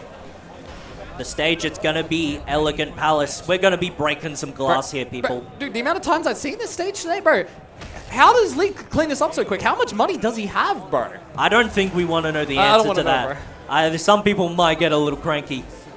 All right, here we go. Top 32 winners on the line here for this matchup. Wildan, representing Brazil. Oh, he tried to do the deep dash hell sweep. Rest calling it out immediately. And I don't know, does Wildan have that experience against international players? Because in my experience, when you like try to do like your real cheap lows and stuff like that, and they're blocking all of them, you're like, oh, I can't do this here. What do I do? He got the counter hit down 1+2. Pop the heat to extend the combo. That wall pressure coming in. Nice step there from Rest to get some momentum his way. Turn the tide. Oh, and the power crush. It's going to go through. Rest pops heat. There's a little bit of a weird conversion here that can happen. Yep, back turn, back 3. And then the down back 4 to seal the round. Low into low into low. Rest showing us why he has qualified for the Esports World Cup. Again, it's been said time and time again, but he has the best Huron combos in the world. Like, he'll put you in a Twitter video and make it look like a standard B&B. Oh, speaking of combos, try to go for the orbital there. Didn't quite work out. Flamingo stance, the pressure from Huron. Down 1+2 again. Check him with the knee. A nice punish this time from Rest, ducking the sweep. No balcony break there. Wildan just trying to find a way to get in, hesitating. Rest more than happy to capitalize. One more round for the no round brown here. Yeah, we did see Wildan try and go for that deep dash, and Rest immediately called it out. Down 4-2, doesn't find its mark. Nice with the QCB free. There is a one break for those at home that have been hit by it a million times like me. Nice petricide fist by Wildan. Oh, and that time the hell sweep, the first part whiffed, but he blocks the mid, and he's going to get a full launch. Pop heat. Take it to the wall. And he's going to spend it. Is he dead? Oh my God, Pixel. And the down back 4 again. Rest. Just, what a masterful display there in that game 1 from him. Wildan just not having an answer right now. Trying to find a way in. Rest just having the answer for it every time. Yeah, every time that Wildan's had an opportunity to be able to go in, Rest has just gotten the answer almost instantly. Okay, Balbab Horizon, here we are. Wildan trying to find his way in here. Hey, maybe download complete here for him. Maybe we could go to a game free. Oh, and the electric just catching him stepping, but he couldn't quite get the full combo. Happy to capitalize on the mistake from Wildan there. With a nice, oh! I think he almost ducked into it there. Homing. Oh, and the grab this time broken. Oh, Hunting Hawk coming through there, just putting all the pressure on Wildan. He doesn't know how to respond. Rest now 4 rounds straight. Yeah, Wildan is being a little bit too respectful, you know, especially when Hwarang's in the pressure. Nice break on the one throw. This time, the parry comes through again after eating the down 1+2. Oh my god, the realignment with the back one? And the electric. This time, he gets the down forward 1, down forward 2. He's going to extend the combo here. Nice deep dash electric this time. CD 1+2. Oh, but the back one evading the down back 1-2 of Kazuya. Oh, He tried to go for the skyrocket. He wasn't ready. Nice low parry on the down back 4. Pretty unfortunate opportunity though for Wildan miss, because again you can punish that skyrocket if it's not as just frame variant. Oh, and a good duck! He was ducking for ages. That's going to be a round for Wildan. Wildan getting on the board here, building some momentum. Very nice block into wall standing 2 from him there. Nice! Oh, what a step. He delayed that CD 1+2 ever so slightly. Rest stepping it to the left. Power Crush coming through there. That move is so good. Nice! And again, the walk this time on the CD 1+2. But he drops the combo and Wildan's going to get one of his own. Twin Pistons coming in clutch for Wildan here. Take it to the wall. Going to get some juicy damage into Oki. Oh, and this time the frame trap works. And Wildan trying to really get back in there. And the wall splat, Wildan! That's going to do it. A little shaky on the wall, but Wildan has got 2 rounds. He just needs the 1. I love how we just delayed it. We don't want a commentator curse there. It's going to happen any point, folks. Wildan, 1 more round, and we could be going to a game 3 again. It is 1-0 in favor of Rest right now. Oh, and this time he gets the CD 1+2. Rest try to go into Flamingo. CD 1+2 again. The player's just looking for a way to get in. Peacemaker. Oh no. 1 more in action for Rest here, and we could be going to a final round. He just ended up ducking. And it's going to be a final round here. Can Rest take it, or will Wildan take us to a game 3? Nice interrupt. Very nice challenge with the 1-1-2 there, but an even nicer block with the stature kick. So back and forth here in this matchup. Oh, good punish. Very good punish from Wildan there. Just a little bit more patient that time. Full crouch. Oh, he gets it. Is this going to be the KO? No! He drops the combo. He did the KO. He did the KSK shout out and clutches out the round. We are going to a 3rd and final game here. Dude, momentum all with Wildan here after game 2. Who is going to be going through to our winner's side? Top 32 Rest. Staying as calm and composed as ever. Who's it going to be? Where are we going to? We're going to the Evil Arena with these 2, bro? Oh, this is going to be tragic. Dude, we're partying, man. I'm so hyped. What's going to be the first blow? The power crush breaking the axe kick. Nice plus frames. He gets the trade. Oh no! He couldn't quite deal with the string. And now, Rest is going to get a full combo from it. Yeah, Will he pop heat? Going to be very juicy for Rest here. Stomping on his foot. Oh, this time he low parried the sweep. He's going to break the wall as well. 2 of them broken. Dude, I'm not going to lie. If I'm Rest, I'm relieved he only low parried that, man. He gets a full launcher block on that. Down 1+2 again. Oh no, is this going to be it? The running 3! I really like the way Wildan is actually mixing up his time in here and actually like kind of smothering Rest from time to time here. He's playing really well against a world-class opponent. Oh, the counter hit launch though from Rest. So much plus. Oh, that doesn't wall splat though. Plus frames into the low. He doesn't duck! He pressed into it and the down back 4. The perfect from Rest. 1 round away. You have to respect the Flappy, man. It's so dangerous to get hit by. Rest looking to close this out and punch his ticket to winner's side, top 32. Wildan looking to make the upset here. Can you do it, young man? Down 4-2, it doesn't connect. It only caught him crouching. Nice wall standing 3. Guaranteed follow-up off the wall standing 3. No wall splat. Wildan's in rage. One more.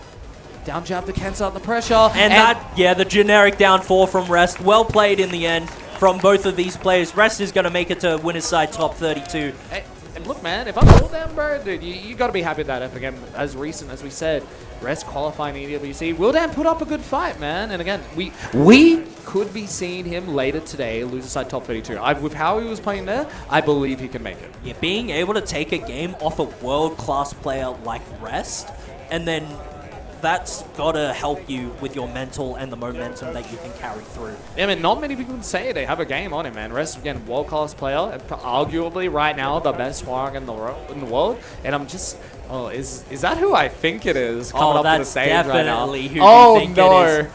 Oh no, which tier let this guy on stage, bro? We got Yaro, Mr. TIP himself, representing New South Wales, and he is going to be taking on one of Victoria's very finest, representing DHT, Mr. Big E.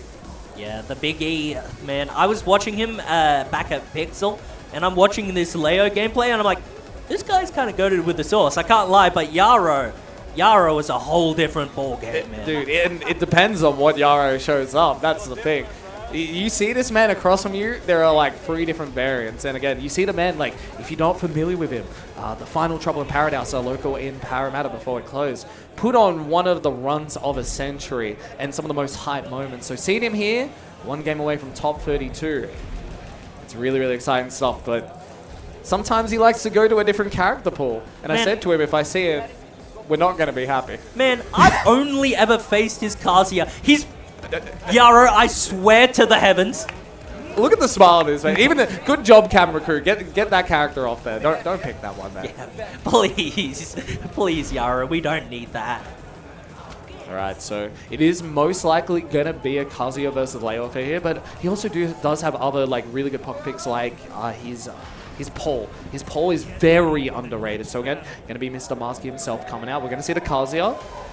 Yeah, who doesn't love a good Kazuya? Who doesn't love Yaro's Kazuya? Dude, I love a casino, and I love the casino of Yaro, except when I'm in the blender, bro. Bro, I've been in that blender too many times. This guy haunts me. Oh, don't remind me. All right, winner's side, top 32 on the line for these players. Yep, while standing 1+2 counter hit the hell sweep. The casino's open, baby, and Big E's invited. Good patience there. Stature kick.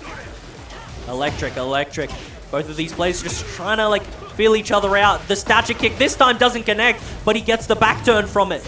Yeah, giving out the shots of the back variety is Big E. Taking him to the wall, and against the wall against either of these characters. So no! He blocked the sweep, but a little punish from it. He could have killed him for it. Hell sweep Iana to close the round out. Yaro on the board here. He put it all on 17 black and let it ride. He doing it again. Do it again. Oh, good step this time from Big E. Well adjusted. Let it ride a little too much there. Big E take it to the wall. Awkward angle here. Spends the heat already. I'm not sure about that. Could have gotten a lot more out of his heat. -12. Good punish from Yaro. Very nice. And the electric with punish. Very nice from Yaro here. Puts him in the rage. What's the mix? While standing 2, he punishes it. Yeah, that's gonna take the round. Yaro just dancing on him at this point. You did the voice acting for that line, man? I couldn't tell the difference. Down for a 2-3 working there. Big E just hasn't been able to find his footing in this matchup yet. And this is what we were talking about before. The Yaro blender, man. There's just something that happens when he gets going. He just destroys you, and you can't do anything about it. Yeah, there's something about the Yaro timing. You just see him wave dash a little bit, and then he blocks, and then he'll do it again, and then all of a sudden it's the electric. But right now, Big E getting a big combo. Oh, the heat smash. That's going to KO. No wall splat needed.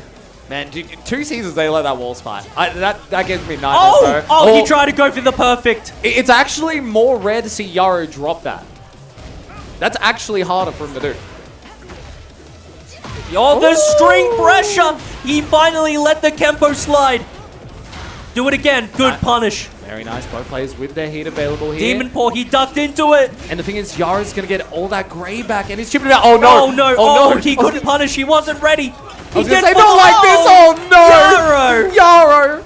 Come on, man. I told you, man. Why did the TOs let this guy on the stage, man? He's a menace on here.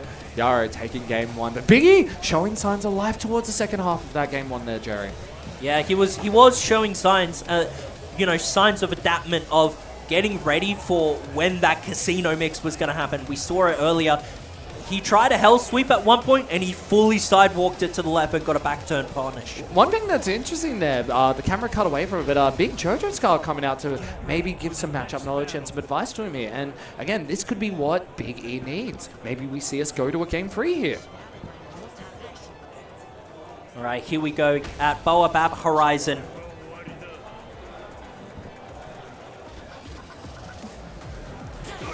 Dude, we're seeing this stage a lot. I mean, this is unironically is one of my favorite stages of the game, and the track. He dropped it this time again, but he got the counter hit. Flash punish. Oh, beating the get up kick, but dropping the combo. Nice. And ducking the 1-2, getting the launch from it. A privileged while standing 13 move. All right, gets in with the engager. Speaking of privileged while standing moves, man, that layer 1 is so good. Stature kick, running 3. Yaro 2 rounds away from punching his ticket into top 32 winners, man. He tried to go for a while standing 2 from like range 5. All right. One thing that's interesting as well, if Star.GG is correct, is Yaro hasn't dropped the game all day. Yeah, not yet at least. Can Big E be the one to change that? Tries to go for the low, but this time punished by Yaro while standing 4-2. Oh, and the electric. 1-4, keep it simple, keep it clean. Spikes him down. Wavoo. That looks like it was going to be a hell sweep. He wasn't quite ready for it. No, oh, he's been trying ages. He's just standing there, down back 1-2. This is literally the Yaro vortex right now, and Big E's stuck in it. Oh no. He punished the low, and then generic found down 4, and then generic down 4 again, and now electric. 4 of them. 5 of them. Oh my goodness. Do it again. He's just standing there, just waiting for some sort of response. It was a counter hit too. He's got his timing. Oh no! Yaro, you absolute feral human being. That's going to be it, man. Petricide Fist, 7 golden letters. Yaro, we'll see you top 32. Winner's side. Dude, when I see games like that, I'm so glad I'm not on that side of the bench, bro. Yeah, that was messed up. That was messed up from Yaro. He knows when he is better. Oh. That is what makes Yaro so different. He knows it. Alright, man. So, and we may be seeing him on stream again. He is in the top 32 on the winner's side. That's going to be happening later today. We're going to be having a bunch of, I think 2 more games before we go to a short break here. So I believe the rest of these games are on the loser side here. So big stakes here. You lose, like, you're out. You're like, thanks for playing. We'll see you next year. Yeah, and we have Corner Thax here on this side of the stage. Who is that Corner Thax is playing? I believe that's Pathos, if I'm not mistaken. Pathos. So Pathos, I believe, would have played against Yagami on winner's side. Yeah, so Yagami qualifying top 32, I believe, was the top seed in this pool 2 here. I don't think we got to see Yagami on stream at all today. No, I don't believe we have. Have you seen the projected runs? Like that top 32, it's essentially ranked at 10 PM on a Friday, man. It's crazy. If you're somehow not familiar with our oceanic scene, you're about to be with the games we've got for this top 32 later on today. Yeah, I can't wait, but right now we need to be able to watch this game. Corner Thax and Pathos. I believe Corner Thax is a Armor King player, but if they really need it, they'll pull out the Ana. I don't know. We got Pathos here. This is the Ana. This is probably the Ana of OCE right here. Well, I don't think any of us here are stranger to Ana mirrors. So if it happens... But I'll be expecting the Armor King from Corner Thax. When I've been watching, like when I get to a chance to watch players online and look at replays, tournament runs, stuff like that, I believe Corinthiax has been sticking with the Armor King here. And I think they should stick because their Armor King is really, really good. Like this character, very good right now, very strong. Oh. They're thinking about it. They're thinking about it.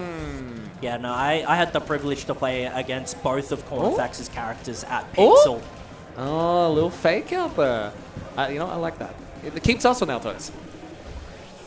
Yeah, I mean, look, if you can keep the commentators on their toes, you're doing good. Exactly, right? But we are seeing the Armor King and the Ana here from Cornfax and Pathos. All right, where are we going? Ortiz far. Oh man, get me to the bottom of this stage right now. With these two characters on screen, this is going to be fun. Pathos, Corinthiac, someone is going further into top 32 on the loser side. Loser, you got to wait till next year. Yeah, no, you would think Azucena would know that there is a bunch of skulls and coins at the bottom of her coffee farm, right? Surely you would think she knows that. You'd think? How's she found it yet? Oh, counter hit while standing 2. Flame the fist. Oh, doesn't quite get a full conversion. The hammer coming out. Oh, the counter hit, but tried to go for a down forward 2. It didn't connect. Man, we were talking about like the casino with Kazuya before, but man, when this Ana character's on the screen, man, it's arguably an even bigger one. Press into the full string. It would have been launch if he blocked it. Pop heat, a little bit of a sidewall. Nice conversion from Pathos. Got to be careful here. No heat available for Corinthiacs. Pathos with all the resources. He went under. He could have killed it with the right conversion. Heat smash. What's it gonna be? It went under the mid. Bro, dude. Since when did Ana have the Xiao Yue repeat though? When did you get that? Counter hit. Again.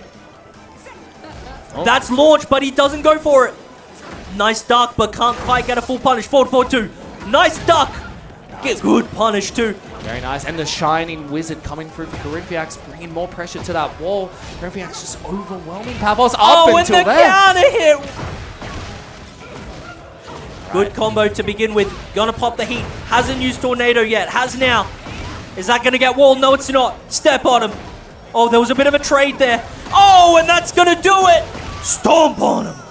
Bro, the heel man, big Armor King coming through. Corinthiacs evening things up here. We're still on the honest part of the stage, man. Yeah, maybe both players have made like a mutual agreement. Let's not go down there, please. Oh, I'm breaking that instantly, man. I'm like, oh, cool. See you down there in 2 rounds, buddy. The low, into the low again from Bad Jaguar.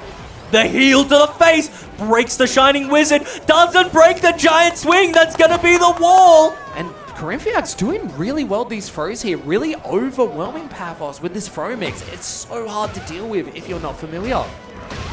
Counter hit while standing 2, gets the Blue Spark version this time. That's gonna be wall. Spikes you down. Try to get a while standing 2 again. He's looking for that counter hit. Pathos finally ripping the sweep, but drops the combo. Very, very unfortunate drop there for Pathos, and now it's going to be taken to the balcony. It's been broken, and now the Oki here is so messed up. What's he going to do? Stomp on him. Oh! He blocked the alley kick, and he gets a full sweep combo. Now, here we go. The floor's broken. Gold is everywhere. Walls galore. This is so messed up to deal with. Pathos starting to make a comeback. I really like the delay option there. The full sweep again! Finally showing that option, trying to break through, and that's going to do it if they can get the conversion. Just spend it. It's time to watch the movie Corinthiacs. We are going to a final round here in game number 1. Pathos and Corinthiacs going blow for blow here. Oh boy, imagine getting hit by that Rage Art. I would... Don't remind me, I've seen that enough in Season 2, man. I saw it too many times. Oh, the debuff active there. No, no use for it now. The elbow, 1+2 counter hit, gets a combo.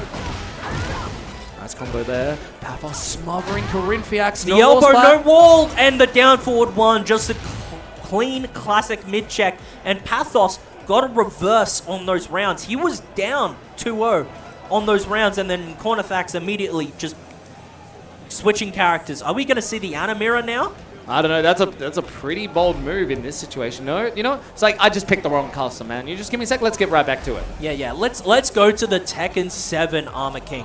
so cold. Honestly, one of the coldest fits in Tekken history. Oh, man. it's so good. The one thing I like here is both players are looking very calm, very composed. You have to be in these big match situations. Again, you really want to make it through to that next stage of the tournament, but you have to stay calm, composed, and just run your game. Paphos up one game here, trying to close out here at the Rebel Hangar. Can Corinthiacs take us to a game 3? Round 1 begins. And what's the start going to be? Sidestep 2 from Corinthiacs. Down forward 1-2, not ducked. Both players just getting the range on each other here. Oh, and the counter hit. Booty slam. Oh, he went into the full crouch, delayed it just a little bit, and was like, all right, well, I know what you're going to do now. I think he's 4 for 4 on the full crouch down forward 2 attempts here. There's just some, I don't know how, but he just has this uncanny ability to just hit it on you. Even though you know, that's like literally the move you're looking out for the most in this matchup. I'm expecting a giant swing anytime soon here from Corinthiacs. That string you can parry, Muscle Buster broken. Forward 4 into the forward 4, Muscle Buster this time! Oh, he's and it's dead. gonna break the wall! Rage Art inbound! Bro, this is the coldest Rage Art in the game, bro. This is so sick. Coming through. Hit you with that burning hammer, baby. Bang! There you go, Corinthiacs on the board here. Look, sometimes you just need to change the fit, Jerry. I'm telling you, it's just a fit change. Yeah, no, it's interesting how cosmetics can actually change your gameplay. Blocking the low and deciding to do the waifu punish. Classic Anna. 76 damage for the trouble, just eating away. Wine Oh cracker, my goodness. Wine cracker, do it again! One more interaction for Paphos here, and that could be it. And the heat smash, it was a counter hit. Paphos caught the timing. Very, very nice there. 1-1 here in game number 2. Take it to the wall here. Do you choose to break it though? That's the question. We're about to find out. Oh, no. doesn't get a full convert. The low again, this time gets a proper punish. And the sweep again! We're like 7 for 7 here. There's something like that, man. Paphos is just crazy with them. There, as we say finally, that, he blocks one, but no launch. Just choosing to spend the heat. Get up! Low again. Sidestep 2, Muscle Buster! That breaks the wall. my God. And that in itself KO'd. I don't think I've ever seen that the wall like option there kill there. I thought it's meant to leave you at 1 HP. That's the first time I've ever seen that. That was crazy. Try to punish the forward neutral too earlier while standing 1 counter hit. Very nice. Corinthiacs has all the momentum here. But just dropping the combo, just a little nerves starting to kick in. Down forward 1 check. Into Sidestep 2 again. Nice punish on the break. And the down 2. Cornifacts. They finally get a game. Corinthiacs is looking really, really good here. Man, dude, this is so exciting. No, I don't blame you for getting boss, bro. This is some good ass Oceanic Tekken on our screens right now. We're going to Midnight Siege. I don't think we've seen this one today, bro. Yeah, it's weird how those games can like the maps just somehow just don't go into rotation. Then all of a sudden, oh, there it is. Midnight Siege though for the final game between these players. The winner goes into loser's side top 32. The loser of this set goes home. Alright, big fight feel here. The trade going in favor of Paphos. Probably going to spend... No, actually doesn't spend the wall boss here. Could be saving it for another interaction later on the stage, but you've got to be so careful. Yeah, the 2 jab, try to go into the elbow, but that's not a guaranteed anymore. Season 3 changes. While standing 3-1, that's going to break the wall. Drop this, the combo again. The low into the low. That's... Ooh, I don't want to say it. I don't want to curse it. That's going to do it. Finally. Corinthiacs back in the lead here. 2 more rounds to make it into top 32. Paphos trying to find his way back into this. The nice counter challenge. hit down forward 2. Gonna get a full combo from this. So much damage output from Corinthiacs here, but a beautiful step into the wall, standing 2 punish from Paphos. Looking really good here, Jerry. Yeah, gonna choose to pop heat. Get to the wall. Hey, bah! Oh, and the sweep. I like it. The good mix there. Gotta be careful. Didn't duck that string and could have gotten a punish if they did. And because of how plus they were after that 3rd hit, the while standing 3 counter hit into the confirm. Alright, Paphos guaranteed there from the counter hit. No step on the long range bazooka. Pop heat. Ooh. Tries to hop kick. That was a hope kick right there with how that one came out. Counter hit launch for Paphos. He's working on a perfect right now. And that's gonna do it. Forward 3. Set point for Paphos here. Corinthiax has looked really good. Can they take us to a final round here, Jerry? Oh, chain grabs. You better know. You better know. Bro, all that Grey Life gone, dude. That move is so messed up. That move is so brutal. His throws is so awesome. Good punish. No duck on that string, though. He was afraid of the mid. And this time, he tried. He got the duck on the while standing too. Spends the tailspin there. For the damage launcher there. Paphos just... Oh, the hop kick! Calling out the dick jab. Jerry, we are going to a final round here. Will it be Paphos? Will it be Corinthiax? Something's got to give here. The double Luigi side step 2 to start. The wine opener. Oh, the wall standing 2 was the counter hit. He caught the get up kick. Take you there. Chooses to do the damage. 80, that is so messed up. Plus frames, 1+2. Heat burst. Giant swing broken. Nice break there. No parry on that string. Muscle buster. And gets the wall splat. Running 3. Oh, it was the counter Side wall hit. conversion here. You have to do this right, Corinthiax. Oh, one more shoulder. direction. Side step 2 from Corinthiax. And he the gets the pop-off. upset, and he's going to lose the side top 32, knocking out Paphos at Battle Arena Melbourne 16. Corinthiax with the well-deserved pop-off there, playing out of their mind, unfortunately for Paphos. Going to be the end of the tournament, but what a performance for Corinthiax, the Armor King, looking as good as ever. That was the best so up, man. That was a slobber knocker of a matchup. Yeah, there were a couple moments there where Paphos could have potentially capitalized. There's strings from Armor King that you can parry, but unfortunately he couldn't quite work it out, and Corinthiax was able to overload the mental and get themselves into top 32. Yeah, man, it's only going to get tougher from here. You thought that was tough? We still got more games here. And we are finally about to finish up our pools for you on stream. This is going to be our last one before we go to a quick break. We are going to be streaming our top 32 from 4 p.m. Australian Eastern Standard. It's going to be a Victoria versus New South Wales affair. It's going to be Maruksu, the Lydia of Sydney, taking on Big Bruno. Yeah, Big Bruno, man. Dude, I don't want to watch this, man. I love both these guys, man. These guys are so awesome. One of them has to get sent out of the tournament here. I've been chatting to both these players throughout the week. I actually got to go on a gym session with Bruno, man. He's just like, you know what? I just want to play well, man. I just want to do my best. Exactly. Everyone wants to be able to play well in their best, but Maruksu on the Lydia, it's been a very trivial character since her release into this game. Yeah, no, very, very strong right now. Arguably, like, look, if you're looking at tournament characters right now, and I'm seeing that Lydia pick, I'm like, you know what? I'm looking pretty good right now, if I don't say so myself. Yeah, Lydia is a very good tournament pick. On the other side, for Bruno, we do see the Leo usually.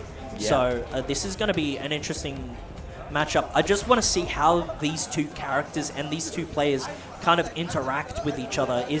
How early is Maruksu just gonna go in, and then how early will Bruno be able to stop the onslaught of Lydia stances? Well, I think one thing that's important is both these players have been really, really grinding a lot lately, as of Jerry. Maruksu actually had a pretty decent run at Evo Japan this year. I think he went 4-2 and just commits, like he is a true Lydia loyalist. While Bruno has been like listening to the Melbourne scene, going to more events, and you see it if you tune into Flightless, arguably the premier online tournament in OCE.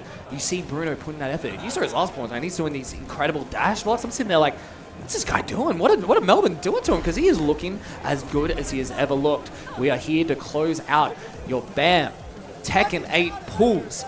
Who will be moving the top 32 on the loser side? Will it be Bruno? Will it be Maruksu?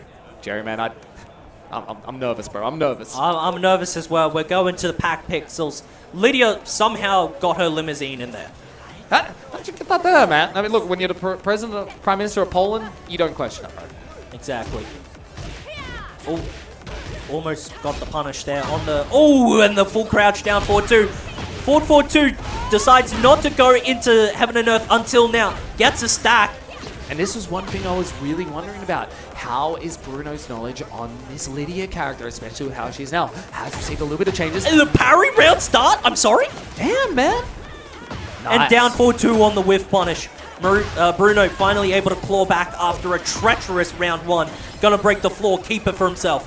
Oh, dude, we're partying now. 5 floor blasts at your disposal once you go down here. Yeah, there's Oz. All right. Running one. Tries to go for the political storm. Counter hit knee. Full string. 4-4-2 doesn't connect though. And the low. Spending the lightning flare. Gotta be careful with the rage available for Maruksu. No Nice dark, challenge. but just a quick jab interrupt from Bruno. Gotta be careful there. Could have gotten high crush. Bruno clutching it out. And now we're seeing here, again, both players really antsy, just really wanting to get their game going here, Jerry. Yeah, it's a matter of stopping your opponent from playing their game first. The power crush trying to spend the heat first. Went for the parry, the full crouch sweep. The wall splat from Bruno. Taking to the wall. Still has his install available. Bruno just overwhelming and smothering Maruksu right now. It's the timing mix-up, and it's the perfect from Bruno. It's just Bruno just hesitating, making Maruksu hesitate in turn while standing 4-2. Really nice here. Just Maruksu doesn't have an answer for these layer options right now. Ended up pressing into the option. Heat burst. Get me out of there. Throw. Broken. All good. Confirm. And that is going to be a full launcher as well. Not going to be able to kill. Yeah, just Oh, just a sidewalk conversion. Maruksu going into heaven and earth again. No The break! throw, bro. Not broken. And It wasn't broken. Bruno, again, it's the Leo Classic, man. You see a wall right there, you better be pressing 1+2. Bruno, a little rough at the start there, but clutches it out to take game number 1. Yeah, once he was able to slow down Maruksu and then just keep taking his turns, that was what was able to help him out there. So Bruno, look at him. Look at him. He's calm and relaxed. Kira Chaos there giving Maruksu the coaching. You know, we've been seeing him a lot on stream, helping out the fellow New South Wales player. He's someone who I've seen, he's been putting a lot of work in, trying to grind and get more knowledgeable, not only to progress his tournament results, but for our region over in New South Wales. He's a true grinder, man, as is Maruksu. So giving him the advice, being like, hey, look, these Leo shenanigans are happening here. You need to do this, you need to do that, and hopefully we can see you take this out. Celebration on the scene. Is this going to be the final game of our pools? Are we going to a third and final game? Yeah, and again, how is Lydia getting a car on a boat? We really need to ask these questions, man. This is just getting ridiculous at this point. Next is going to be on Into the Stratosphere. Yeah, just a couple single jabs from Maruksu, just trying to stop Bruno's pressure. 4-4-2, doesn't duck the power crush afterwards. Hop kick, good punish. Good punish on the hop kick from Maruksu there. Oh, a hop kick of his own from Maruksu. The hope kick coming forth from Maruksu and gets the wall splat too. This is so much damage. Ground pound.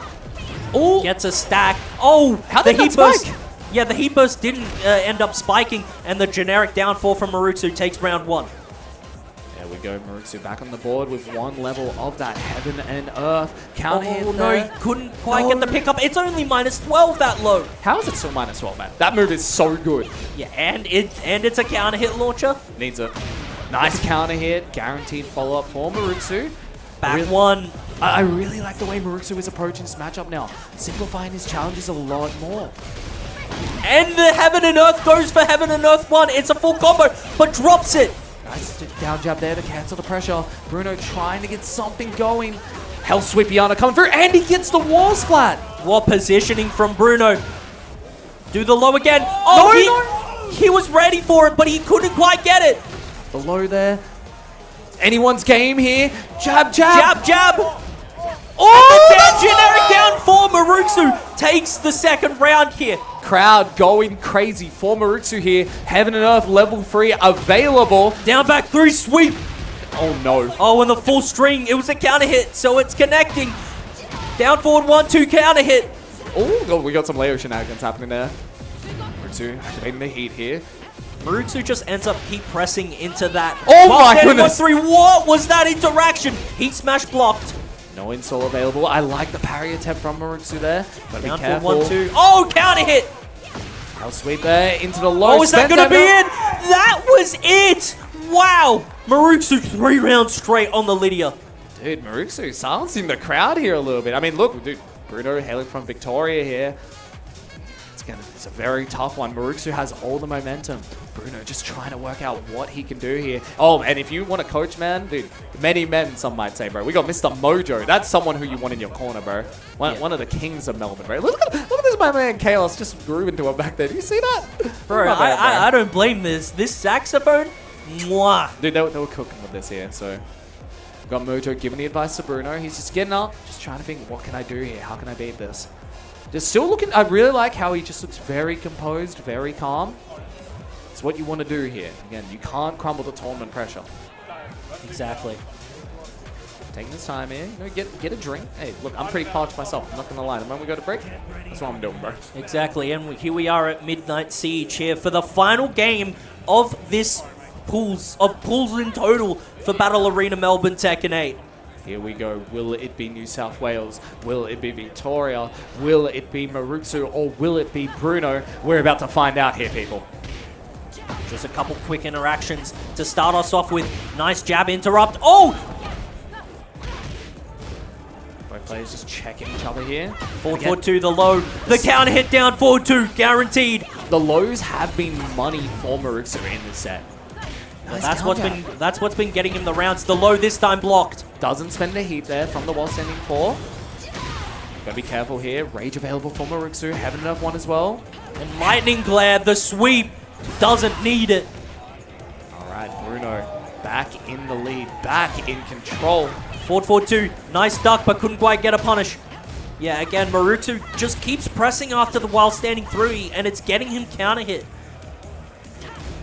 Let's it the counter hit again! Pressing in the middle of the string! Maybe a little bit of matchup unfamiliarity. Maruksu trying to check that. 100 damage? Are you joking? No rage Clean either. off! Bruno, all the momentum is there. Should be able to clutch out the round here.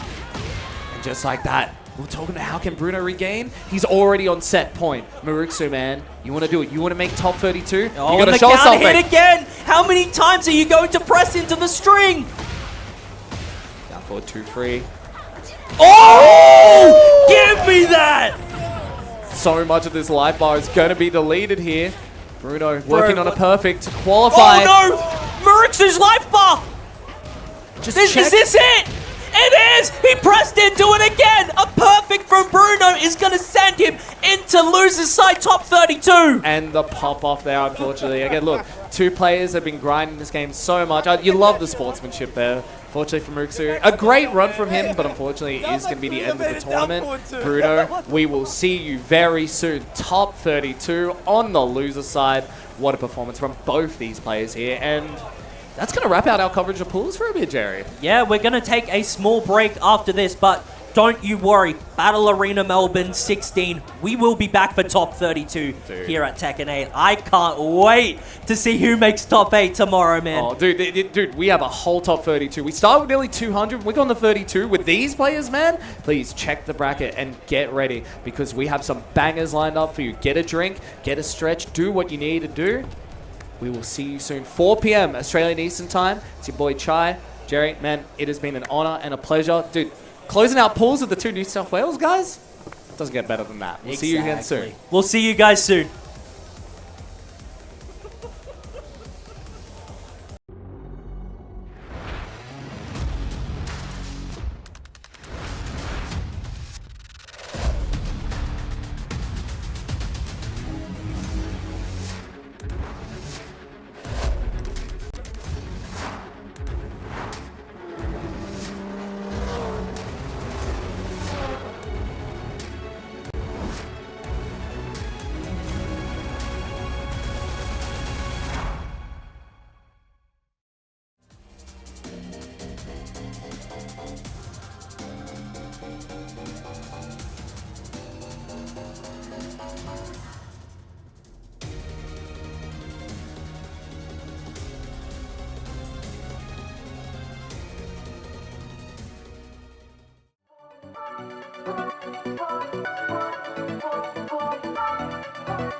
Welcome back, everyone, to your Battle Arena Melbourne 16 Tekken 8. We've worked our way through 2 very exciting sets of pools to bring to you now our top 32. My name is Chipsy, alongside me, Chai. It is a pleasure, as always. Dude, this is a dream come true here. The man who got me into this scene. I now get to cast this stacked top 32 Battle Arena Melbourne. I can't describe it, man. I'm so excited. And you better be excited because, man, we were going through the games that we have here for the top 32.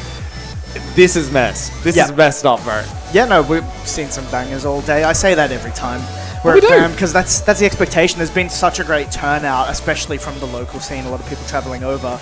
That's why it's so stacked. You get to see the best talent of OCE on display, and some of the international that have came out too, showing their stuff. Man, I keep looking at this bracket, man. Yeah. There's so much to look forward to. If you guys haven't seen, so many killers have made it here. We started off with nearly 200. We're down to the final 32. Not Been a quick day. Yeah, it actually has. This has been a breeze, man. Look, Zekin's been working his ass off. Oh, man. That man's a killer on the TO, man. Speaking of killers, oh man. my God. Oh, they're starting this off with this? Are you joking? We were talking about it before. We were saying we really wanted to see this one on streamer earlier. It's going to be Unveil Streams from Victoria going up against Dion Gray, the veteran from New South Wales. Man. Dude, this might be the only game where Hangman actually doesn't cheer for the Victorian player. Yeah, I know. He's such a big Dion fan, man. He's the biggest. He's the biggest Dion fan, the biggest XCC. This is a New South Wales versus Victoria. And this is pretty much the prime example of old school versus new school. Oh, yeah, exactly right. I was saying before that this tournament really is Unveil's chance to get a really solid performance at a big event. He's been in such great form lately. He's always on the grind. He's always thinking. He's very Tekken brained, he's very analytical with how it comes to things. But so is Dion, and he's been doing that for a really long time. That's why, he's repped us many years ago. Yeah, he's always been a key staple name in the scene. So it's going to be a clash of, I think, similar brain, different generation. Yeah, man, I'm really excited for this. And I was talking to Unknown and Dion before this. Dion, very simple with his wording, as you know. Yeah. But Unveil is just like, you know what, I'm just going to go out there and I'm going to do it. And again, like you mentioned, he's been putting so much work in. That pre-BAM slam at Pixel, man, he looked phenomenal. Yeah, he got third in that, I believe. So, that was a stacked sort of warm-up. Getting a good result there is indicative of, doing well. That's why he's on winner's side top 32 today. But yeah, he's got his work cut out for him, man. Dion is someone with a lot of experience under his belt. Albeit, I was having a chat to him before, and he said, as a competitor, he's not really super driven on the competitive side. He's more of a coach nowadays, right? Yep. But he's putting his brain to use in some way, right? Yeah. The skills are still there.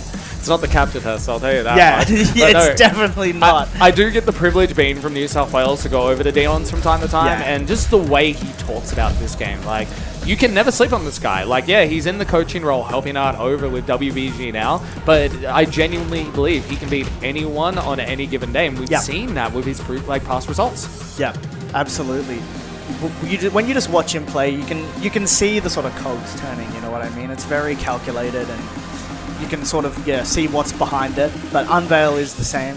He's hovering over the Jin. He's a guy who can play quite a few characters, but the success has really come lately when he's just stuck it out with the Jin. I just believe he should always play Jin. Yeah, he actually has a decent Armor King, Raven, a bunch of other characters, as with Dion with a couple other picks. But I think here, the winner of this is the one who believes in their main character the most. I think that's key. I think the experience you gather with the person you play the most, the person you feel the most comfortable with, that trait is going to be at its most important when you're nervous here on the BAM top 32 stage.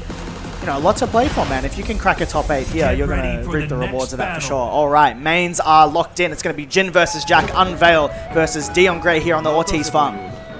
Hey, this is the most Arsenal representation we're going to be getting around here, man. Yeah, well, you never know. There might be a surprise pick. Unveil. He does have one. Yeah, that's it. Right, both players feeling each other out here. Just forward 4 check. Already establishing that he wants to keep out. The lows there. Making some noise right now is Dion. Second hit there, just getting back out. Muscle armor through the hook fist keep out. I like that. His parry game, Dion's, is very, very good. Yeah, you really got to use that jab. Gamma Howl, so important. One of his biggest strengths being trade. And Dion recognized he could launch off of that with the extra frame. It's going to be huge damage at the wall. Be careful here. Unknown has such a good clutch factor, but it's not going to matter here. Dion with the grab to close out the one. Pancake pressed in there. Going into that full crouch. I noticed earlier before, Dion has been using it so much, but Unveil noticed that Dion wants to take his time with the offense. He wants to go into crouch. Hop kick, keep out. Going to sort that out. It's going to put Dion in the corner. That pressure from Spencer. Oh, nice break there from Dion. It's the too big whiff. Second hit though bails Dion out from Unveil's punish attempt. Dion, the heat burst, catching up with it here, and that heat smash is so good. 10 frames, Chip. Two just needs that final poke to get it across the line. The low kick from the crouch. All right, Dion, man. Hey, it's like I was saying, man, you can never count him out. Yeah, he's more on the coaching side as of late, but he can beat anyone, as we're seeing right now. Yeah, he's doing good. Unveil, take it to the wall. Tried to maybe and their sidestep 2 keeps out again, sets up the wall for Dion as well. Goes for the 1+2 grab, unbroken. It's going to put him on the wall. Look at a conversion. This is classic Dion right here. Spencer heats the spikes down. Oh, gone for the setup there. Yeah, I think he thought he might get up immediately, but he's still got a mega life lead. It's going to be one more hit. He tried to hit that last low. It was just out of range. One more hit. He's happy to stand there. Finally hits that down back one. Lows racking up. Dion, 3 rounds. Those lows were doing so much work, Yeah. as you mentioned there. And again, Dion just really playing some really good mind games here, and Unveil just hasn't found the answer for it. Yeah, it's difficult, right? Because down back one's that instant low that comes out, but then Dion's also going to crouch a lot. So you got a low on a fast timing, you got a low on a slow one. And Unveil, funnily enough, was finding success when he ripped the hop kick, because it's going to keep out his delay timing, it's going to go over the lows. That's why they're hitting, because Dion's really dominating with those moves right now. I can't believe it, man. We're watching Hangman coach against his idol right now, bro. Yeah, I know. It's, We will never see this again. what a trader. Imagine if Dion lost and Hangman was like next to him. That would be messed up. Like, would Hangman throw at that point? Well, there's no rules against that, right? Is there a rule against one coach on 2 players in the same game? You just be like Kaiser, have your own character coach you mid-set. That's it. That was so awesome, bro. All right. Again, Hangman, the coach of Melbourne. Yeah, he's put in a lot of work, and if anyone's going to give good advice to Unveil right now, it's that guy. They know each other so well. They've practiced so much. So Hangman can probably have a better conception of what's going wrong, because he probably knows him too well. Yeah, he studies extensively. In my opinion, there is no greater mind in this region than his, and he's powered so many of our other players up to amazing results. Secluded training ground, here we are. Can Unveil make the adjustments, or is this going to be a shutout for Dion? Yeah, the Jin is sticking through. He stuck it out, which is really good. He has had a tendency to make that character switch, as we were talking before, but he's looking to get it done with the Jin. I really do like that he's sticking with the Jin here again. We have seen it mainly from these newer players. They're like, you know what, maybe this pocket pick will work. I disagree with it. I think he just got over. Yeah. Big Gamma Howl is going to get the full launch for Dion there. Wall set up again. Wall break at Unveil's back. It's going to get burnt immediately, though. That's a training wall back there. The combo optimization? Yeah. My goodness. Oh, nice punish with the electric twin hookers there. Yeah, very on it there. Unveil optimizes with the wall. Multi-hit. No heat available from Dion. Expensive there. A lot of grey life there for Dion to get back. I've said it time and time again, you have to watch out for those Hail Mary down for 2. Wow. I didn't even get the big They both tried to counter hit each other, right? It happened at the same time, but no one connected. Unveil has a tiny life lead, but Dion's decided he's going to plant the seeds. Time is ticking. Rage Art, no whiff punish there. Dion continues the momentum. Again, man, 4 rounds straight now. This is a one-sided pounding, and Dion is swinging the hammer, but Unveil can do it, man. We've seen it time and time again with his results in this Melbourne team. For punish, Dion tried to armor out of there. Unveil didn't commit to the string, so the penalty wasn't too much for that wrong read on Dion's end.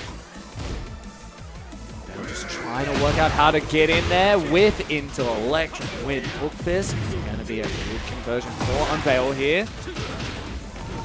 fight on the wall, just threatening him with that wave dash. The down two is out. Dion survives by the skin of his teeth. It's one guess on Unveil's end. He tried to cheek him out. Dion's been playing this game for a long time, man. He's been playing this He's longer seen than that. we've been alive, man. You're not going to hit him with that. He's seen that. Now Dion's one hit away. And he- Delay timing with the full crouch low. And this is what we're talking about. Again, this is someone who you can't gimmick to win. 5 rounds now. I don't remember the last time I've seen Unveiled like this. Yeah, maybe a bit of nerves here. Dion is really just in full control. He's happy to stand there. Just Yeah. wait for his turn. As someone who's trained with, like, again, he will just stand there and just wait for you to make a mistake. Yeah. He'll take a couple hits, like, oh, you did this? Okay, time to say goodbye to half your life bar. Yeah, you make one mistake. He makes you pay. Oh, And he's believe me, I still know. waiting. He knows he's got the time. 2-round lead. Game lead. The scary thing is, as well, is, like, even when he's up, he's still downloading you. Nice down jab into the wall standing 2 read there from Unveil. Has all his resources, and this should be the end of the round, Chip. Yeah, just going to use the heat to make it a little bit more simple. This is a weird situation, but Heat Dash will sort that out. All right, Unveil on the board here in game 2, but a long and steep ladder he needs to climb right now. I really like how Unveil's been much more patient with these Gamma Howl parries. Yeah. Have to be careful. But Unveil, you know, the risk of waiting around is you let Unveil back into the game. And that's sort of starting to happen a bit. I think he's confident to get involved. You just can't get overconfident against Dion. These down jabs are actually really good for Unveil here. It's helping him build momentum. That's 2. Yeah, I think that's the grabs are coming out a lot, right? Because the Gamma Howl is being used so much, it goes through it. Dion now with Rage available. This is a scary situation if you've never been here before. Now he's from the string, punish, and we are going to a final round. Yeah. And look, bro, I want to see a game 3 Chip, man. This action is incredible right now. Take back one again. Just enforcing that headbutt. The full crouch lows are still there in full force. You know, Dion doesn't feel the need to do the mids. He just does the low extensions. Oh, nice float there. Gonna get a conversion here. No gray life for Unveil to get back. Got a little bit of damage, but not too much. Heat smash burnt on Dion's end. Unveil still has it. Heat burst used for Unveil there. And an amazing low parry. Maybe notice something there on the blocked heat burst situation. Goes to the wall. Favorable position for Unveil. Uses the Omen. He had the right idea, but Dion wanted to do the good morning wake up Rage Art, and that Hell Sweep is not coming out. It's going to get absorbed. Life situation actually might be slightly Unveil's favor, but the recoverable Dion's going to get evens it out. Shoulder gotta be careful here. Dion, all his resources are gone. Breaks a 1+2 throw. 15 seconds on the clock here. Someone needs to make a move. And it's going to be Unveil with the electric win hook fist. We are going to a 3rd and final game here, Chip. Yeah, very good counter hit timing throw out there on the electric win hook fist. Caught Dion pressing immediately, and now just out of nowhere, the game's at 1 apiece. Can't help but think that the patience that Dion had has bit him now in the backside a little bit, because Unveil was let back into the game. Now he's got to start thinking, because now Unveil's had 2 full games to process what's happening. He's probably getting more familiar with the full crouch game, right? And now we're going into this 3rd game. Both players definitely have a better feel for each other. Oh my god, we're already here? We're at the Genmaji? We're already back? No character switch from Dion. You mentioned he had a few other characters earlier, but Jack seems to be the play. No, I think and he should stick with the Jack. None of this Lydia, none of this Lars business. Like, his Jack is amazing. Just checking with the quick mids here on the same timing as the down back. One, he's just fishing, right? For that launcher. That down forward 2 can change the whole set. You don't want to step into that. Oh, did he evade it? Yes, he did. Gonna be a juicy conversion with the Savage Sword here. Available. Yeah, stuffed out the pressure a little bit. Going to respond with the heat smash. Unveil and Dion both on similar life.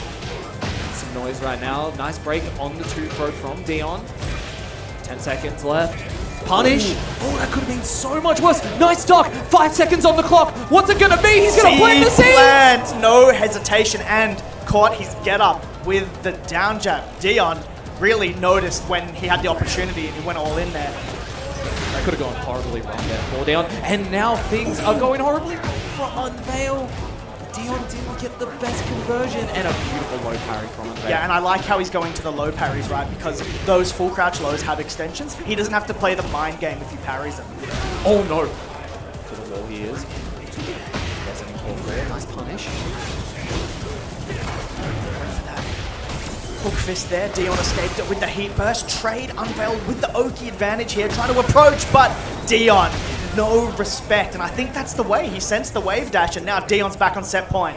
Alright, and that 10-frame heat smash is so strong. Unveil, we saw it last game. Can he do that? Reach out one more time and take it over Dion. It's going to be a tough task. He's done it once before. Just needs to really figure out when he can get involved. And yeah, these hook fists have been great for him. Whether it be whiff punish, counter hit check, he's been doing very well with that. All generic there. That's a heat, but he has such a big life lead. No! I don't know about that cancel there, Chip. Yeah, I think maybe he thought it was going to whiff, but either way, Unveil was ready with a perfect wall splat punish. All right, 1 round on the board again. We saw this exact situation before. Unveil, can he bring it back, or is Dion going to close it out before he can? Oh, the 2-throw coming out again. He has been going hard on those throws. But, oh, and just like that, Dion has pulled it out. All those grabs that he wanted for the Gamma Howl finally catching up to him, but grabs him back.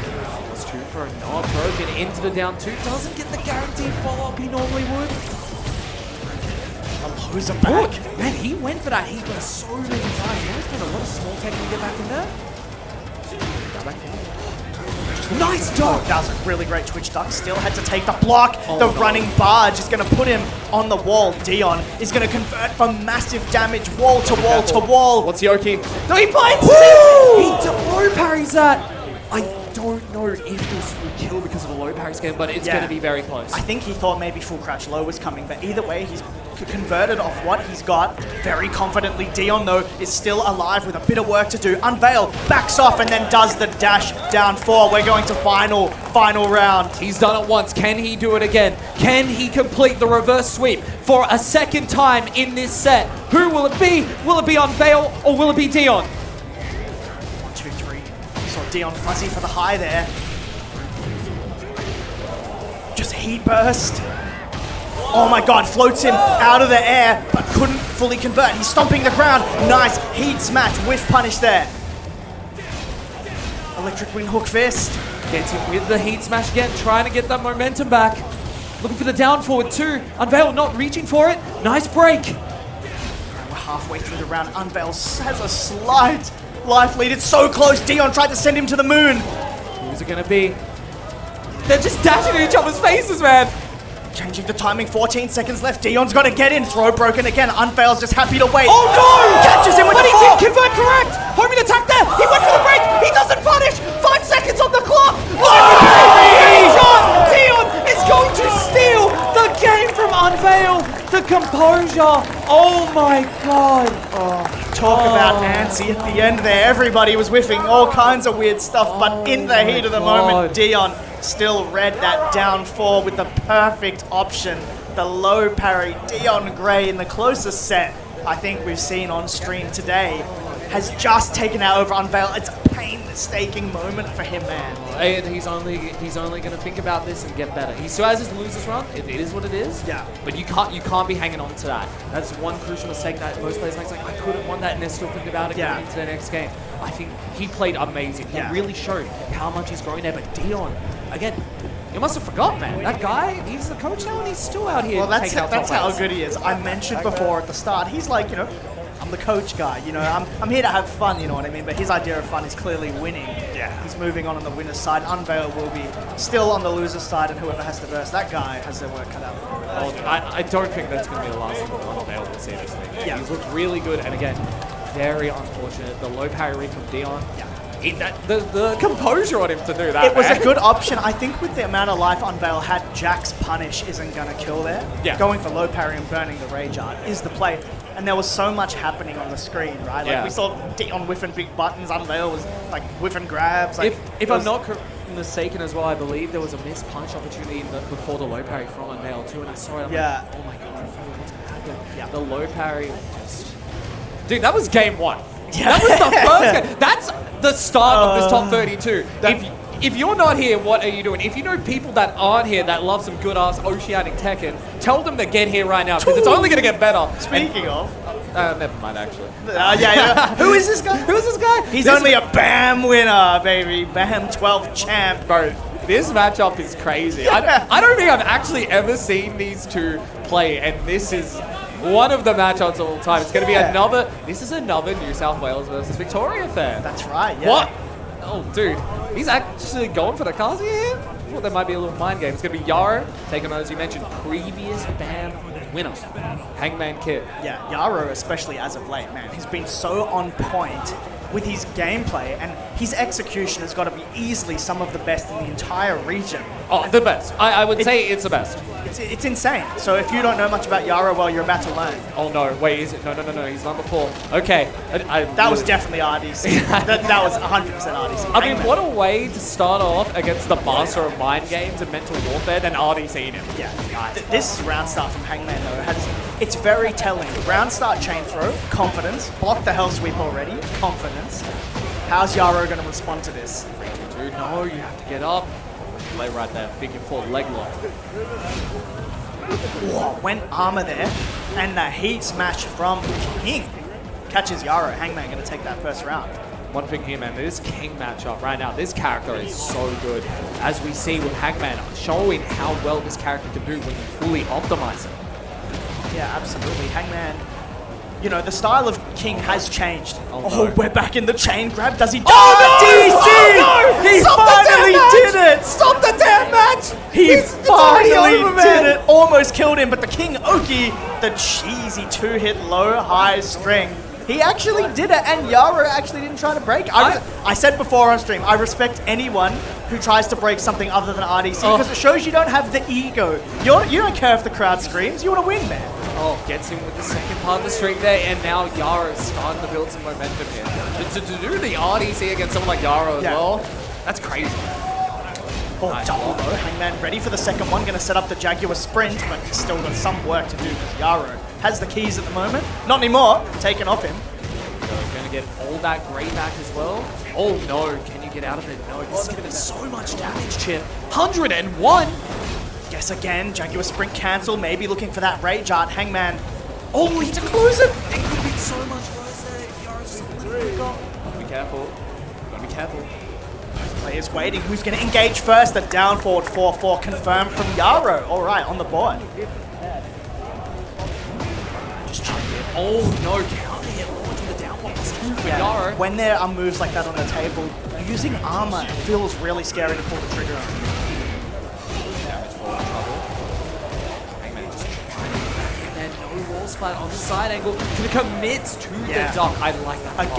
Again, he's doing quite a good job of blocking the hell sweep. It's difficult to try and go for that against a player like Hangman who's defending like this. His defense is some of the best in this region. Yeah. Again? You've got to be kidding me. He can just smell him. Dude, he's seen it before you even throw it at this rate. 74 into the heat smash, and That was is crazy. that's messed up. That is messed up. I don't know if there was some camera switch shenanigans there. I don't know what that was, but King went the other direction and that heat smash hit. So Cameraman working overtime. We got Big Dio on the stage here, trying to get some coaching for Yara here again. Have a minute to readjust, recompose, and see if there's something that might not be there in Yara's head right now. yeah. It's difficult. It's difficult. Like, you need to sort of break down the logic behind Hangman's thinking about why is he ducking this hell sweep so consistently, and that is not something that's easy to figure out in a game. Oh, that's terrible. Where this is, if I'm Yara, I'm like, all right, I'm just gonna recompose. I see Pack Pixels. Like, I had a good day. Yeah. I'm just gonna go enjoy my run from Oh here. my god, that is unfortunate luck for Yaro, but that doesn't mean everything. Just don't eat the stuff that breaks the floor, right? Yeah, just don't get hit by down forward 2-1, break every throw, and you know, you win the Yeah, drink. that's the And way. just Look, break he it just did down. it. He hit an electric. That's how you got to do it. Yaro. Hey, Gonna keep going. even then, you also have to deal with the 5 floor breaks below. Yeah, just try and avoid the first one and you're all good. Nice. I really like the small tech in that Hangman's playing right here. Yeah. Again? That is insane. Dude, has he blocked everyone? I think so. This is insane. I've never seen him not. Oh no! What Dude, you ain't getting up. Wow, the mid forward 4. All right, Yaro gets it through. Shows the hell sweep at the end. He's like, can't block it when you're dead, buddy. I just realized, well, this is a little bit of this is TIP versus Pixel. Now Yeah. think about it. That's true. State v state, man. The second state V save as well. Sydney here to show up. Yeah, that's it. Well, Dion took the first one. Hangman looking to make it one apiece here. All the tackle. Ultimate tackle into the leg break. Does he get the full conversion? Yes, he does. Breaks the neck. What's the Oaks? He gave him a full chiropractic experience. What the? Down 1+2 again. Yara with a pixel and a dream. Isn't going to be enough. And Hangman back in control. Oh, down back. I don't think Yara expected that to whiff. Sort of hesitated a bit. Usually tracks better than that. Yeah, I didn't either. I'm not going to lie. Just going mid there. Maybe Yara's finally decided he's going to start using more mids. Oh no, the muscle buster. Shout out to Samoan Joseph right there. And now it only gets worse from here, man. Yeah, now you got to deal with 5, so Good luck. you got to pay Good the luck, price, team. man. Heat ticking down for Hangman. Burns forward 2-1. It was blocked. Yara may be scared of that mid extension. More punish on the down forward to attempt. Yara just doesn't know how to get in here. And I mean, it's hard. Just ripped the muscle armor anyway, worked out, and there's that run up down back 4. Hangman now poking his way to set point. What is it going to be? Yara trying to open up some stature kicks, but Hangman already got the answer. So much damage here. And he's got some great positioning with the wall. Oh no. No. Is it a rerun? Is it a rerun? Okay. That had to have been a rerun. Yes. Oh, cashed him in. I like the thinking behind that. Fake the crouch throw, went mid. We're near the floor blast. We're near the wall. We're going to burn the heat. Hangman Kid gets it done with a big cash in at the end. 2-0 over Yara. Which one? He looks No, incredible, no, man. no, it's He not. is Sometimes it happens. He wants I that can't predict second it. BAM championship, and he looked amazing. Yeah. Very, very, very well played. And we were mentioning it before, but the key factor in that, the Hell Sweep block raid, by the end of game 2, Yara didn't want to use the Hell Sweeps anymore. Yeah. And Hangman was using movement well because, you know, the key mid for Yara was Demon Paw. He's moving around the Demon Paw a lot, and then when it's up close, he's blocking the Hell Sweep. So it's hard. Yeah, man. King, really good. And as well, someone like, again, he's the best king in this region, man. He's a previous BAM champion for a reason. That's Again, it. Yara not out of the tournament yet. We could see him again later on the loser side of this stacked top 32. Yep. Dude, this feels like a marathon right now. We've only done 2 games. Yeah, both games have been impressive, and we're seeing, you know, the high level play that maybe people outside of OCE don't get to see from some of our players that don't travel as much. So, you know, we really do have some killers here. Hangman definitely being one of them, and we'll be trying to relive that form of BAM winning glory at this one. He definitely has a shot, not only at that top 8, at that whole thing. Oh, absolutely. He can beat anyone on any given day. Again, at TGX was very, very close to taking out Ulsan. Yeah, he did well. Yeah, he did really well. And again, the crazy thing is he's already one of the best minds in the game. He's only getting smarter and only getting better. Oh, damn. We already got it. I believe this is a top 8 qualifier here, if I'm not mistaken. Oh my goodness. Oh what my God. a match. So Ulsan now on the stream. We saw Dion before. He's on a hot streak right now. But will it be enough to get through the 2-time EWC champion, Ulsan? Man, this is going to be a matchup. And these two are quite good friends as well, so Yeah. it's a little heartbreaking. But they're putting that aside here for the spot in top 8 winners for tomorrow. Absolutely, man. And yeah, it's just, this is a whole nother level, right?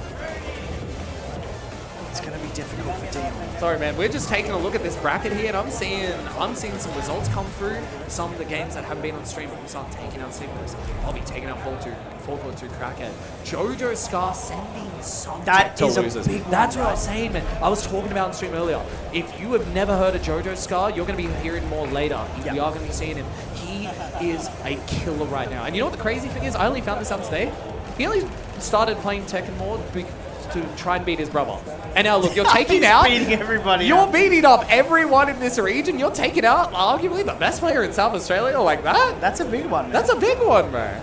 And look at more again. Yagami and Naveed moving on in the bracket as well. Rest moving on. But Olivier has done well there. He's got the game on rest, so Yeah. that must have been a close one. Nah, dude, there's so many games I wish we could be watching right Yeah. now, man. There's only so much, but we're going to have some absolute bangers. I can see what we've got queued up after this one as well. But for now, we got to stay locked in. Wow. No Dragonov, Armor King. Yeah. He has been experimenting with it recently. When I was over at Pixel on Wednesday, he was actually playing it quite a bit off stream. Yeah. It Again, makes this- sense. I think it's a good fit for the style. Just poking, right? Yeah. Armor King is a lot of that. Trying to chip you down. You can move around well with him. And, like, not super stance focused compared to some other characters. Sort of fits into his playbook. looking for that down forward 2 already. Very brave. Again, Ulsan, you just cannot make a single mistake. Putting the pressure on him early, actually. Well, yeah, I think that's a statement as well. He knows Ulsan is happy to wait on him. I'm just going to keep throwing shoulders. So much health taken out already. Ulsan with the down jab to try to cancel some of that pressure. One more interaction, and Dion drawing first blood here. Yeah, and just a chance for Ulsan to be observant, right? So a round down, but the amount of info he'd probably absorbed from that observation period, he's going to use now to his advantage. Australia versus Korea matchup here at Battle Arena Melbourne 16. Winner of this will be going forward to top 8 on the winner's side tomorrow. Burst spent by Dion. Life deficit huge. Ulsan gonna do the same. Try and get back. It's one more hit. Heat smash, counter hit. All right, one round apiece. Nice regain from Ulsan there. Players just trying to work out how they can best one another here. Guaranteed there, the Stormbreaker coming through. Engage. Just running up, and now all the lows are hitting. It's almost like the way Dion was playing earlier. Yeah. Just rack him and stack him with the lows there. Charging up there. Logging on a little there. Forced on mind game with the heat. It's Can scary. be a bit scary. Ulsan's happy to sit back and wait though, and then just land that giant swing. That's all it takes. He's in the lead now. You tanking that giant swing? Yeah. You're tanking it? I'm always eating giant swing, man. I always press 1+2. I'm not gonna lie. Yeah, it's so hard to read with so much. My throw pressure. breaks are just that good that I can't bring myself to break it. Ulsan just chipping away at Dion's life bar here. Blaze just trying to get in.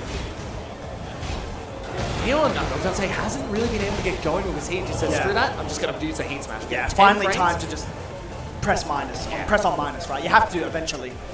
Gotta take that risk, man. Nice dog.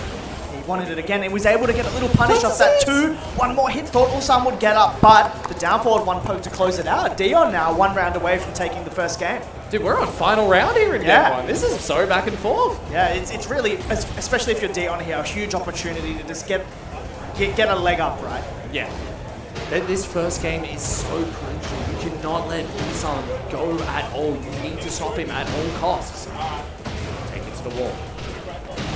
Gets that delay on the wall combo. The lows are coming back out into the stands. He's happy to just go ham here. Ulsan just snuffed out a little bit by Dion's heat burst. Doesn't have all that much work to work, but goes with the guard break. Like the challenge from Ulsan there. Last bit of heat. As I say that, the heat smash cashes out and takes a 1 lead here, Chitsu.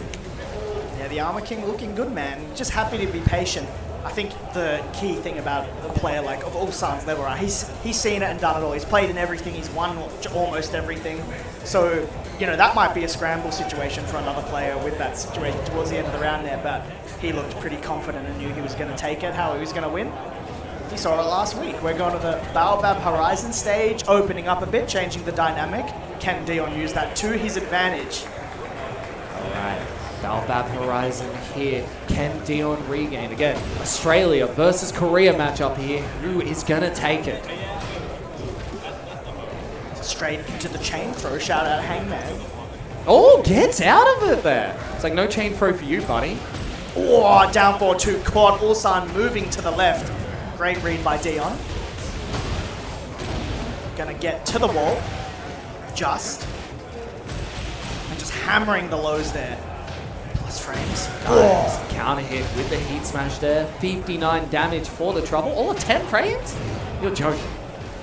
Very scary. Oh, that was a big miss input. Possibly hop kick, I think. It's come out as the scissor kick, but Ulsan still trying to fight in. Dion maybe a little too patient here as I say that. Ulsan gonna make him watch the movie. Yeah. Ulsan is just doing a good job at, and he's throwing the plus frames over and over again, and he knows he can control with the spinning fist there. All right. That's the best rage on in the game, man. It is so cool. Oh, your favorite? It's my favorite, except when I'm getting hit by it when I'm playing ranked on a Friday. Yeah, that's not fun. That's not fun. Now, Dion, going to the Gamma Howl might be the answer to the oppression. What a micro sidestep to the left around the string. Ulsan capitalizes fully on that. Perfect play from Ulsan here. He's looking in charge and ready to make it to this winner's side. Top 8. 2 more rounds, and it might just be 1 more round now. Chip 7 golden letters. Ulsan just looking perfect right now. Yeah. Yeah, and at this point, I think Dion might be a bit brain scrambled, right? It's just he's being able to play less and less. Ulsan, another big counter hit. Closer to the wall here, spiking down. So this combo is so good. Drops it though after the heat burst, and this trade's gonna go in Dion's favor. A little bit of heat remaining for Ulsan. Wow. Yeah, big charge up, chip him down. Heat still on the table for Dion, and he's gonna burn it right now with the heat burst. What's he gonna do? He's waiting. Got the front kick coming through there. He's gonna spend the heat. It's all gone for Dion. Oh no, the elbow coming out of the back foot there.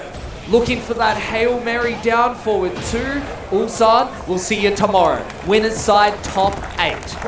Very good there. You're just full control by the second game. First game was pretty close. Second game was totally in Ulsan's favor. It was an Ulsan clinic, man. Again, not on the Dragon Hook, but on the arm kick here. He looks immaculate. Players have a little bit of sportsmanship there. I've just seen what we've got next, man. Just straight away, sub in another good match for me, please. There's like banger. Oh, you thought that was good? Check this one. Yeah, they're on standby. Dude, this match I am looking forward to so much. 2 of these guys are demons. If you aren't familiar with either player, strap yourself in, because this is going to be one of the best first of 2s you will ever see. This is a banger, man. I'm excited, bro. I'm not from either of these states, man. I'm excited, man. It's South Australia, Victoria Fair. It's going to be Mr. Bobby Bedinga taking on Jojo Scar 63 here. Absolutely. This is going to be a big one. We mentioned before that Jojo's path here, he took out Subject in the leader. Yeah. So that's 1 SA down. Yeah, but now you've got... Look, it's between Subject and Bobby, man. Those 2 are the kingpins of the South Australia, in my opinion. You've already taken out 1, but now you've got Bobby. Yeah, exactly. No, very, very experienced player.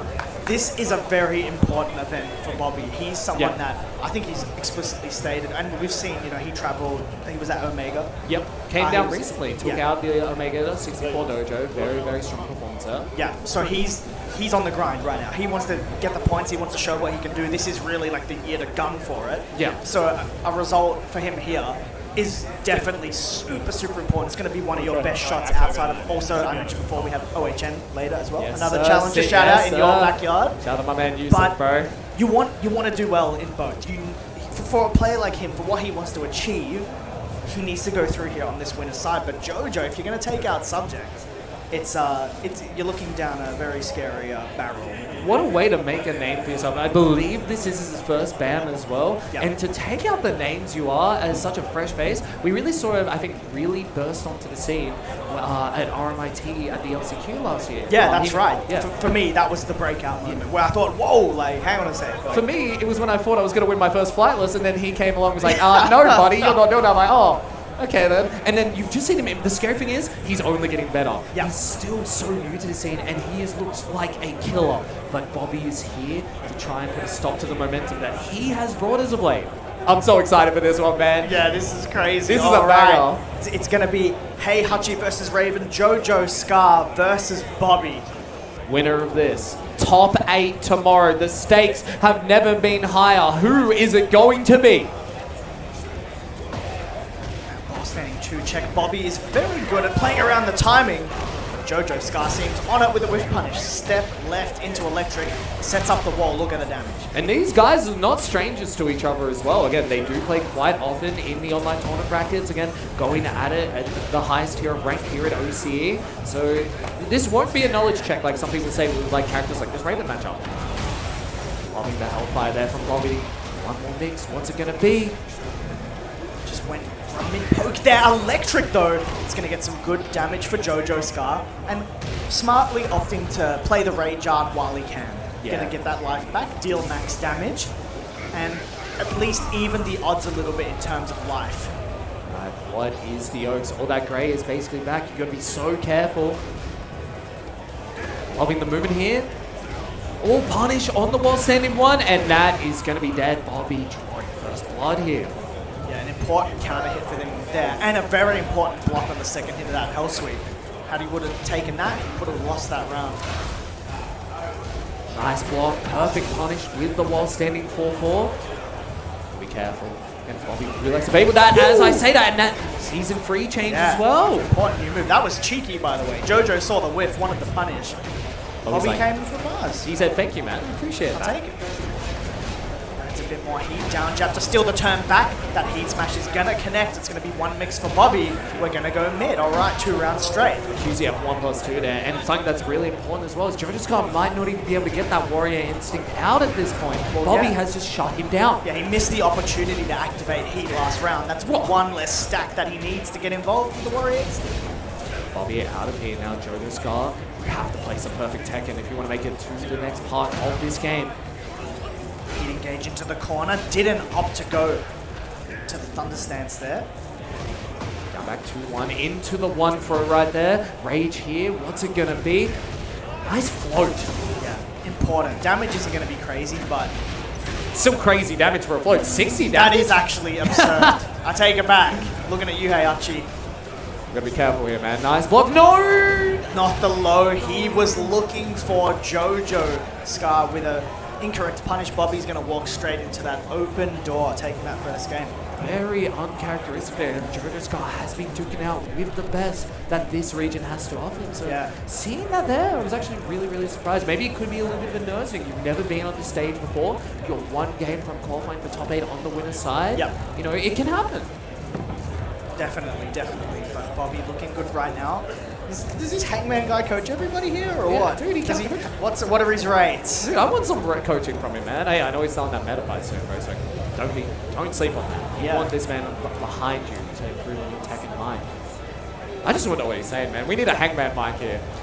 Look, most of the time I don't want to hear what Hangman has to say, but in this particular instance, I will. Again, do you have 1 minute to recompose yourself here? I feel like this is not going to be the last time we see Hangman in the coaching role. I think he's got a long road ahead of him. Dude, they better, Melbourne be paying him overtime here, man. Yeah, legit. All right, coaching time is up. Off to the Rebel Hangar we go. Jojo Scar now looking to bring it back if he wants to take out another top South Australian player. And he's going to do it the hard way now. No more mistakes. You have to win the next 2 games. Otherwise, you're going to have to do it for losers, man. It's looking kind of scary in losers already. Bro, just even being in the pools for this is scary, man. That pool B, that's a group of death, man. That's one of the craziest pools I've ever seen. Electric launch there from Jojo, pushing to the wall. Look at this damage output here. This might even be tipping 100. All punish. Very nice with the down forward 1-2. Bobby just not letting him get that heat go. Jojo's going to get that back 4, and that's going to be the round. Yeah, he oh, maybe no, not. Oh, no. I'm sorry. Okay. I'm not going to say that again. There you go. Yeah, that was a serious hex you put him on. Dude, it's commentating. We're powerful here. We hold all the cards. We decide if we're going to lose, bro. Just challenge. Yeah, it's a lot of jabs from Bobby now, right? I think he wants to stop the momentum. Oh, looking for the low there. Just a ton of 10 frame. Nice break. Guaranteed on the counter hit there. Jojo's actually really taking his foot off the accelerator. You have to be so careful here. What the? He's gone. Oh, the sidewalk left into the electric with the wrong combo. Yeah, the Axis didn't do him any favors there. Bobby still maintains the life Oh lead, my but the goodness. side throw pushes him onto the ground. The second hit, down 1-2. All right. Well, whatever Hangman said. Yeah, what sounded good. Pay him whatever he asks and double it, okay, man? Look at the way Jojo Scar's come out here. And again, 2 tokens of the Warrior Instinct is up. Yep. One more, and then we got the final boss coming out. Yeah, that's it. You got a 2-round lead, and you're soon going to have the keys to your super form. Jojo Scar's in a really good position here. But you have to be careful. These side steps from Jojo Scar are crazy. Are we going downtown? No, we're not. He might just save it here. It's he waited, but he tried to move. It didn't work against the armor, but I respect the patience there from Jojo Scar. Oh no, he guesses wrong and he's gonna get a juicy conversion. Not gonna be dead. What's the Oaks? Just going for that Oh, poke here. It's a big damage move. Oh. That was a great read from Bobby, but you know, a lot of players would pick a low damage option there because Jojo Scar picked something that hits so heavy. The good idea that Bobby had with the Rage Art actually didn't work. Yeah, man, and no round to answer back. Yeah, that is crazy. That is huge. Against a player of Bobby's level, man, like, dude, first to one, into the stratosphere. You win, you're on top 8 tomorrow. On the winner's side, the stakes have never been higher. Chip, I can't contain my excitement, bro. This is a crazy top 32. Look, the win over Subject was 2-1. We didn't see it, but I don't know if Jojo Scar lost that first game and brought it back. But if he did, well, he's got a chance to do it again. Bobby overwhelming here Yeah. with the Soul Zone pressure until that slide was blocked. Just poking back turn pressure right now. Catches Jojo Scar, trying to escape the wall. Nice conversion from Bobby here. One token. Big mid gonna parry out of there, just create a bit of a gap. Gotta be so careful challenging that back turn stance.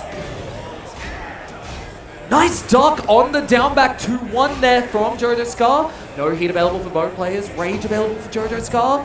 Oh my god. Oh! Dude, it's so tense. Bobby trying to close it out. Oh, Went no, for the parry. he had such a huge chance to seal the round, and he just didn't do anything. Yeah. Oh No, no, the pop off. He's getting hyped. Oh no. Bouncy might be coming out, some might be saying. Back 4 check. All right, back turn mid heat engager gonna connect here. Going crazy again. He's just using the mids from the crouch. He doesn't want to risk the big low yet. That's a sign of respect for Jojo. For the wall sending to counter hit there, smothering Jojo Scar with this pressure. He looks like a deer in the headlights, but gets the counter hit launcher here, and suddenly he's right back in it. First to stabilize. Jojo now. Nice dog. He was able to get that second stack of Warrior Instinct if he needs it, which he might. Bobby's he finally committed. Good, he did the right combo, and now you're in a pretty unfavorable position, but it doesn't matter. Jojo Scar taking it, the crowd firmly behind their hometown hero. This is so tense, Chip. He got it off a sidestep again as well. You were mentioning before how well he's been using it, but that was too big a risk. Bobby was very ready for that. Gets the launch punish, gets the wall as well. It's not over yet. Faking just had full crouch going low here. Rips it again. I respect that, man, even though he blocked it. It would be obvious to go mid. Bobby smartly sets himself up on set point here, and the floor blast ready to go. Raven breaks the floor with that full crouch low. He's hit a big mid already. It's the second time he's hit that. The floor blast being spent, and it's all Bobby right now. Jojo Scar, you need to show us something, and you need to show us something fast. I think the thing he needs to show us is Warrior Instinct. It might be Hellfire coming through. Bobby working on a perfect to qualify for tomorrow. The low, one more option here.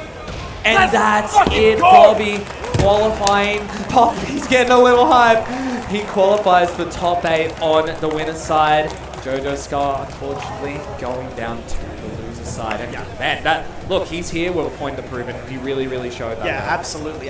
Was able to stay composed when Jojo showed a sign of getting back involved, and that last round in particular was very good because you know that if you take your foot off the gas, Warrior Instinct is coming out. Bobby literally smothered him. He didn't even get to activate heat that round, so that was the way to play it. It's the anti-hierarchy. If you ever need to know how to shut him down in WI, he just put on a link for you there. PayPal him later.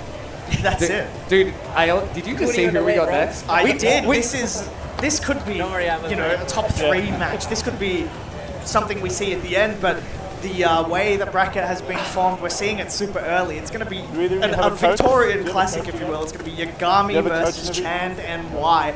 I'm so happy to see this, but it's heartbreaking that it's happening so early. This is the OC ranked at 11 p.m. on a Thursday night special, man. And like you mentioned, back and forth bickering at 12 a.m. Unbreakable throws, it just was 10 damage, bro. That's it. Look, Chand loves Reina's Unbreakable. He's the biggest fan of them. He loves them very much. Even though they're just kind of like big lows. But anyway, Yagami might not even play Reina because he's been running a lot of Kunimitsu as well. We saw him use it when he needs it. Due to the blind pick as well. Due to the blind pick players, you must pick Reina, you must pick Leo. He's got the Leo, but I think we've seen mostly Shaheen today, right? Yeah, mainly the Shaheen, I believe, what he was like talking about. Then he said, I most likely play Shaheen. He thinks Shaheen is a better character. And then Shaheen in Season 3 is really underrated, man. I think we should be seeing this character more. This character is really, really good right now. I just, like you mentioned, this is a grand final in so many other events, and this is for top 8 winners. Yeah. But this isn't even in top 8. This is first to 2. So much on the line here with both players. Again, Chan sponsored by BFG, but again, Yagami right now currently without a sponsor. Yeah. So again, get on it, guys, because he's in the. Why haven't you? The sponsors watching this, what are you doing? Why are you sleeping on this man? Get on him. Get some results from this guy. I'm telling you, man, you're sleeping on him. Yeah, absolutely. This is, Chand, even though he's easily one of the best in the region, right now he's not traveling. He's all his competition is for pride. You know what I mean? He's not trying to gun for anything big. Yagami, on the other hand, he's the OCE rep that represents OCE on the world stage more than anybody. He's been to EWC many times. He's trying to get that TWT finals spot. So these points mean the world to him. Oh my god. He's picked Leo and he's scripted Arena Underground. You can't ride it. This is the Oceanic Rank Classic here, man. Dude, I'm waiting for the first Hell's Wave. Do you burn it straight away? The thing is, Yagami is a player of that caliber where, especially offline, he can see that. You know what I mean? So it's difficult. Is Chand even going to rip something like that? Very important for him. Can Yagami get through on the winner's side? It would be so important. Or is Chand going to take it? Yagami starting off very strong here, working on that. There it is. I told you, he can see it. Oh no, War Blast there. That was a bit weird. I think he tried to burn it straight away, even though he's just going to commit with that Hell Sweep.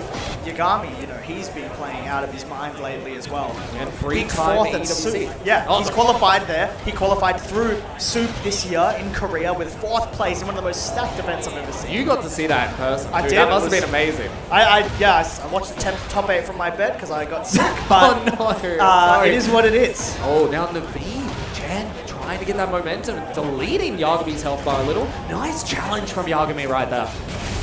Just gonna burn all that heat. Chand tried to escape it with the Leo Kempo, but too much range there.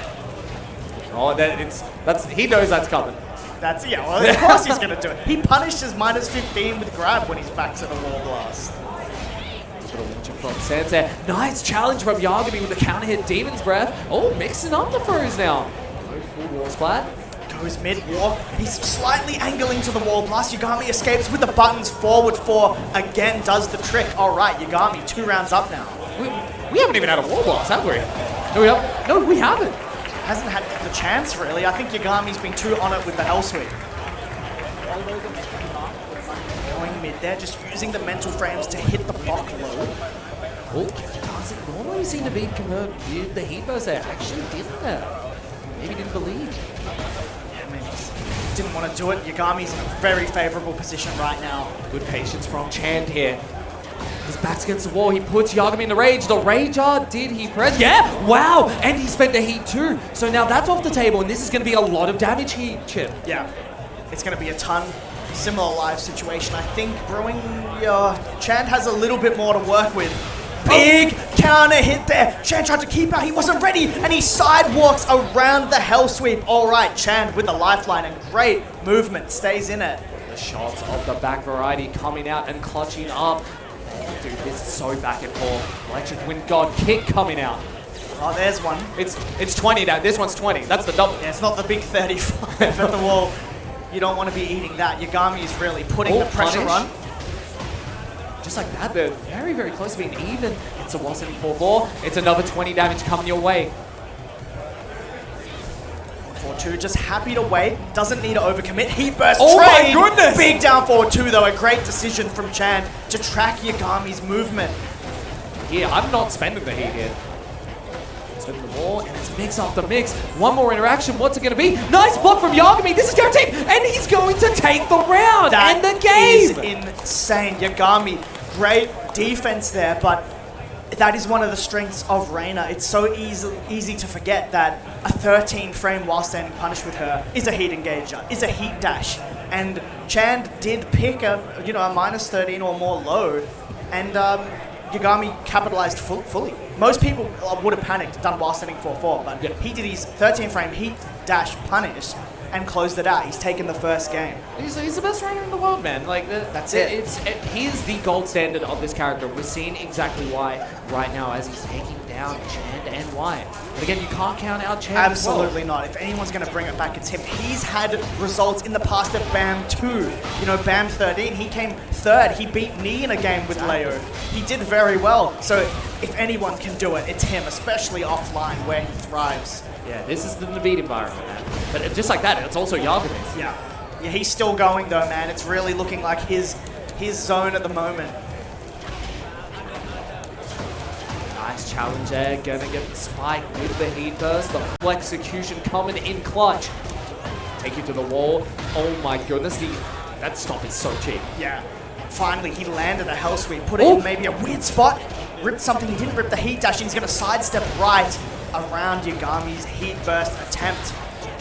Nice conversion here, should be dead. Pixel of health. Is this going to be the start of a comeback? Chip. He's got so much recoverable. Do you try and close it out quick? Do you let him get back into the game? It's a hard decision. He's letting him back in. He needs one more hit. Oh my God! Yagami is going to rip the down forward 1-2 against the wall. This man, he's like a cockroach. He doesn't die. He like gets stronger the lowest health gets. I can't believe it. A pixel of health. And not even a dream, man. Just pure calculated violence. One more round and Yagami will be qualified for tomorrow's top 8 on the winner's side. What a comeback. Floor blast in full effect. Chand has his work cut out for him now. Goes for the counter hit there. Chand just trying to find the answer for this Rainer here. He hasn't been able to do it. Gets a juicy punish there. Check what a reaction. -4. Yeah. Hey, but if you're Yagami, you block it every time, man. I don't get how he's so good at doing it. Goes to the mid. He wanted that floor blast. He really wanted it. Be careful here. Guaranteed stop coming through. One more interaction for Yagami, and this will be it. Chan trying to find his way in, trying to get the war drums beating. Spends the heat. Just dashing went mid. It's going to be one more pixel for Yagami. Generic down 4 keeps it simple. Yagami's going to take that 1-2-0 over Chand here to qualify for winner's side top 8, which will be happening tomorrow. Looking impressive as ever, man. Like, we've seen these two duke it out time and time again, and that time it's going to be in favor of Yagami talking to Brownman as it gets done. Yeah. And what a performance, man. And again, I don't think that's going to be the last we see of Chan during this tournament. No way. I highly doubt that. But look, anything is possible in this, man. There are still plenty of killers out there that aren't even on stream right now. And speaking of on stream, you've seen what's next. Yeah, I saw him stepping up with the photo. We had a shot on the cameras there. Chand, Yagami, Rest. Like the big trio from when Rest was living here. They were the top 3 guys. Right? Yeah. They're all here. They're all here now. That's no disrespect to any of the other top talent here, but it really was like the They Rest, were. Yagami, and Naveed show. And now, again, Rest honorary Australian back here after qualifying for EWC. You can't be happier for that guy, man. He's been working so hard. Yeah. But he's got a tough task, and this isn't the first time his opponent him have duked it out. It's gonna be him taking on your mate. Yeah, and Hangman the coach Kid. of BAM apparently. Yeah, the BAM coach, again, if you're from Victoria and you haven't gone in yet, you better hurry up, man. If you're still on that loser side, once he's done here, unless you're playing against him, you better get in quick. Oh my god, I'm looking at this losers pool right now. Oh my goodness.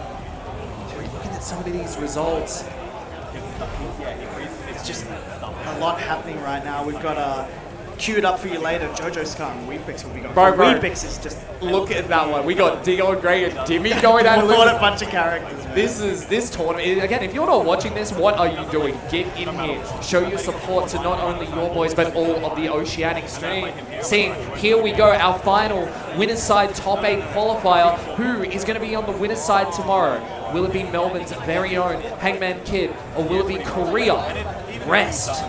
Here we go, Chip, dude. I don't know what's going to happen here, man. Yeah, and this is a buffed Rest. We already know how good he was when he was living here, but I've seen the level up now that he's been back in Korea training with the very best. Yeah, exactly, man. Again, sponsored by Onic now, and it's just looked so good in every tournament we've seen him play. And I was talking to Hangman about this matchup at a point. Again, if I'm not mistaken, Hangman has never been able to conquer Rest. Yeah. This would be, and not many people can say they have.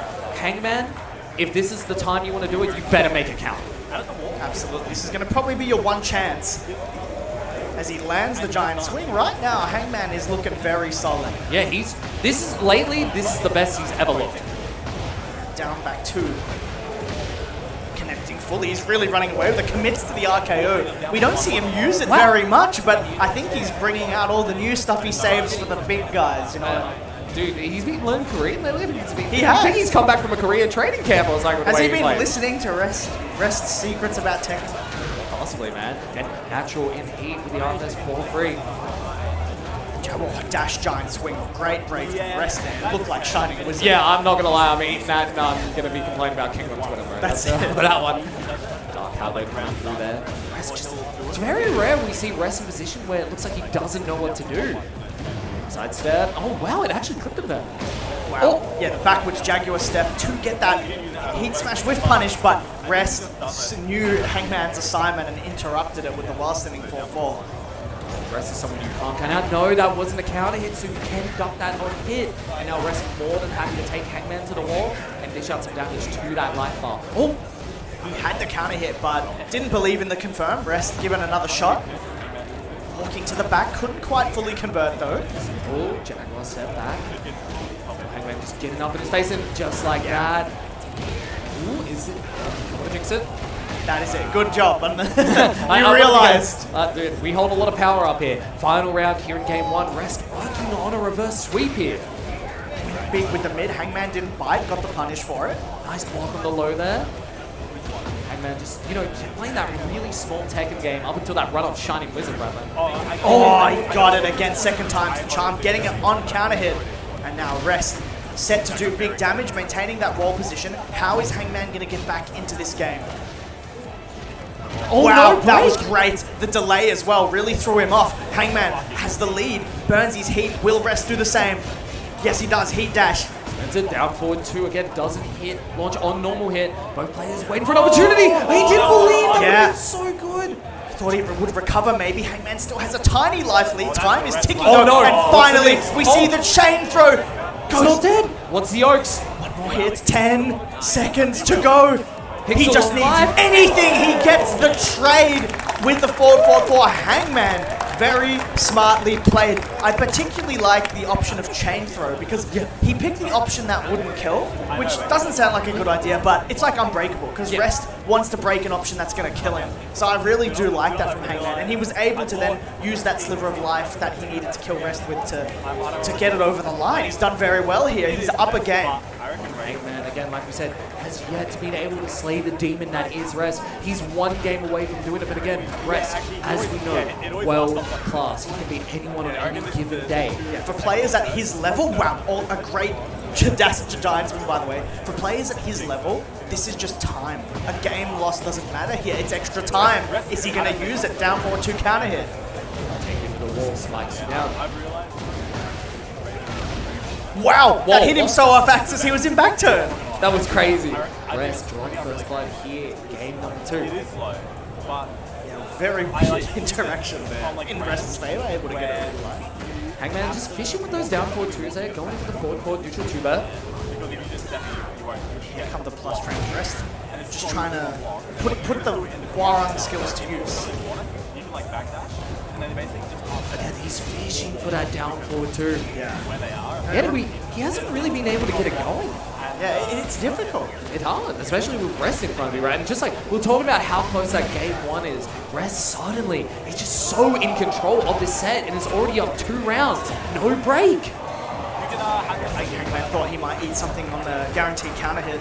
What time did Rush finish? Wasn't ready for the break. Oh, back 1 thrown, just fishing for that counter hit. Breaks the QCB free there. Rest just chipping him out here. Nice stop. Could have gotten a bigger punish and the power crush. That was after such a closely contested game. Rest silencing the crowd here, man. Yeah, that is a very instant response, I would say. And more confident than I thought it would be. Finally, it's Hangman's chance to get coached, and he's on the receiving end. But what a coach to have, by the way. Mr. RTF. I just realized, teammates here, Onyx members. Yeah. This is kind of crazy to see. This is going to be interesting. Hangman is someone who is very capable of pulling himself out of this situation, making the adaptation. as I said, man, Rest has been showing his stuff on the world stage. We had 5th at Super recently. What a performance from him there, really showing how much he's leveled up. Even more, like, I say leveled up, but he's already like top tier. Yeah, he's just getting better yeah, on top of that. It's a scary thought, man. I remember breaking into the scene and seeing how Rest was in Season 1 scene, and now I'm just like, bro, I don't want to play him again. I don't want to play against him again, bro. He is looking immaculate right now. We are at the Genmaji Temple. We are at 1 apiece. Is it going to be Victoria's very own Hangman Kid, or is Rest going to make it through on the winner's side? Not the pack pixels, I think Hangman was hoping to see on the screen. Yeah, man. We got the honest arena here. Right, Rest is going to get the first blood here. Over to the wall, big damage. And here comes the Warung pressure, man. Hangman gets clipped by that second hit. Not going to be dead here, but one more mix. Rest Classic for trying to finish it with that low. Hangman trying to get back in there, but the back one too good. You got to do it if you play horror. Even Rest. It's all, yeah, dude. Rest the enemy of that. He does all the horror classics. What, that is launch now? The Rest uses sidestep into flamingo step very well. It's almost like Steve's who step into weave. He can create big whiffs and get to your back to hit down 3-4 and pick you up. He tried. Oh my god. He tried. Are you coaching him right now? I hope we giving not. out coaching him commentary? Uh-oh. Oh no. We've seen it many times. He's very good at using that. Nice step there, but Rest realigning. Beautiful side step there. Just takes a small option. And the giant swing. Hangman regaining some momentum. We are at 1-1 here, Chip. This is very close. It's an improvement on last game, right? So something clearly has clicked to get around on the board. Maybe the adaptation he needs. Oh, Black Kite coming through there, the engage, pressing Hangman towards the wall, and that's gonna wall splat. This Perfect is so distance. heartbreaking. Spencer Heat there. Hangman really respecting Rest here. Yeah, low parry finally calls it out. Gets out of the pressure. Gonna get a decent amount of damage. Heat ticking down. Smash here, won't go to stands, looking for that giant swing, nice break on the... Oh no! He went for the Atlas Hammer. Yeah. You gotta stay composed here, man. Rest on set point. Hangman, what can you show us here? Jaguar Sprint goes with the drop kick. Punish. Tries to go big again. Oh no, he believed But too much. the defensive knowledge, right? He got hit by down forward 2. Still had the duck locked and loaded because he didn't get counter hit. Black Kite there.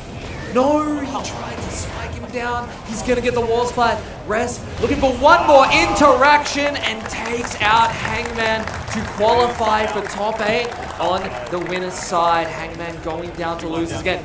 Not over for him yet. It's so close, but Rest just showing why he is qualified for the Esports World Cup and why he is, in my opinion, and I think you're not going to disagree on this, probably the best wiring in the world right now. Yeah, no, he's the like, best. it's like, you know, his performance recently gives Yeah. him contention for that.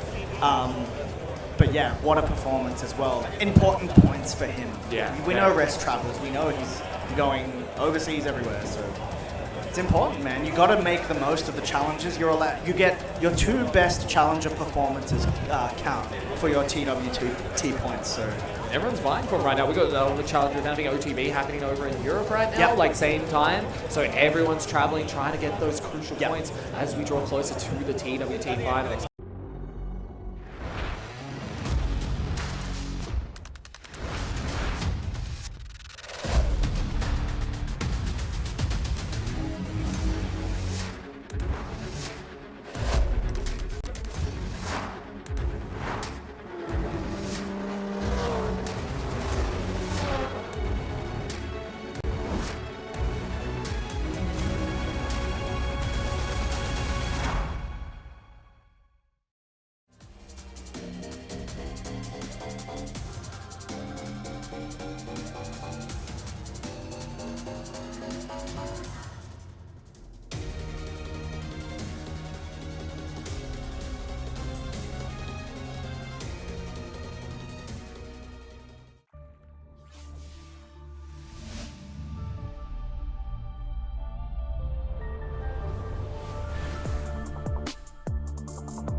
who's on stage because I did. I just want to know, did Jojo Scar like make the whole like state of South Australia mad? I was like, he's running the whole gauntlet. He has to play everybody. He's playing now. the literal kings of South Australia. We got Mr. C7, Mr. 6 Wheatbix here.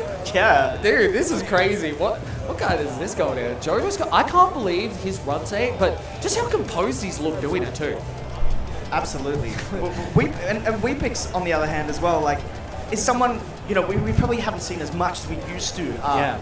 In, like, even when we're talking Tekken 7, right? But back in those days, we saw, you know, how well he studies the game. He's represented us at Gamers 8 for Australia, where we did very well as well. So he's got that experience. He's been in high pressure situations before. But, yeah, man, he's got his work cut out for him. Again, you were seeing it there. Look, Mr. Wavy Wiki again. One of the best resources for all your Tekken knowledge as well. Be sure to support him and all his endeavors with that. I don't know how this game's going to go. I'm too nervous, bro. This is another old school versus new school matchup as well. Yeah, definitely. I definitely can't call this either. No, bro. No one can. I think I'm really interested to see is what's the Lydia knowledge like for Jojo Scar. I think it's a very impressive character. With how much Jojo Scar plays, I think he has a rough idea, but we're at the Evil Arena with these two characters on screen, man. Anything can happen. Yeah, I love this stage. This is your favorite stage, apart Best from 14 spectator stage ever. Yeah, worst stage to play on as a competitor, best You know, stage to I've spectate. grown to like playing it. I got a wall-breaking hell sweep. What can I say? Did you just spin your character strong? Yeah. You're doing it wrong. You got to say it weak as hell, man. I can't talk. My character's good, man. It is. I'm still very underrated. Here we are. We are in the loser section of top 32. So again, you lose, you're going out. We're talking about the knowledge factor There it is. here. There we go. That's a big one there. That's the level 1 there for Jojo Scar. All right, now this is scary. Heat smash available for Heihachi. He could set up a situation against the wall right here if he wanted to. All right. Still health remaining, and just keep it simple, keep it clean with the down forward 1 right there. Dude, we're looking at this bracket and some of the games we have coming for you guys. If you haven't seen, strap yourself in. This is just the start of our loser side of the top 32. First hit hell sweep only.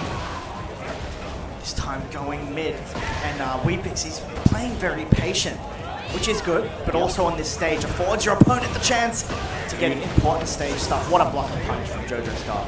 Perfect punish with the full crouch down forward 2. One more action and does the low here. Level 2 of the Warrior Instinct available. Right now, Jojo Scar looking strong. I curse him. Sorry. No, well, I think he's been going to that hell sweep quite a lot. We saw a lot in that second round. I think Wheatbix is finally clued onto that. He's done a great block there. Nice duck on the unblockable there. No punish though. Guaranteed off if you are crouching on the forward 4. Back 4 check, wall to the side. But Wheatbix is able to just shimmy his position and capitalize fully with the back 1 wall splat. Don't think this is going to be dead here. We're going to get a lot of juicy damage. Be careful of that head nerf coming through as well. Hits him with the homing attack there. Don't count out Wheatbix just yet, people. Yeah, on the board, starting to really get going now. But still happy to just sit back. What a sidestep around forward 2. Difficult to move around. He timed it perfectly, and now it's giving him all the momentum. So much. The unblockable coming through for Wheatbix. Heaven and Earth, level 3 available. What's it going to be? Just needs that one more hit. All right, that's important for Jojo. But that low parry is even more important. Yeah. We're going the final round here in Chip. Heaven and Earth level 3, That's Warrior what I'm Instinct. saying. Look, he knew he was about to lose. He just made getting the heat a priority so he can do this now. He's into Warrior Instinct. You minus 13, you are hating life here. You have to be so careful of your Wheatbix. Coming in with the Demon rep right there. Hell Sweep Yana starting to pile up. Glow though, Wheatbix happy to cash in his enhanced moves as well, but Jojo is going to get the whiff punish there. And again, with the Warrior Instinct, you're losing so much great life. The Hope Kick coming out from Wheatbix, take you to the wall. Oh my goodness. Not quite exactly what he wanted, but back 1 is going to get that wall blast. This is so crucial for Wheatbix here. Convert as best as you can. Nice. What's it going to be? What? It didn't work on the wall. He's still going though. 1-1-2 keep out. Jojo now working on a couple. It didn't hit. It didn't hit. profiled. All he had to do was rage up there, and we would be seeing 1-0 in favor of Jodoscar. The wrong punish came out, and Wheatbix, by the skin of his teeth, takes away game one. No, oh my. We're having a 2-night stay at the Underground Arena. Oh no. Oh no, man. That was insane. I think Jojo a little bit unlucky. I think the down forward 2-1 was intentional, maybe, but it could have been down forward 1+2. You know what I mean? So I don't know if that was rage out. I'd love to hear it from him later, but a little unfortunate. But Wheatbix is playing well. He still deserves the game. Of course, absolutely. Again, Wheatbix, you can never count him out, and as we're finding out right now, taking down Jodoscar in the first game. Throw that ball behind. Yeah, you gotta be so careful. Trying to get him with that electric engage. Recoverable to get more Wheatbix, and the Hell Axle coming through here. Going to be a cheeky combo for Jodoscar, and more importantly, that first token of Warrior Instinct. Yeah, gets it on the board. Look at the combos. Well, tried to get that roll-scaled hit, but reads the full crouch low successfully. The damage to Wheatbix's helper, and the Jodoscar Classic. If you've never seen him play before, that's the special right there. Jump into heat smash, jump into forward 2, and you're getting hit by it. Doesn't matter who you are gonna get hit by it. That's it. He uses the empty jump because there are moves that can come out of it. So you sort of freeze up, or you look for one of those moves, and then he takes the chance, right? Unorthodox, but it works. Put up back 4. Homing again. Yeah, Wheatbix is very checked in on that. Heat engage at the wall. Really fishing for that back 4. No punish there from Wheatbix, maybe expecting a different version of the move. Just didn't connect there. Wheatbix still has a big life lead. Probably one more big hit. There it is, the down and back 3. All right. One apiece here. Sweep coming through for Wheatbix here. 1 round apiece here in this game number 2. Jodoscar again didn't get that Warrior Instinct token off. Yes, it's a missed opportunity. And it really is, man. You gotta live and die by it, man. You gotta get to that Warrior's Instinct as quick as you can. I think he's trying to now. He's popped the heat very early this time. He doesn't want to miss his chance to get his free win coupon. Hey, it's not always a free win coupon. We saw it last game. That's Three right. weeks close it out. Yeah, it was a faulty coupon. Expired. Yeah, that was the season 2 coupon, bro. Yeah. Nice! That was perfect. Very ready for that second hit. Oh no! Wrong combo breaks the generic throw there. And that's going to be it. Game point for Jodoscar. 2 tokens of Warrior Instinct. Again, Wheatbix, he's showing zero respect to this Jodoscar Heihachi right here. Doesn't understand, so off the headbutt. Oh, jump What? into... Is that Yoshimitsu? What's happening? What is happening right now? I can't tell what's going on. Jodoscar more than happy to take it. 3 stacks of Warrior Instinct. He might not even need it here. Spends the heat. 1-2-2 interrupt. Wheatbix needs to fight his way back, but a very important block. Jojo gets the punish. And Jodoscar, it's going to be one apiece now. Crowd getting behind their man here again. Jodoscar, I believe it is his first BAM. 1 more game determines whether he makes top 8 or whether he is going to be going out of the tournament. Again, Wheatbix just staying calm, staying collected, figuring out how to deal with this here. Yeah, coaching from Bobby as well. This will be very helpful. They definitely know each other very well. They've probably played 1,000 times over the years on 7 and 8. Yep. And yeah, you know, he's giving a very thoughtful explanation. You can just see from the way he's talking. But also, it's like the matter of, like, again, this is the guy who sent Jodoscar to losers. What better coach to have? Yeah, exactly. Very important. All right, the headphones are back on, and we're going to be underway. Midnight Siege it's going to be, so no 3-night stay at the Arena Underground, but there is 1 World Blast there in the background. Who's going to get to it? You had 4, you get 1. Speaking of 1, first to 1. The stakes are so high. The winner qualifying for tomorrow on the loser side. The loser going home just outside the top 8. Will it be Victoria? Will it be South Australia? Back 4 check, just trying to get that counter hit, but Wheatbix is picking good times to get involved. And man, is everything going right for him right now. And one thing that's important, he has no recoverable to get here. It's just all been hitting on the ground. House sweep coming through for Wheatbix, charging it up. Nice step, but the cameraman maybe a bit of a factor here with the punish. I think so.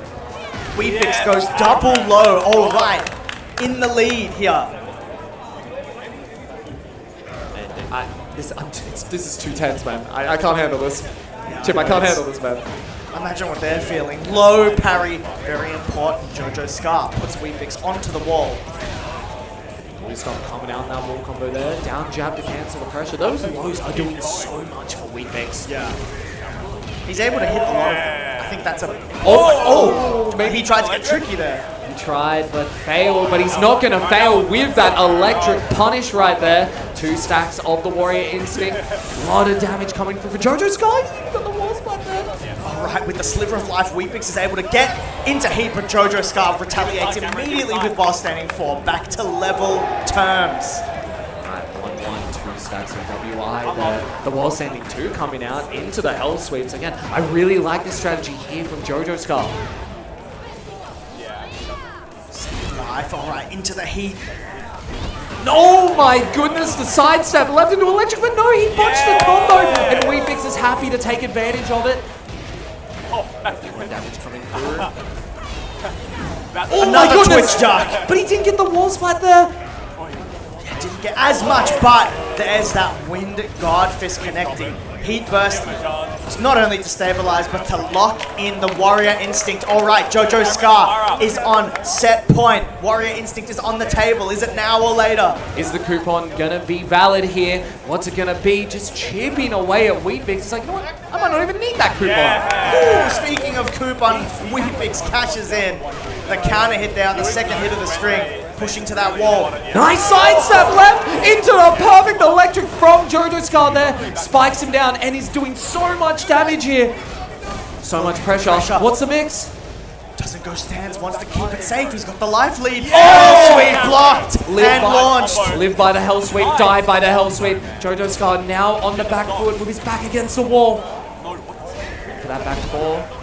Be careful. I thought he might step. Weebix moves around forward 4-2 again. Very well played. Goes to force the mix mid this time. Time is ticking. It's not on Jojo Scar's side. 10 seconds left. Goes big. He went crazy. Weebix. We saw him try that earlier. Weebix blocks it. It's final round. It's Weebix. It's Jojo Scar. And it's Warrior Instinct on your screen. One mistake and you are losing so much of that life bar. I mentioned it. Ducks into forward 4. That's guaranteed. Wall position now available for Jojo Scar. Stomp on him. Will he catch it? Goes mid. It's safe now. Good punish there. No grey life for Weebix. It's one more interaction. What's it going to be, Chip? Jojo Scar qualifies for top 8. He pumps off. He takes out Weebix. The sportsmanship, you love to see it. Yeah. Oh my goodness. His first BAM top 8. How can you not cheer for this guy? Look at him, man. Look at this guy. Very well played by both players, of course. Jojo Scar is going to be the one moving on. Dude, man, you so important for him. We still got more to watch. Yeah, we've got... This ain't over yet. This is not done yet. We got 2 more big games for you to qualify for our top 8 tomorrow. Sorry, 3 more. That's right, yeah. We're going to have Dion, I think, versus Jimmy. Dude, I'm just, again, you got to give it up for Weebix, man. He played, for someone who, again, isn't even full-time on this game, man, almost qualifying for top 8. I know, he's done extremely well to come this far and really held his own in that final game. And again, look, that Warriors Instinct coupon, that was the valid one. He just had to go further into the pocket for that. Yeah, so again, absolutely. He got it over the line in the end, but it doesn't get closer than that. Dude, this game we have next for you, man. Dude, we're hyped for this one, man. So it's gonna be a New South Wales versus South Australia affair here. It's gonna be WBG Dion Gray taking on. You know what? I'm just gonna wait for the camera to get there. I don't. Look at that. It's Big Demi up on stage here. One more win for this man, and he's going to be qualifying for top 8. If you're tired of Warrior Instinct, I'm sorry, man. You're going to have to win some more here. We're back. Hey, all I'm saying is we got 2 Italian Heihachi players back to back. Yeah. Dude, this seeding, man. What is going on here? It's a popular demographic. Heihachi in general in OCE right now, there are a lot of strong players running this character. The character is good, man, but even then, these players are special. These players are doing work, and we're seeing it with the representation of the character.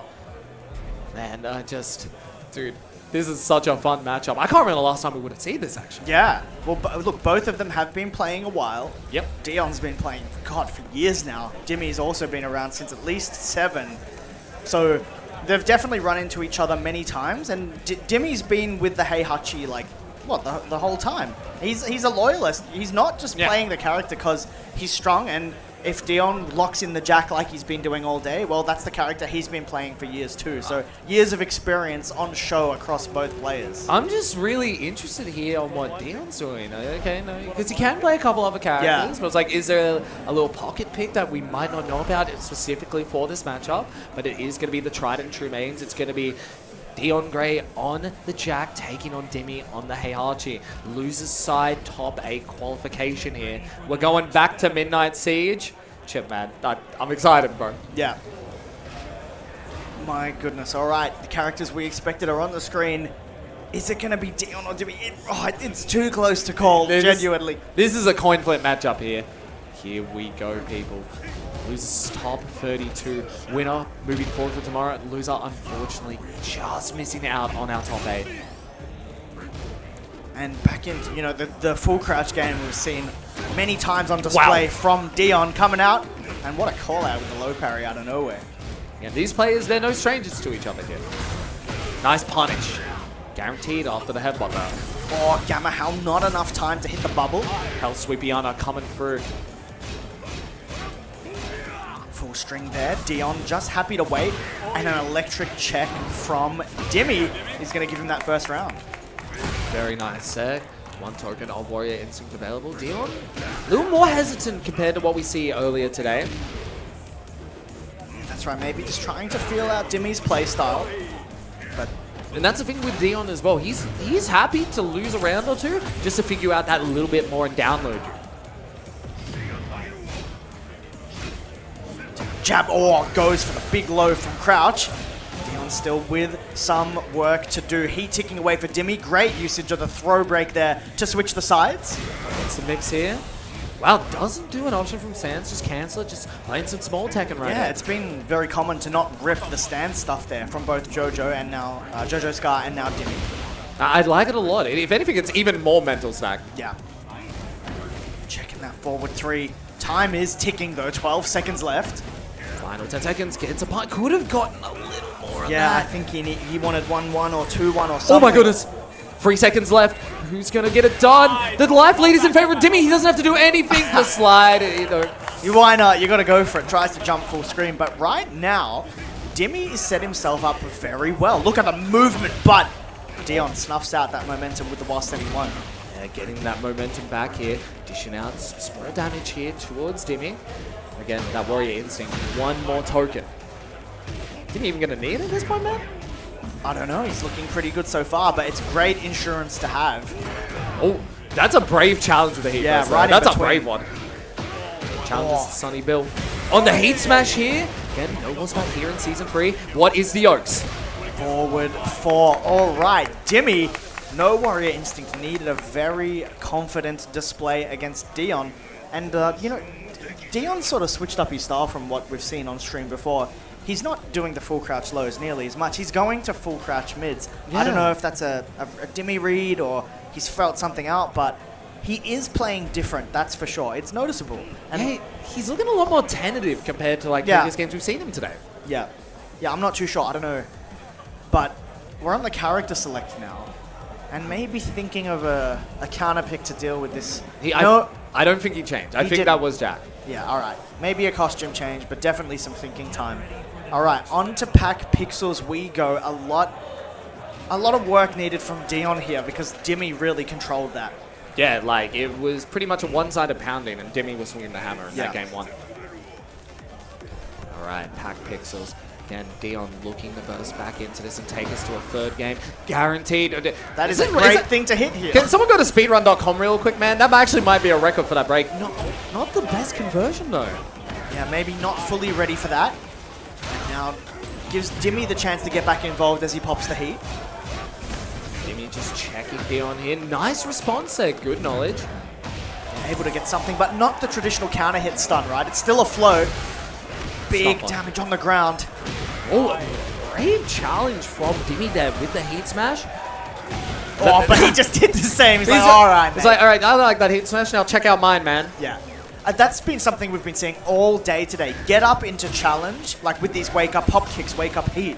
We've seen it a lot. It's important when people are trying to attack. Speaking of, Dimmy lands his best one. Yeah, the electric blasting, 1 of 5 floor blasts available, but the center one now gone. Dimmy gonna take it to the wall, gonna dish out a lot of damage. 85 off of that, even more on top. Alright, nice dodge. Gets a, could have gotten a bigger punish, but still looking good. Nice block and perfect punish from Dimmy there. Just gonna be outside of kill range. Dion gets hit by the forward 4, and Dimmy regained his composure, making the 1-1 here. Yeah, maybe an important adjustment. It's good to see that, at least if you're on Dimmy's side, that he's got a round back and it's not going to be a clean reverse sweep. Oh, the counter hit launch from Dion here, and the momentum is swinging. He takes it to the wall. What's it going to be here? The Oaks, so scary with Jack at the wall. No fear from Dimmy though, with the generic throw, power bombing. Dude, how can AR2 do that, bro? That's messed up. Pushing to the wall with the heat smash. Dion maybe just needs a couple big hits to close it out. Yeah. What a duck though, while standing 2-4 was ripped by Dion. Dimmy was so ready for that. And Rage is available, but unfortunately drops the SAT. That's very unfortunate there, but he does have the heat burst to try and even things out. Dion just trying to figure out a way in. 1-2-2, what's a mix? Into the stomp. 10 seconds on the clock, he's looking for that down forward 2. Dimmy, oh no! Oh no. Oh no, what? That is unfortunate, but it happened during the round end. So I don't fully understand the ruling myself. There's been some changes to stuff like this, but I do think player 2 does have to give up the round. I could be wrong on this. We're about to find out here. It's an unfortunate time for that to happen because this is a momentum block. Yeah. Right? It's 2 players that are locked into stuff that's happening on the screen. With the stakes as high as they are, and bro, it's you don't want this to happen. I actually saw when I was walking around before jumping on commentary earlier, there was a game that happened where there were 1-1 final round, and a player actually had his controller disconnected. I felt so bad seeing that happen, man. It's not what you want to see. But we've gone past it here, so it is going to be final round here in game number 2. Warrior Instinct, it's not even on the table. It's active. It's ready to go. And it was good, at least. Wow, what a pickup. All right, Dion now.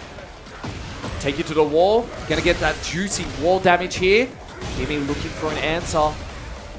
Big life lead, but that can change any second with Warrior Instinct on the table. Dimmy pressing into it, and just like that, it's 1-1. We are going to a third and final game here, Chip. Yep, Dion gets it over the line. And now both players now looking down the barrel of top 8 qualification here on the loser's side. Again, we've seen him before representing the South Australian boys. Bobby jumping in for one of his boys, trying to help Dimmy. Like, look, man, you got to adjust this here, tighten up here, clean this up, and I'm telling you, you're going to win. Again, he's confident. He is one of the most knowledgeable players in this region. So having someone like that to coach you here is very important for Dimmy. Yeah, very, very important. So coaching time now, Bobby. Spitting the facts, but you can see Dion deep in thought as well. As the amount of time that, Dimmy gets, well, Dion's got the same amount of time. Yep. He's very smart, and any extra time he's afforded to think to himself, it's going to be dangerous. All right, we're back into it. Heihachi home ground here on the Genmaji Temple. 1 apiece here as we go into it. Here we go, people. First to 1. Winner of this moving on tomorrow for loser side top 8. The loser out of the tournament. Up? Maybe not. Something maybe gone wrong. I'm not actually sure what happened. I don't know if there was a stage misinput or... Yeah, I don't know what's happening here. I don't know on which side this is, what they're going to do. Yeah, we're going to have to just end this round and start over again. But yeah, not too sure what happened, but we're going to see the outcome of it. Yeah. I'm sure once the next game starts. So I believe we're getting back to it here. So Dimmy, I believe, has to give up the round here. Oh, no, wait. No, okay. I think it's a pure restart. Okay, you don't want to win like that, you know what I mean? Like, you want to say I did it simple, I did it clean, no shenanigans here. So we are going to get this fixed up. At least Dion knows his best button to speed it up. There are some people that still don't, and it's just like, come on. Let me do a combo. When I see people do that, it's like, do a combo. It's like, bro, we're not doing combo exhibitions here. We're here to move on to the next one. Get it going. That's it. Oh, character select? Oh, maybe Bayern? we're going Did to take a Timmy look. want a character swap? It's possible. Yeah, no, we don't get to hear out there. They're not mic'd up, so we're waiting to find out what's going on here. I I'm think not too they're trying to sure. work out what's going on here. But you know, the more time that's passing right now It is is. important. Man. Yeah, he's- we're not. So we're sort of stepped out of the intensity. Also, Ducky coming over to explain what's going on here again. This is also like important for both sides because I mean, like again, world-class player, but you know he's kind of getting a little ice right now by this. Whereas Dimmy's getting that chance to really think about what's going on. Yeah, absolutely. I'm very interested to see how the next game starts. Yeah, But we will be underway shortly. and just working out what's going on here. I believe. Well, the characters are the same. I Yeah. think they're both locked in. We're just waiting on Dion now. Yeah. All right. It's going to be... Cool. Everything's all good here, so we've got it locked in. I believe they're going to go back to Genmaji Temple. We shall see, but we're going to be underway soon, so don't forget, this is one of 3 games left. We've done the stage again, so it's possible something happened. I'm not too sure, but either way, all right, we're finally back into it. It's one apiece right now. It's Dion Gray versus Dimmy, Jack versus Heihachi for the all-important top 8 loser side spot for tomorrow. Oh, dude. And we're going to have some floor blast shenanigans here once we get further into the Yeah. game. Dude, this is anyone's game at this point. Dion, again, we say it time and time again, looking for that Hail Mary down forward too. Both heat bursts in here. Yeah, straight into it. Wow, speaking of. I think one thing that's important here is that we're seeing Dion a lot more on the go in this round, in Yeah. the game 3, number 3. That's maybe the conclusion he's come to during his thinking time. Maybe just got to get involved. Don't let Dimmy do anything. It looks like that's what he's doing now. It looks more like the Dion we my saw goodness! earlier, but what a call out! The Hell Axel coming through and clutching it out. Time to watch the movie, Dion. Dimmy taking round 1 in this game 3. Yeah, he just let Dion do his thing and then hit one big damage read. That was crazy. The low crush there with the Hell Axel? Yeah. That was crazy. Yeah, we've seen that many times, man. It's a strong tool to go to. It's cool to watch. It's terrible to get hit by. Yeah, I don't want to eat that. I don't want to eat that, man. I get hit by it all the time. Oh, big swing to the moon while standing 1. Dion gonna get some decent damage for this. And maybe just looking to really put the offense on in the corner, not let Dimmy get involved. Taking the real small option there, but it's not even going to matter. Dimmy getting the stance electric here. Spiking down, and second token of Warrior Instinct is out there. Yeah, that's what he was looking for. Heat smash, retaliation again. The challenge with the wake up heat smash. Just having that 10 frame, that fast move to just snuff out momentum. Dimmy gets the life lead through some chip. Red plays in rage here. Lets it rip, and Dion is more than happy to see that come out. 1-1 here, Chip. Yeah, he took a really big risk there. Didn't work out. I'd get hit by that. I'm not even gonna lie. I think a lot of people would, and I think that's exactly why Dimmy did it. Just Dion was happy to remain patient. He knew he didn't need to do anything. Man, look, again, he's showing his composure here, not responding to this that 1-1 check, and just waiting to let it rip down. Whoa, what a jab! And that wasn't a punish. That was a counter hit too. Yeah, and the thing is, like, going for launches after whiffed jabs, a lot of people are using the jab to set something else up. They've already got the button preloaded. Oh, he is smothering him with this Look at pressure that. here. And the pancake press not going in. Down for 1-2. This is huge here for Dimmy. Yeah, great movement by Dimmy as well, but Dion tech rolls into good position. Running shoulder. Oh! Not gonna get the second part. Nice duck! No! He's missed the punish, but follows it up with the heat smash. That does work out. All right, Dimmy now 1 round away from moving on. Chip. The floor is lava. Warrior Instinct is on the table. Dude, we're going maximum party mode for this that round. is insane. This is crazy, man. You do not want to face Dimmy while he's like this right now. Oh my god, he wants to break the floor so bad. Guaranteed on that. Wake up attack. Oh my god, bro, he is throwing him like no He's tomorrow. checking his here. brakes. He's got some good breaks. Let me see what break is that, man. Dion pops the heat, went low, but Dimmy's sidestep to the left worked very well. Heat engaged now. Punish. No punish. Trying to make some noise here. Dimmy looking for that step. Gets the wall sending 4-4. Good punish for Heihachi. Dion trying to get in there, but Dimmy just controlling the momentum right now. Just swinging at the feet of Dimmy.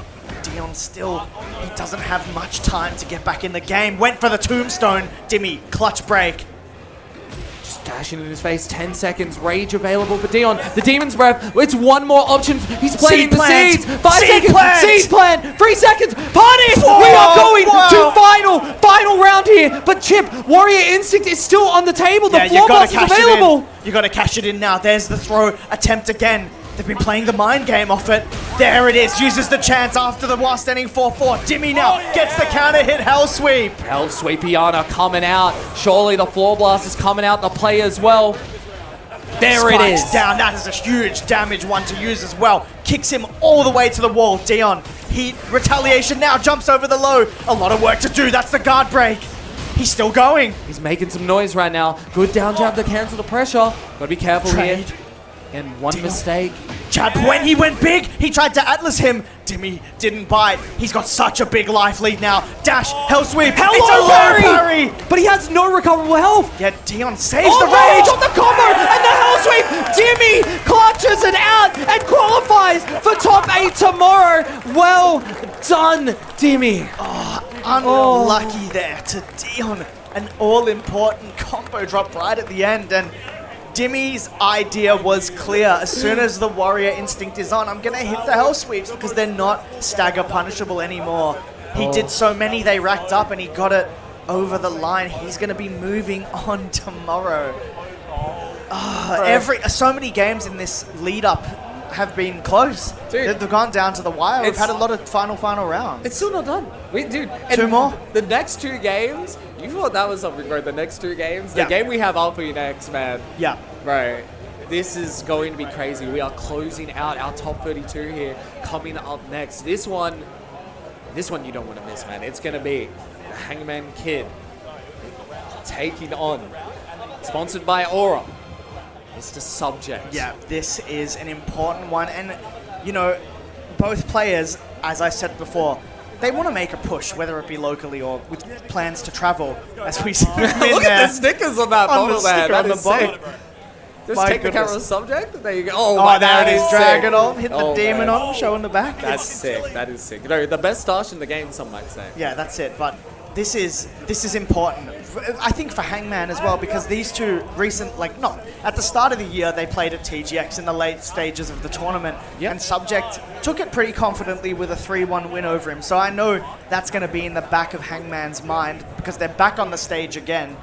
And one of these two isn't going to make top 8. That's heartbreaking. It's very heartbreaking, but it's got to happen. This is such a even matchup between two players that I know desperately want this spot. I know, man. They both have such a point to prove. Again, we've seen Subject traveling more, recently going to Evo Japan. And again, you mentioned the TGX. They actually ran it before that loser side as well, where Hangman took it out and Subject downloaded him. And you're at the Evil Arena against these two? Yeah. Chip.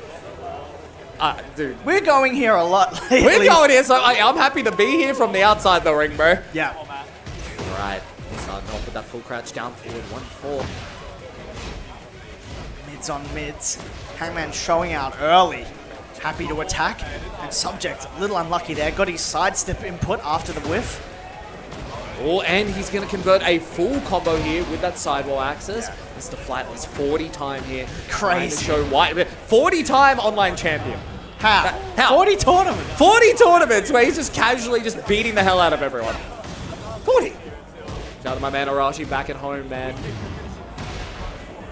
Heat burst. This is both players being very patient. Heat smash though connects for Hangman. Time ticking down, and I feel like this is going to be a game of many timeouts. Both of these two, for me, as Subject lands an important quarter circle forward one to take the first round. But as I was saying, both of these players, for me, stand out defensively above most. I think they both excel in defense. Yeah. And you're going to get a patient game as a result of that. Yeah, just both players waiting for that one mistake that they can capitalize on. We saw it with Subject capitalizing with the QCF1 there. Nice point Armor. Yes, or Hangman might press back. Nice break on the 1+2. Down 2 check. Wall looming at Hangman's back. Nice, the pigeon roll coming out there. Hatchet and just, oh no. For a counter, it's so hard to break, but with that timing, Hangman kind of looking a little flustered here. Yeah, I think that second round for Subject was a bit more dominant. the poke's really starting to rack up a bit. Maybe frozen stiff a little bit on Hangman's end. Well, that's the thing as well. Once Subject gets going, it's so hard to stop the momentum. Oh, no. Oh, no. Okay, as you mentioned, you have to be so careful. Maybe looking out for that RDC. Taking the smaller damage option. Yeah, he knows Subject is well aware of what's coming. He's picking the more uncommon option. It's good. It's smart. It's like check sidestep down 4-2, big trade. Subject's going to capitalize on that. Beautiful combo here, spending it with the wall running for tailspin, using the heat versus spiking back down, and now you got to guess. Oh wow, I guess you could say he guessed right then. Back for 3. Rips the full thing against the wall. Subject, one hit away, uses the second hit of the string to catch Hangman's punish attempt on the low. Subject with quite a confident display here in the game 1. Yeah, man, taking a quick lead with the no round brown. 1-0. Subject looking so composed here, and RTM coming up for Hangman. And again, this is really important right now. Your tournament life is on the line. You want to make it the top 8 tomorrow, but right now you just have this impenetrable wall in front of you that is Subject. Yeah. It's a big mountain. It's the biggest. Some would say it's the biggest mountain today. And you know, Subject, you know, he typically wouldn't be on the losers stage, right? This early. Yeah, it's very rare to see him in losers at all, depending on what tournament you're watching. But Jojo Scar was like, "Hey, buddy, good to see you here." And send him down to losers. But yeah, thinking time. I know the time is running on time running out. It's final countdown, bro. Yeah, could be don't the have much final longer. countdown. I think it's been a minute. All right, we're jumping straight back into it on the Sanctum. It's been a while since we've seen the Sanctum up on stage. Yeah, we haven't today. seen it all that much. All right. Is this the last run for Hangman here, or can he take us to a game 3? Subject trying to show why he is one of the best players in our region here. All the down forward ones coming out, maybe wanting to go for just a more pokey style and sort of challenge Subject at what he does best. We know Hangman can do the same hop kick call out on the delay timing. That's important. That's a hope knee, bro, right there. That's a hope knee. Charging up the 3-2-2. Well, brave down forward. Yeah, I think he just wanted to try and get that robbery. He knew he didn't have much life. Why not just try and cash out? Hey, look, you're up one game. Why not? Just spend it out. Jab checks here. Faked the crouch throw, but Subject didn't bite into that mid. A lot more aggressiveness here from Subject. Oh, he got the counter hit. Didn't believe. Just dashing in his face, but quarter circle forward 1. Clips Hangman trying to move. It's going to be big damage here as he works to the wall. Look at this damage here. We're still going, bro. Subject's combos, some of the best in the game. QCF 1+2, no longer a launcher in heat. Still gets a juicy amount of damage for it. Speaking of juicy damage. Heat active. Hangman reacts up forward. Nice break from Subject. Oh, the crouch throw punish. It's time to play the game, baby. Both players in rage here. Got to be careful. Generic broken. 9 seconds left. Forward 2-1 whiff punish. All right, Hangman with the turnaround. Looking fresh. 2 rounds straight here. Dude, he's looking for a no-round brown of his own here. I don't know what RTM said to him, but he is looking like $1 million ever since that. Working on that reverse sweep. Down forward 2 into down forward 2. Check again. It's a very compact style. Wow. The trade. Pigeon roll going for Pigeon 2 there. Again, it's safe. Why not? Wall sliding 2. The Hangman punish again. Time to play the game once more, but this time getting a heat engager for the trouble. Full crouch low. Just using all the mix he can. Yeah, counter hit. Shining Wizard throw break. That is, if you do not know at home, that is so hard to do, and Subject just making it look easy. Heat smash, gonna be enraged. One more good mix for Hangman here. What's it gonna be? That was his throw break, and it came out as his power crush. Cheeky from Hangman there. Baits it out. Reverse sweep. 3 rounds straight, and it's now 1 apiece very quickly. That was a great turnaround. Honestly, he's done very well there because Subject dominated that first game. Hangman's now done the same in game 2. And are we going straight back into it? No one is stepping up to the plate alongside Subject. I'm fine, man. Yeah, oh no. That is unfortunate if your name's Subject. Hey, I mean, look, he has got the bar fight as well, and he's got, in my opinion, like Dragonov, one of the strongest tournament characters in the game right now. It's not all misery right here by the Subject. First to 1, your tournament life on the line. Winner moving forward, the top 8, loser going home. Chip, man. I don't know where it's going to go. Yeah, it's very sad that we're going to have to say goodbye to one of these two, but it's great that we get to see him in action right now. Nice side step on the forward for neutral 2, but didn't get a conversion off of it. Down 2 check. Shining Wizard coming through again. And now Hangman trying to get in there, looking for the Hurricane Runner. No punish. Gonna use the chance to get the heat homing giant swing broken by Subject, but muscle armor not quick enough. Shining Wizard Subject on it with the throw breaks, but there's no time. 13 seconds, he needs to get involved. Hangman, second hit of the down jab. The first one whiffed, second hit got him over the line. For the first time in this set, Hangman is in the lead, but again, Subject is someone you can never count out. Nice block on the foot. No punish again. Yeah, just a little off. Nice break on the tackle there, and into the 1+2. That is so much damage, and it's all that great getting the lead at 2. That's right. Side switch puts Hangman on the plate of doom. Oh, didn't convert on the while sending 2 there. Just chipping away at Subject. Nice break. Oh no! Oh no! Miss input. Subject couldn't fully capitalize on that. So Hangman gets away with it. That was scary, man. Nice break on the one for a counter hit as well. That is crazy reaction time. No, 1-2 wasn't a counter hit there. Oh no! Oh my goodness! Nice down 2! Low parry! This is gonna be so much damage with Rage. Gotta be careful though, you can't be too ahead of yourself. Nice dunk into grab. the 2-1. Subject, yeah. Flash duck there, getting the jab punish. One apiece. Dash, just dash. Went to use the floor. Oh, hitting Muscle Buster coming out. Shout out to Samoan Joseph right there. Takes him down. Going to be a very optimal combo here. Gets that wall. Went chain throw again, but Subject is ready for it. Hangman's gone to it quite a few times.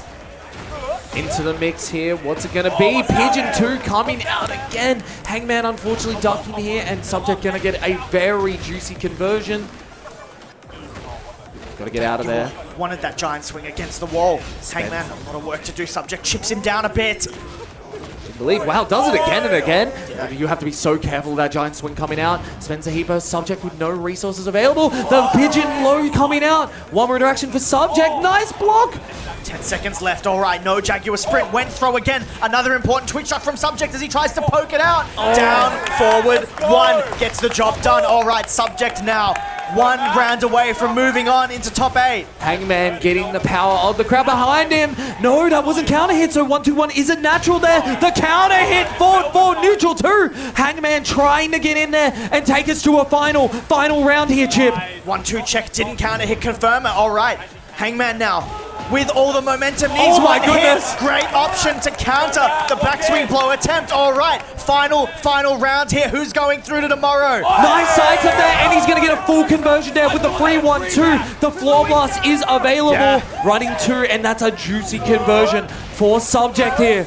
Burnt it early. It's going to be flip over Oki, but he's given up the position. Hangman holds the cards. Go for giant swing right now. Similar life between both. Heat running out for Subject as he burnt it on the heat dash. Throw breaks have been immaculate for Subject here. They've been doing so well. Looking for the wall standing free. Both players just trading blows here. 30 seconds on the clock. All the resources are for Hangman right now.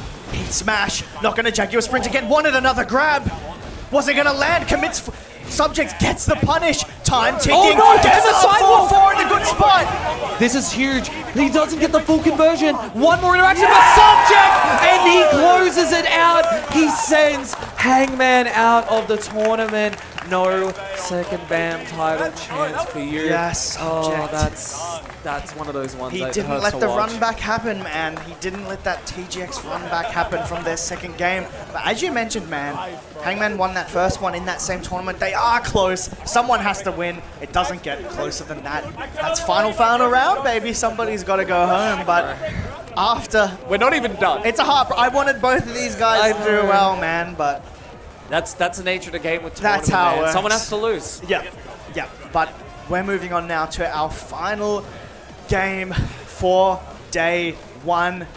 We didn't need to say it's a banger. You need to assume that from what we've seen today, it's going to be Chand NY versus Unveil to make it for top 8 tomorrow. Dude, this is 2 of Victoria's finest here. And again, it's another case of old school versus new school. And these two are like, they're so familiar with each other. They know each other inside and out. They have ran it in tournament before, and as well as recently, literally the pre-BAM slam. And now it all comes down to this. First to 2, the winner moving on the top 8 tomorrow, the loser.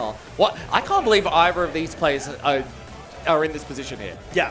Like, when people were asking me all week, like, who do you think is going to make top 8? I thought, you know what, I think Unveil and, like, Chand, they're pretty good contenders for it. And now one of them has to go home early. That's it, yeah. Look, both of these guys, it was the chance to make the statement.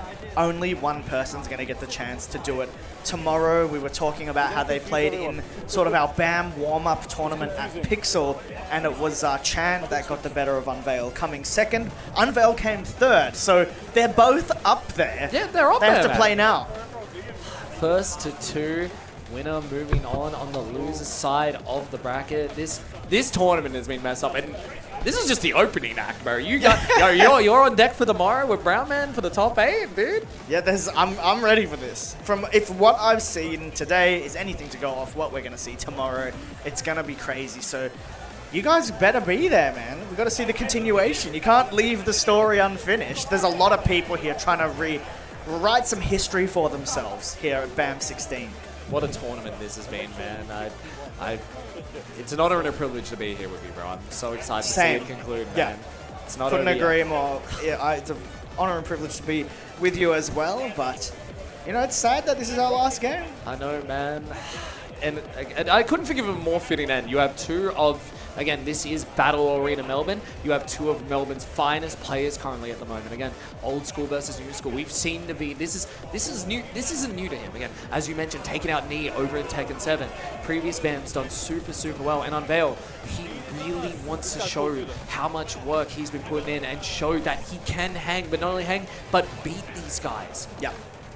Again, like, he's a hard worker. He is, man. And again, you mentioned before, he studies the game. If you've never seen him stream, you got to go in there and see both these players. Yep. But you got to see that, like, he is always looking to improve, writing notes consistently. I remember at TJX, the first time I got to come down, after it was all done, you two were just talking, like, so much intellectual tech and, like, exchanging notes, like, and it was so cool to see from someone so fresh and new to the scene. Yeah, he's picked it up very quickly, and he's just trying to find a formula that sticks. I think he's found the character that sticks. Let's just see if he goes with the Jin game plan today. Question is, who is Chand going to use today? Is it Shaheen? Is it Leo? Is it mystery character for no reason, like he's done in the past? Look, man, these guys just try to play some mental warfare here to try and choose a little wave right there. Hey, look, these two, they respect each other a lot. I see, even at Pixel on Wednesday, I saw them talking to each other. They chat all the time, talking about the game. They're 2 warriors, man, and unfortunately, someone is going home right now. This is your final game of top 32 here at Battle Arena Melbourne. Someone is going to be going to top 8 tomorrow. Will it be Unveil Streams, or is it going to be Chand NY Chip? I'm on the edge of my seat here. It's going to be Chand to start things out here with the heat engager. Counter hit off the mental frame, caught Unveil hesitating. Wow, no, incorrect punish from Unveil. Maybe a little slow there, and just wow. Shenanigans, man. Jump character, man. He's pretty good. Wow, that 7 crazy. golden letters. Yeah. Statement round from Chand. He's like, hey man, you got this far, but now I'm here. What are you gonna do about it? Yeah, you gotta earn it, man. Run it back on me. Both players, wow, patience, waiting. Just dashing in each other's faces right now. Down 1 check. I think Chand was wise to pick a high crushing button. Keep out electric is very scary. And the wall splat, Unveil responding very well here. Very smart to break the balcony and take that option away from the feed. And just like that, the balcony is gone. And how's he paying for all this? How is he fixing up so much? It's a lot of money, man. Well, I don't know. You can pay it with whoever wins BAM. Call them up. There's a big prize pool here, over $2,000 to play for. All right, 1 apiece here. Game number 1. He's just swinging back and forth here, looking for that forward 4, trying to... Nice block on the Slidiana right there from Unveil. Yeah, Chand tried to be a bit confusing by going into stance before doing it, but Unveil sniffed it out. just trying to find a way away from the wall. 1+2 for a counter hit, not broken.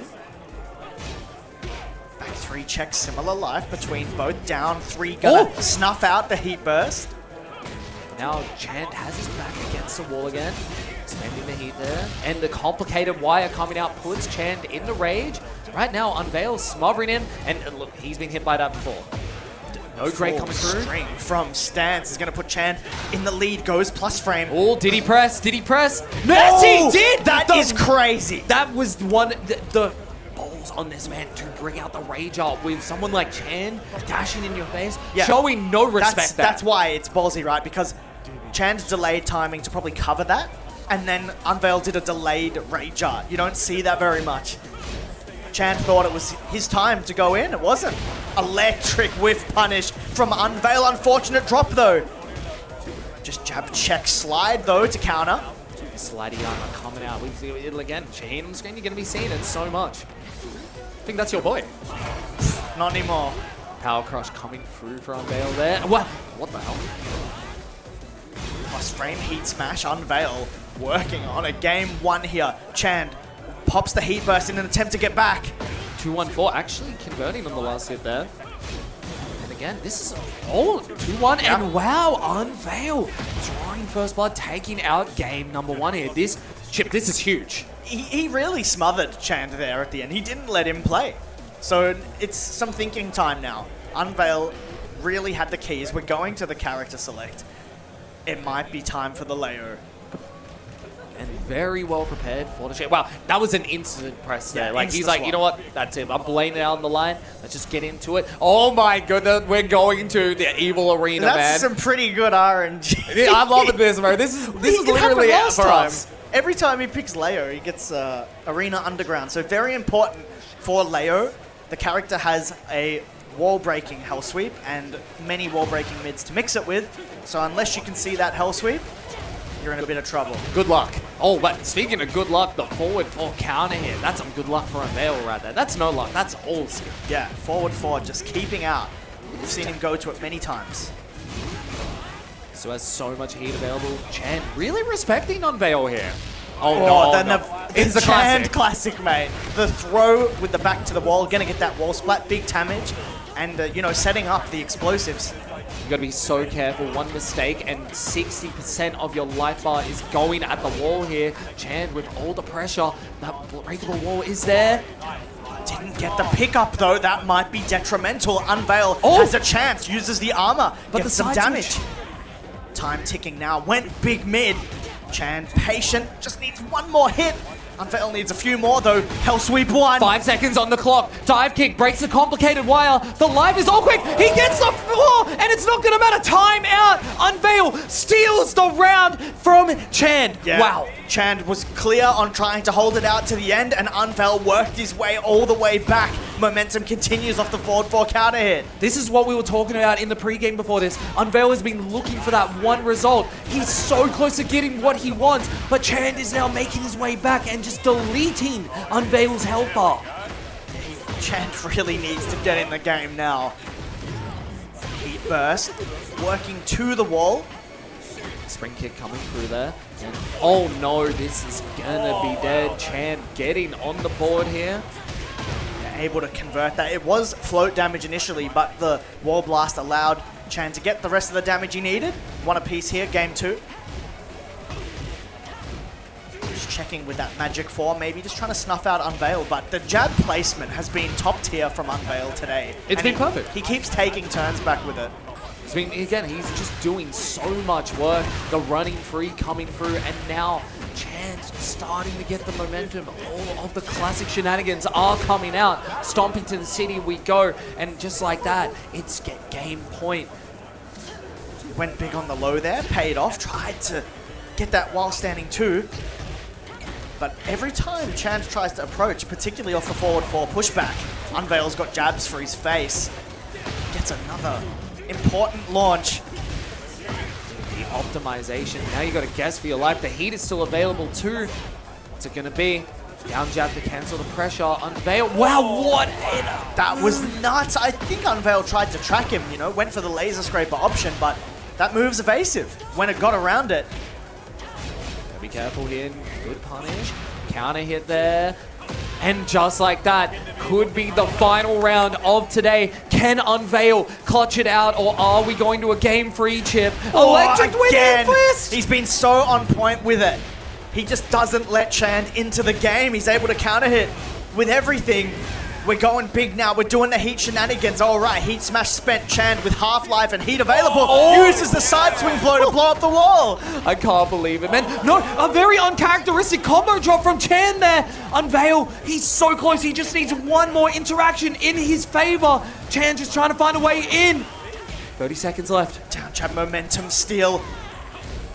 Bit of recoverable for Chand. He's trying to hit everything. Oh, he big got low block just do on the right stance. combo. Sweep, combo, right combo kills here. There it is, guaranteed spike. Unveil gets his flowers in the end, man. He takes the hat off. It's too hard. I don't want to cap. He's going to be moving on, unfortunately, Chand. That is the end of the road for him today at BAM16. That one hurts, man. It really does. It sucks to see, but you gotta love it if you're a fan of Unveil. Again, we've been talking about it. He's been searching for that one result, for all the hard work to pay off, and he finally gets it. And again, in an like a lot of people, when they talk about the best players in OC, like they have Chand in that. Some say he's the best, some have him in that top 2-3 spot. Yeah. Look, there's got to be a new name in that discussion now after that Unveil He's really stream. pushing into that discussion. I mean, we're seeing it, and again, that was a run back from this week too. He got his run back. It's a big. It's so cool to see. Yeah, massive redemption for him. I know he's someone that works very hard. We said it time and time again. He's very hard on himself, so he knows the importance of this. We know. So I just want to make sure that everybody is aware of how big that is to him. We will be seeing him tomorrow, but as we said before, that is going to be our last game of day 1 of Battle Arena Melbourne 16. We're going to have more action for you tomorrow in our top 8. Chai, do you have any closing words for us Before we do, man, the top 8 for tomorrow on the winner side. Bro, listen to this. This is crazy. On the winner's side, we got Ulsan taking on Bobby Badenga. Crazy. And on the other side, look at that right there. It's the Oceanic That's Classic the at midnight, classic bro. We again. saw it recently at Soup. It's going to be Yagavi taking on Rest. On the loser side, bro, the battle of the Italian Heihachis. It's going to be Dimmy taking on Jojo Scar. This is crazy. And then to cap it off, dude, these guys were training together before they left for BAM. Unveil Streams taking on Subject. Your top 8 is locked and loaded. It's ready for tomorrow. And look, I think we've got to wrap it up here. So as you said, man, it's been an honor and a privilege, man. My first BAM to commentate. Thank you guys for having me. Hope you have enjoyed the comms. It is, dude, I can't believe I finally got to do this with you, man. My man, thank you. Thank you. It's been good. It's been good. It always is. You'll be seeing this guy tomorrow. It's him and Brown Man tomorrow, rounding it out, sending you off for our top 8. This has been Battle Arena Melbourne, day number 1. We hope you guys have enjoyed. See you tomorrow.